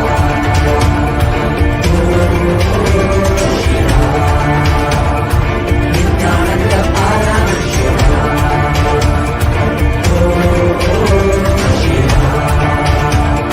Nithyananda Paramashivam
ஆடக மதுரை அரணை போற்றி ஆரமுது ஆன ஆனந்த போற்றி மறையும் மறைக்காக்கும் மலையை போற்றி முழுமதியாய் வந்த முதல்மா போற்றி அருணையில் உதித்த நித்தியனை போற்றி மாமதுரை மீட்ட சுந்தரா போற்றி அருணையில் உதித்த நித்தியனை போற்றி மாமதுரை மீட்ட சுந்தரா போற்றி Paramasiva Paramasiva Paramasiva Paramasiva Paramasiva Paramasiva Paramasiva Paramasiva.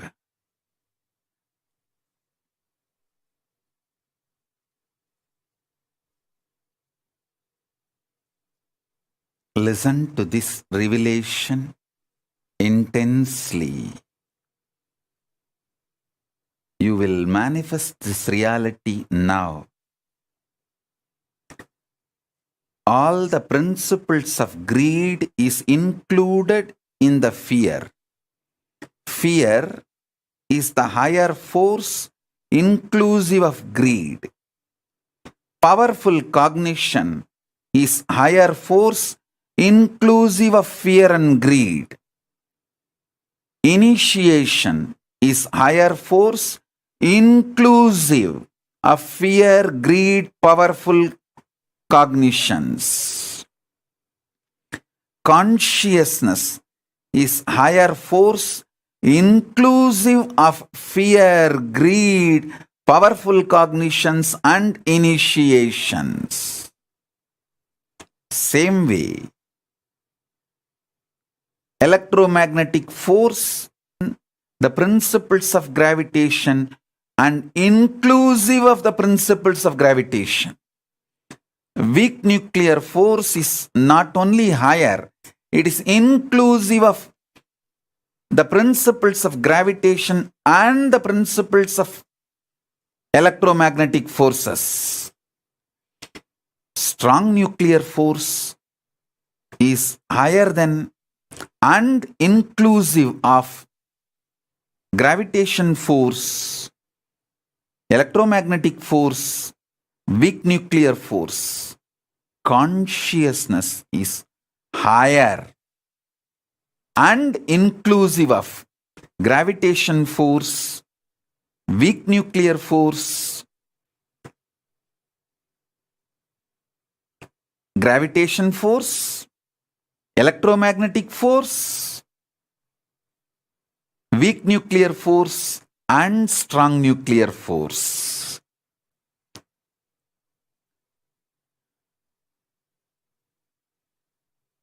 So understand, consciousness is not only higher, it is inclusive of all the other four forces. So sit with this consciousness. Paramashiva is real. You will manifest consciousness now. Paramashiva, Paramashiva, Paramashiva, Paramashiva.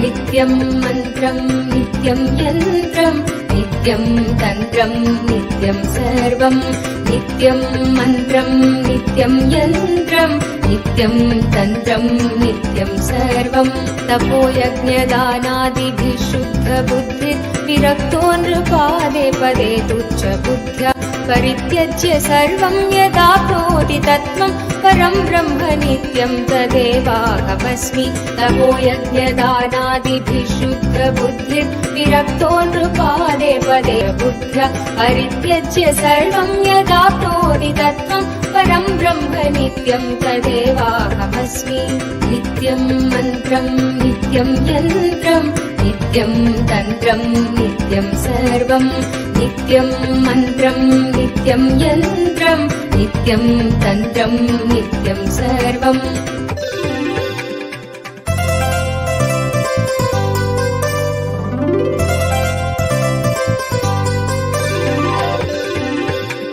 दयालुं गुरुं ब्रह्मनिष्ठं प्रशान्तं समाराध्य मध्या विचार्य स्वरूपं यदाप्नोति तत्त्वं निदिध्यास्य विद्वान्।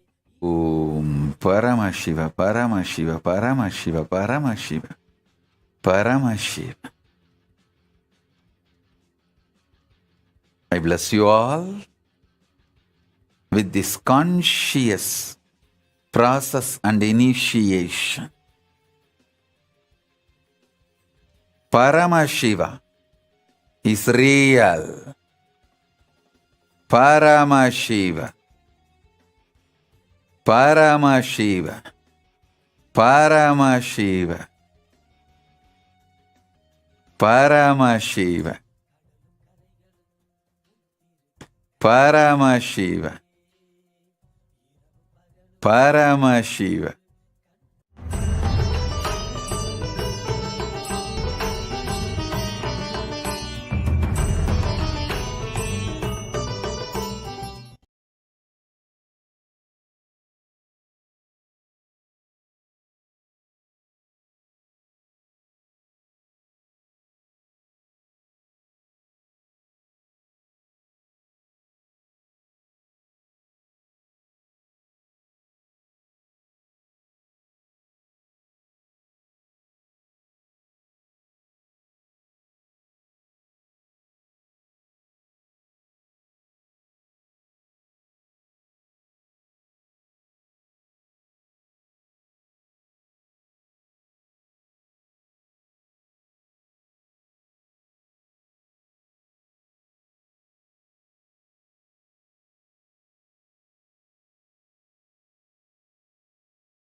We get you health.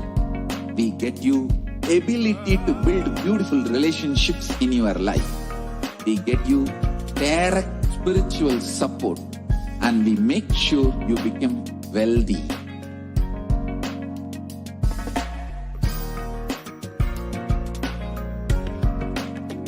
We won't stop giving you just good life. We will literally not stop till you live enlightened life. Manifesting the state of Paramashiva, space of Paramashiva, powers of Paramashiva, being of Paramashiva.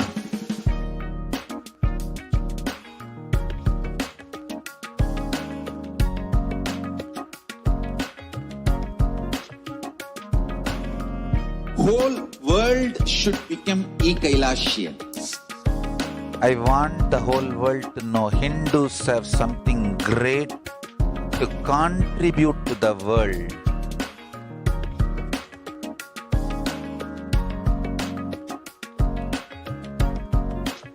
We have something great to contribute to the world.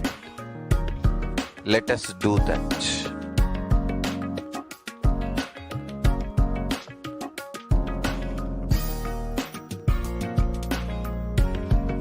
E-Kailasa is proper customized spiritual service helping you to identify your root patterns of suffering. We have perfected the science of helping every individual from every cultural, religious, nationality background.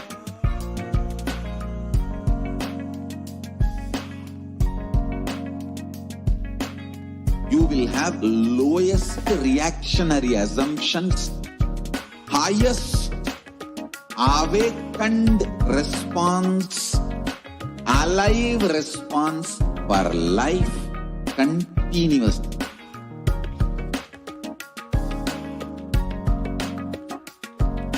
E-Kailasa is enlightenment ecosystem, literally enlightenment itself in your own home, wherever you are. Proper customized spiritual service helping you to complete with your life negativity. Withdrawal from life, self-hatred, self-denial, self-doubt, so much of tiredness, laziness, we can support you aligning your diet, your attitude, your aptitude, your understanding about life. We can help you with everything.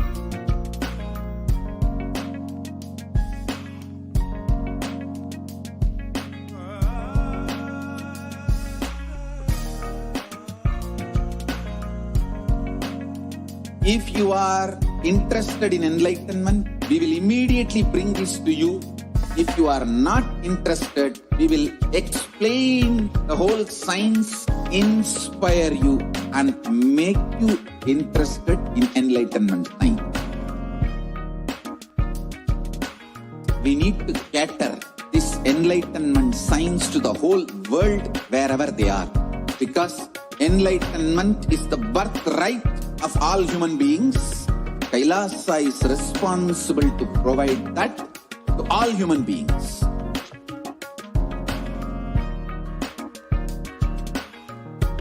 Kailasa is the totality of the knowledge I received from my gurus and practice manifested in my life, perfected by teaching millions of people from all cultures, time zones, backgrounds, genders, nationality, race, from every creed.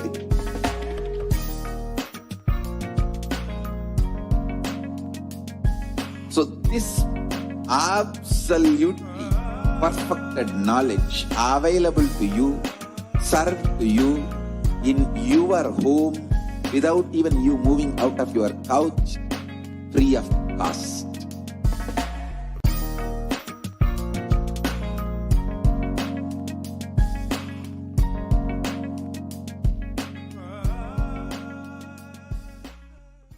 Just be alive for next 3 years. Don't die within next 3 years.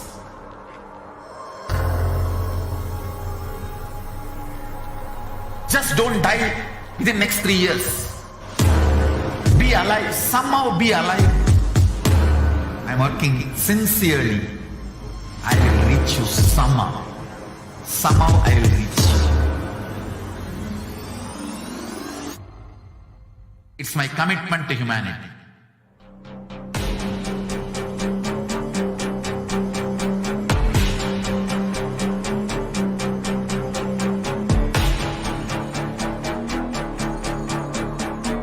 Just don't die within next 3 years. I will reach you wherever you are, whichever corner of the world you may be. I will reach you with enlightenment. You manifesting the space, state, powers, being Paramashivoham. It is possible, and it is possible for you.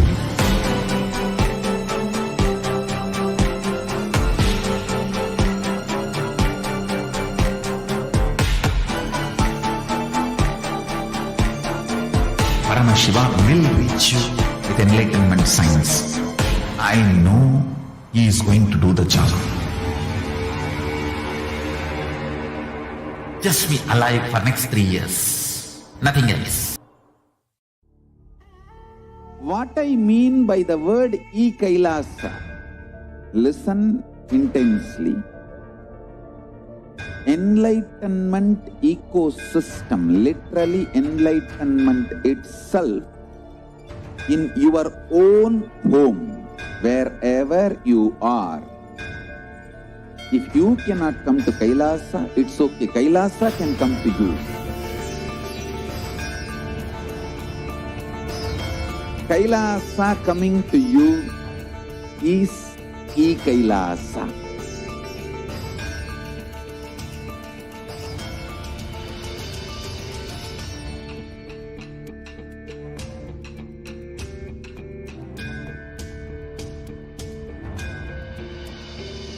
I will revive Hinduism. I am a Hindu revivalist, not by any revolution, but by evolution.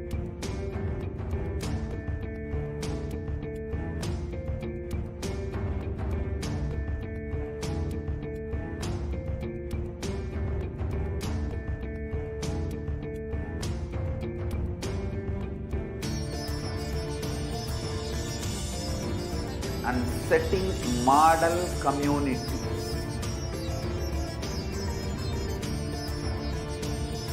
Kailasas, enlightenment ecosystems, Sarvanya Peethas all over the world.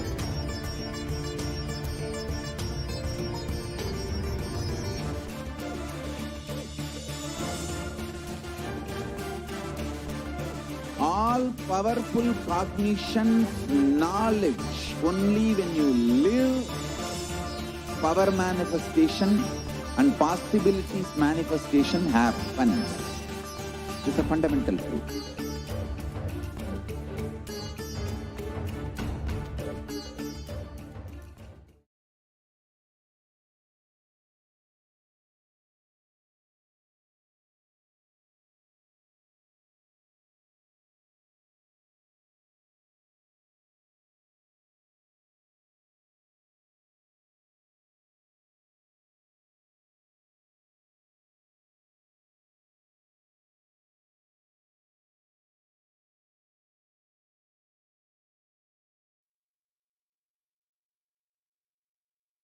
Nidhanam, His Divine Holiness, Bhagavan Nithyananda Paramashivam.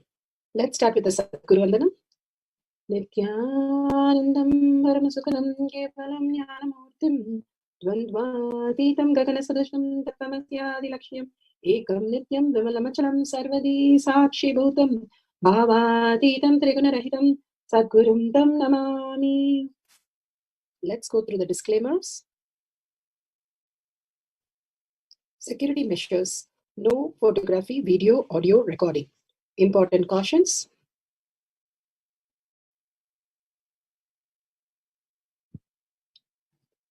Please be aware of the important cautions.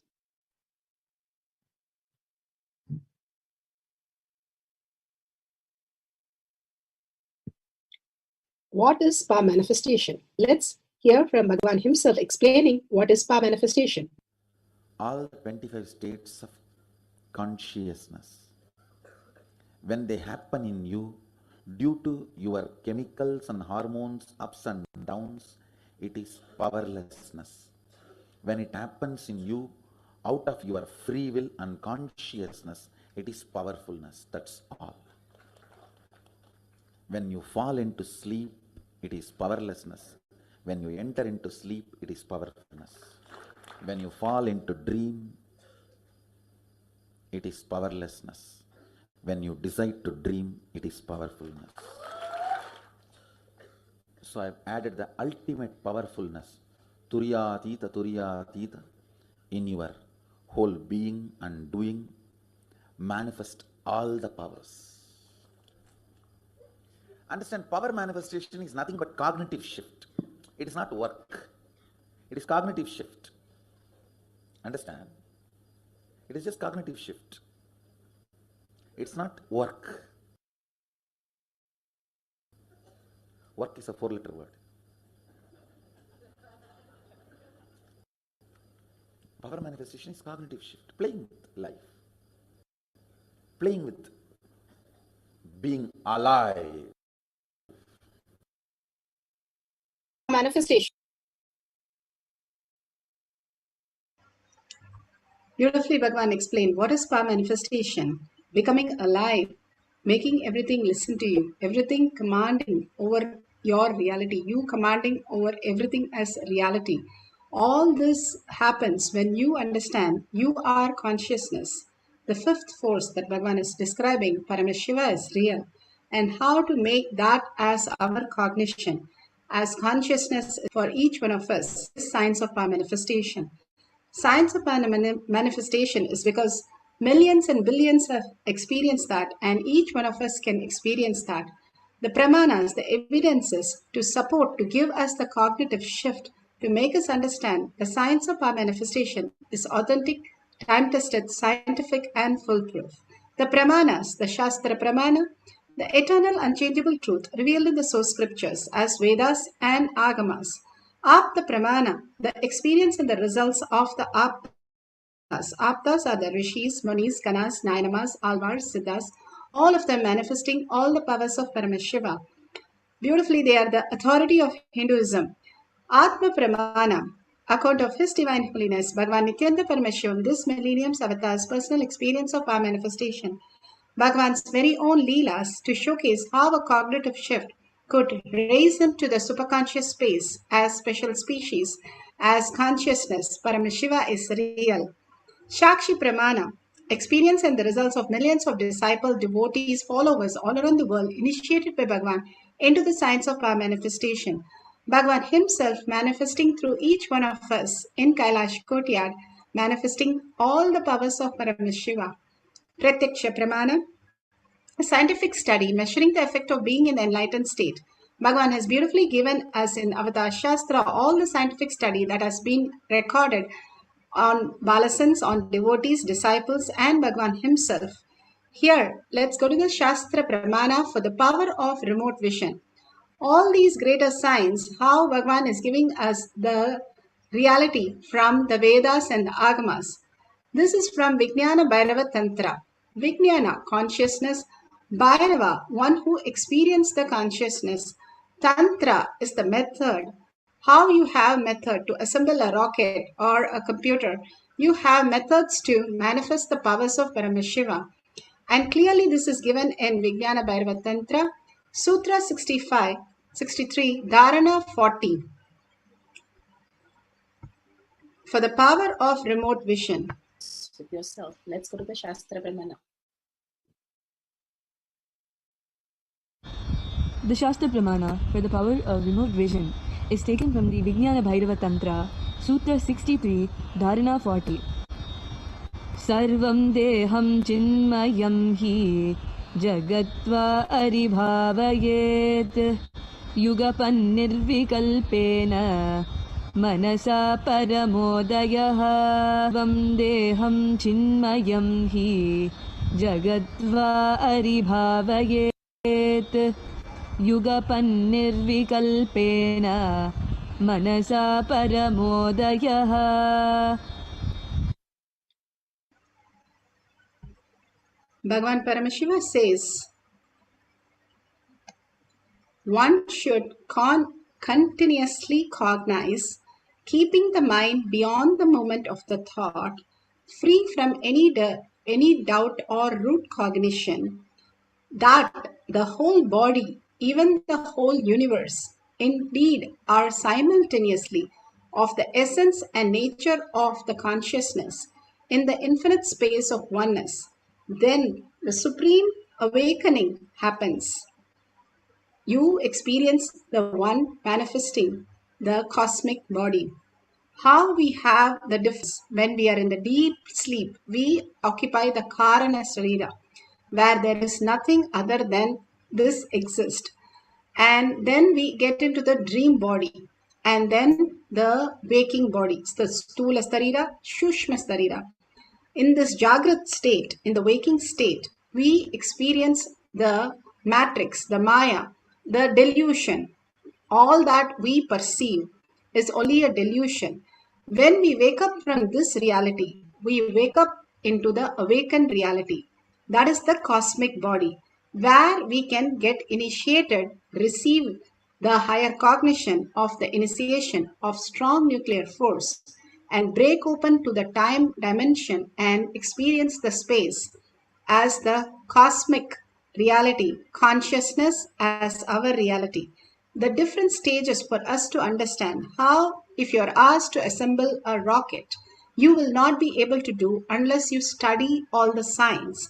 We spend 25 to 30 years of the prime time of our life studying the outer world, which we are going to live another 20 years or 30 years. Here we are eternally present, and we have to prepare something more than the rocket or something in the outer world, where we need to understand the greater reality. And the greater reality is explained by Bhagavan such beautiful manner. How the microcosm exists and how the macrocosm exists. When you are caught up in the fear and greed, you are caught up in the matrix, you don't even know the program runs you. You are already assembled and programmed, and you run only by the program. If you understand that you are in matrix, and if you understand you have to experience beyond world who you are, the consciousness, then you have to prepare yourself. If we don't prepare, the reality matrix itself prepares, giving us root shock and wakes us up, and then we run for blessings and initiation. But our very basic necessity, why we are on planet Earth in human body, which is the rarest of the rarest, to experience consciousness as the basic necessity, forgetting that we get deluded into the matrix. And then waking up from the matrix, we need to do the same effort how long we got deluded into it. We took the effort to get deluded. We have to take the effort to reverse all that. Bhagavan says to reverse is like how if I have to take every thread of your cloth that you're wearing, and from every thread I have to pull out the cotton and make it again back to cotton. What it is, it takes that much of effort to unlearn all the knowledge that you are holding as labels, as knowledge, as impression, as thoughts. Here Bhagavan gives us powerful space to manifest beyond all this and experience the oneness with Paramashiva, understanding you're not just the materialistic body and mind, but you are consciousness. Consciously experiencing the powerful cognition, completing and understanding that outer world, what you experience, is nothing but you are creating that for yourself and engaging in that. A simple example, if you understand that if somebody you lose in your life, for example, you are a friend with somebody and your friend leaves and gets married, or something happens where you feel the emptiness, that is exactly how you feel when you are unclutched. Unclutched is not just the word, but you really create the empty space in you. Why you feel empty is because your clutched ideas about that person has been suddenly removed. If you remove it gradually, is unclutch. And if you create the space, unclutching from all the things that we know. For example, we are called by some name, John. We will not wake up. If we are called by your name, you wake up from the sleep. Same way, you are clutched with that word. Same way, if you are called some queen or king, you don't get angry or upset. But if you're called by some names, you are disturbed with those words and meaning to those words, the labels that you carry. Completely unclutching till you understand you have no meaning to any words, anything which is happening in the outer world, or any person or any status, anything in the outer world. When you keep on unclutching, you feel that real gap that is happening inside you, the empty space that is happening inside you. When Paramashiva can fill you in and you can experience the oneness, this whole science is creating that space for you to get initiated as strong nuclear fourth force, for you to experience the oneness and understand Paramashiva is real, and you can manifest Paramashiva as your cognition, as reality. All Bhagavan is doing this greater science to the humanity to raise us into a superconscious space, a special species, rather than the suffering birth and death cycle. We don't even know next birth where we are going to land and how long we'll take to come back to such a space where we'll have a God as our guru, we'll have a physical body, and we'll be having a session where we can listen to this great science. With all that perfectly aligning right now, right today, is the blessing of Bhagavan and deep earning from you, which has made it happen. Now experience the oneness and take it to the next breakthrough level of you are Paramashiva as reality is science of our manifestation. The Apta Pramanas are the greatest rishis, munis, how they lived on planet Earth manifesting these huge powers. Here the Chola king goes to Shiva for asking that he doesn't have a son and he wants a son to Shiva, and with his wife Kamalavati. And this child that is blessed for Kamalavati, she is going to deliver the son, Kamalavati's son, but then the child is stuck in the pelvic region of the backbone, and it is not able to come out. So she says, hang me upside down from the roof and I will push the baby will come out, but yes, I will die, that is okay. Because the astrologer tells them, if you align for few more seconds inside you, and you can have a baby who will rule all three worlds. So she does a sacrifice just for her son to be the greatest king. And this king, whose previous birth was actually a spider. This spider was a very beautiful spider where it built so many webs on Shiva, trying to worship Shiva. But the elephant used to come there and every day remove the spider web. So he used to get very upset and angry. He went and poked the elephant's eyes so that he cannot see where the linga is. And to the greatest surprise, for a spider to have such a powerful space, Shiva appears and blesses him to be the Chola's son. And his name is Kocha Kannan, means red-eyed kid. That is what the name is, and he becomes the greatest king in the next birth. As Shiva blessed him in the previous birth, he will build so many temples for Shiva, and he built so many temples, and this is from Periya Purana as reference. These greater signs, how we exist, how we manifest our greater reality, is beautifully given by Bhagavan. And Bhagavan gives us the greatest possibility how we can experience the consciousness as reality. Ramana Maharshi has never given any method except only one method in his whole of his life. And one devotee went and asked him, "Can you give me a boon?" And Bhagavan says he used the Brahmastra, saying, "Look who's asking for the boon." This devotee said, "Brahmastra will not work on me. I want a boon, whether you're giving or not, tell me." And then Ramana Maharshi beautifully blesses him and says, "Okay, go and do this. Go lie and look at the vast sky. You will experience the greater reality, what you want in life. The future becomes manifested in your reality." It's so powerful when we are able to see the macrocosm and reflect into our microcosm. Bhagavan says that's the only technique Ramana Maharshi had ever given. Such a powerful technique. That is why he's telling the devotee that great technique for the humanity to experience.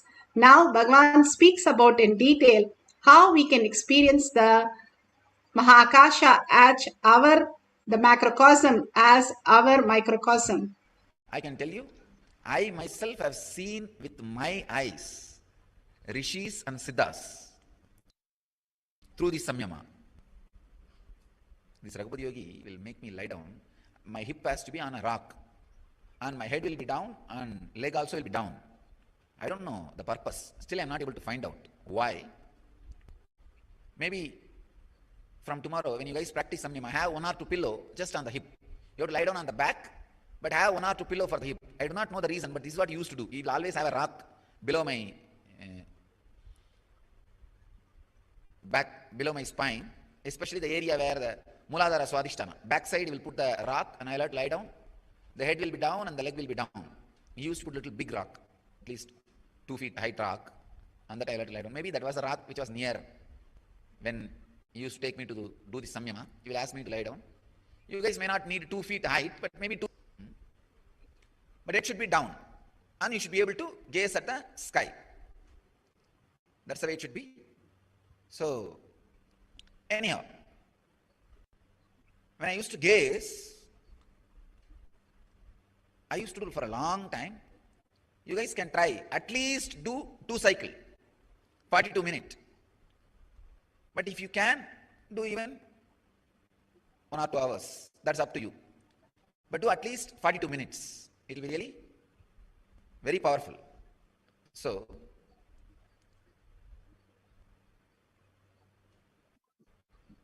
I have seen suddenly the very frequency of the body will change. Especially now you guys are going to fast and do. When you fast, your body changing your awareness, transcending the lower awareness and getting into the higher awareness is very easy. You see, like when you want to change the gear in the car, if the gearbox is lubricated, the unclutching and changing the gear is very easy. Same way, if you are practicing this liquid diet during the samyama, the changing the gear and you falling into the higher and higher consciousnesses, the entering into the transcendental consciousness will be very strong, very quick. That is why the fasting is used as a powerful technique for enlightenment. I want all you guys to know this is a very powerful process. When you do it along with the fasting, you will really be able to enter into the altered awarenesses, altered states of consciousnesses. Only thing you should take care that you should not get ulcer. Drink lot of juice and once talk to your doctor so that you take care of your health also. You should not have any disease, problem, which will create gastric trouble or any other stomach ulcer or anything because of this fasting. That you need to consult once with your doctor. And take neem juice morning. That will take care of everything. That will take care of everything. I have seen in my life. Very easily you can fall into the higher states of consciousness when you fast and practice this kind of samyama. And I myself have seen the Siddhas, Rishis, Munis, not just in this plane, in this cosmos, in the multi-universe, in the different universes. Your system enters into a suddenly different frequency. You will have the vision and darshan of them. They will appear in front of you. They will guide you. They will even talk to you. Many of you can become inspiration for enlightenment. So actually when you see a Siddha, Rishi or Muni, what will you do? Naturally you will ask for enlightenment or you may ask for something. They will bless you and it will be a more inspiration. Even if you ask for the worldly things, it will be an inspiration. Once you get it, it will be an inspiration for you to have more and more spiritual practice and samyama and get enlightened. So I wanted all of you to know there are multi-universes and I have seen them. I even saw some of their infrastructure, how they have roads, how they have traveling systems, how they travel, all those things I have seen.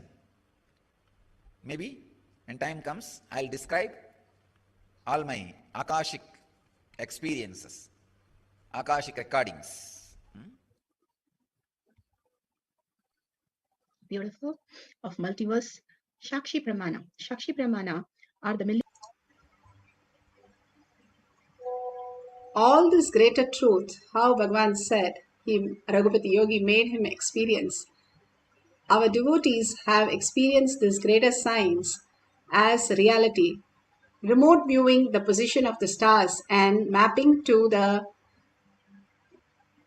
Google astrology and all the astronomy and seeing how the planets or the stars are, and she got it all right. Now we can experience the oneness. Let's sit straight with the head, neck and spine in a straight line, experience the greater reality. Whatever is seen as stars or planets, whatever details that you want, which gets projected in your inner space, just note it down and simply at the end of the session, you can verify all that and see it's matching exactly and then share with the world. If you have the Jnananjan in your Kantamala, you can apply in your third eye and your temple. And if you have a paper and pencil, if you have a partner to give you the questions, that's beautiful. Or you can write down the detail, the constellation details, or about the planets, which you can verify, which you see through your power of third eye, remote vision. Now let's sit straight with the head, neck and spine in a straight line. Absolute unclutching from anything that you know as the outer world. Be in the space of oneness with Paramashiva. Sit in the bhava, holding Paramashiva in your third eye and all his words in your third eye. Sit with 25 heads and 75 eyes and 50 hands and experience the oneness with Paramashiva, deeply connected and melting into Paramashiva with deep gratitude and love, and experience the oneness, how you go into the deep sleep. Same way, enter into that beautiful Nirvikalpa Samadhi, soft nuclear force, in that beautiful space of oneness. Chant the Mahavakya from your navel center, your whole being vibrating with that, and in deep listening. Listening is the key for manifestation. Each time you listen and continuously cognize, you will experience the greater reality, greater oneness. Now, let's experience the oneness with Paramashiva, entangle with oneness, and start chanting the Mahavakya deeply from your navel center with a deep listening. Whatever appears in your third eye, please make a note and we'll verify at the end of the session. Let's start the cycle 1 of manifesting the power of remote vision. Let Paramashiva's third eye manifest in all our third eyes. Let the Amrita pour, let the Vani open up, manifest in all of us.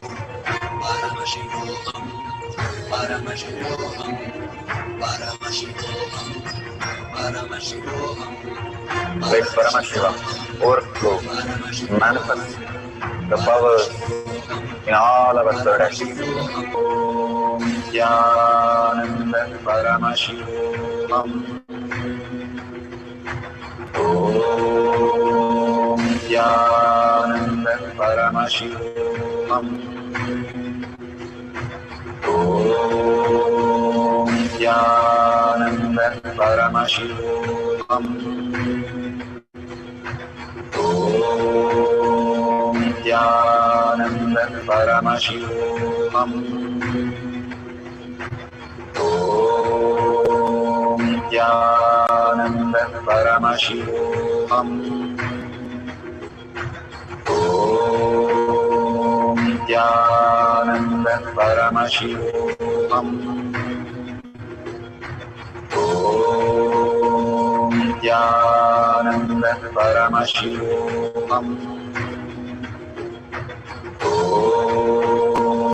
Nithyananda Paramashivoham. Om Nithyananda Paramashivoham. Om Nithyananda Paramashivoham. Om Nithyananda Paramashivoham.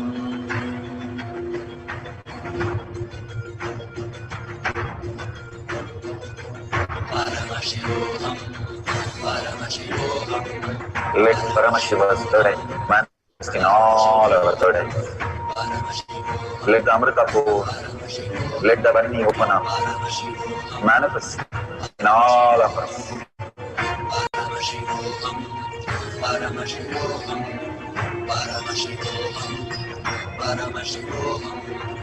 Let Paramashiva overflow, manifest the powers in all our third eyes.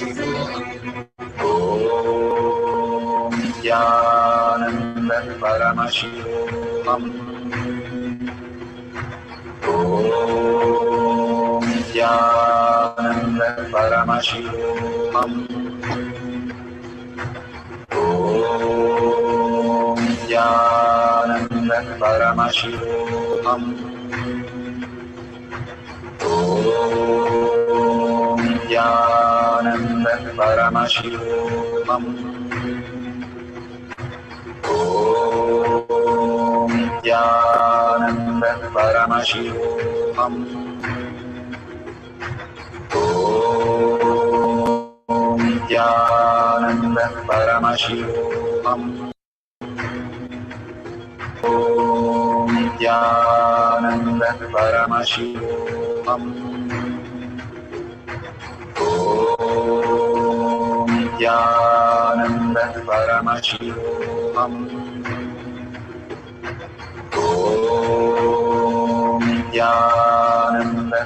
Om Nithyananda Paramashivoham. Om Nithyananda Paramashivoham. Om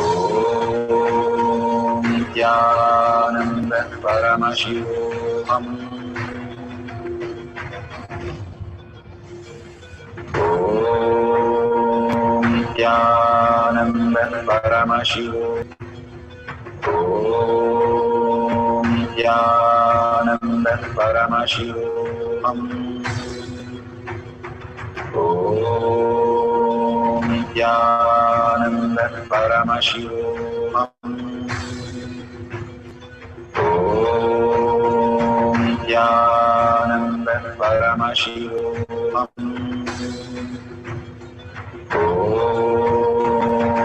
Nithyananda Paramashivoham. Om Nithyananda Paramashivoham. Om Nithyananda Paramashivoham. Om Nithyananda Paramashivoham. Om Nithyananda Paramashivoham.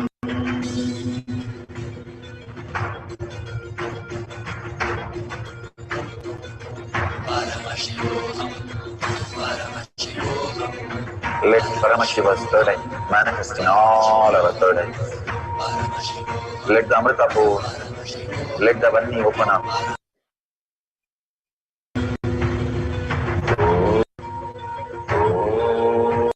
Om Nithyananda Paramashivoham.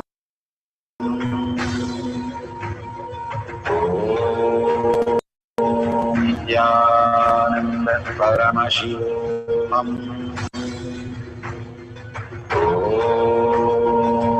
Nithyananda Paramashivoham. Om Nithyananda Paramashivoham.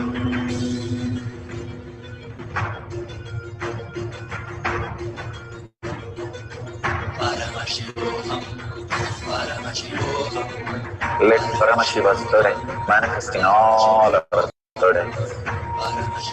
Let the Amrita pour, let the Vani open up, manifest in all of us.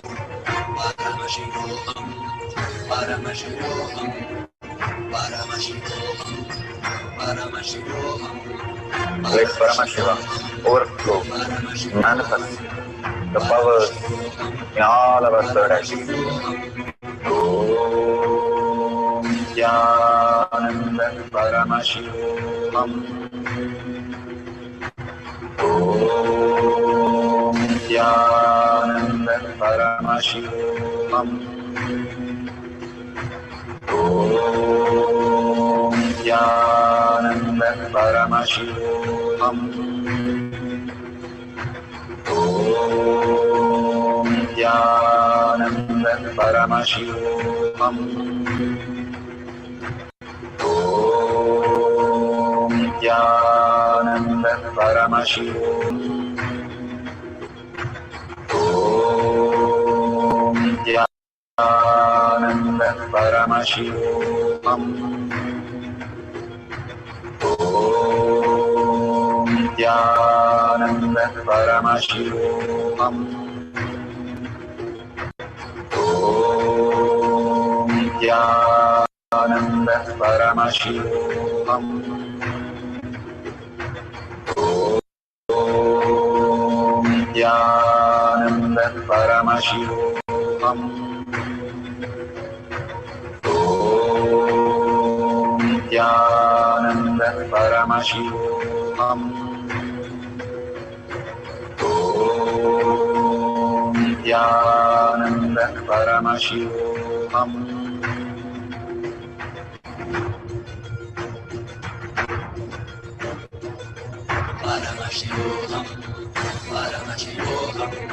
Let Paramashiva's third eye manifest in all our third eyes. Let the Amrita pour, let the Vani open up, manifest in all of us.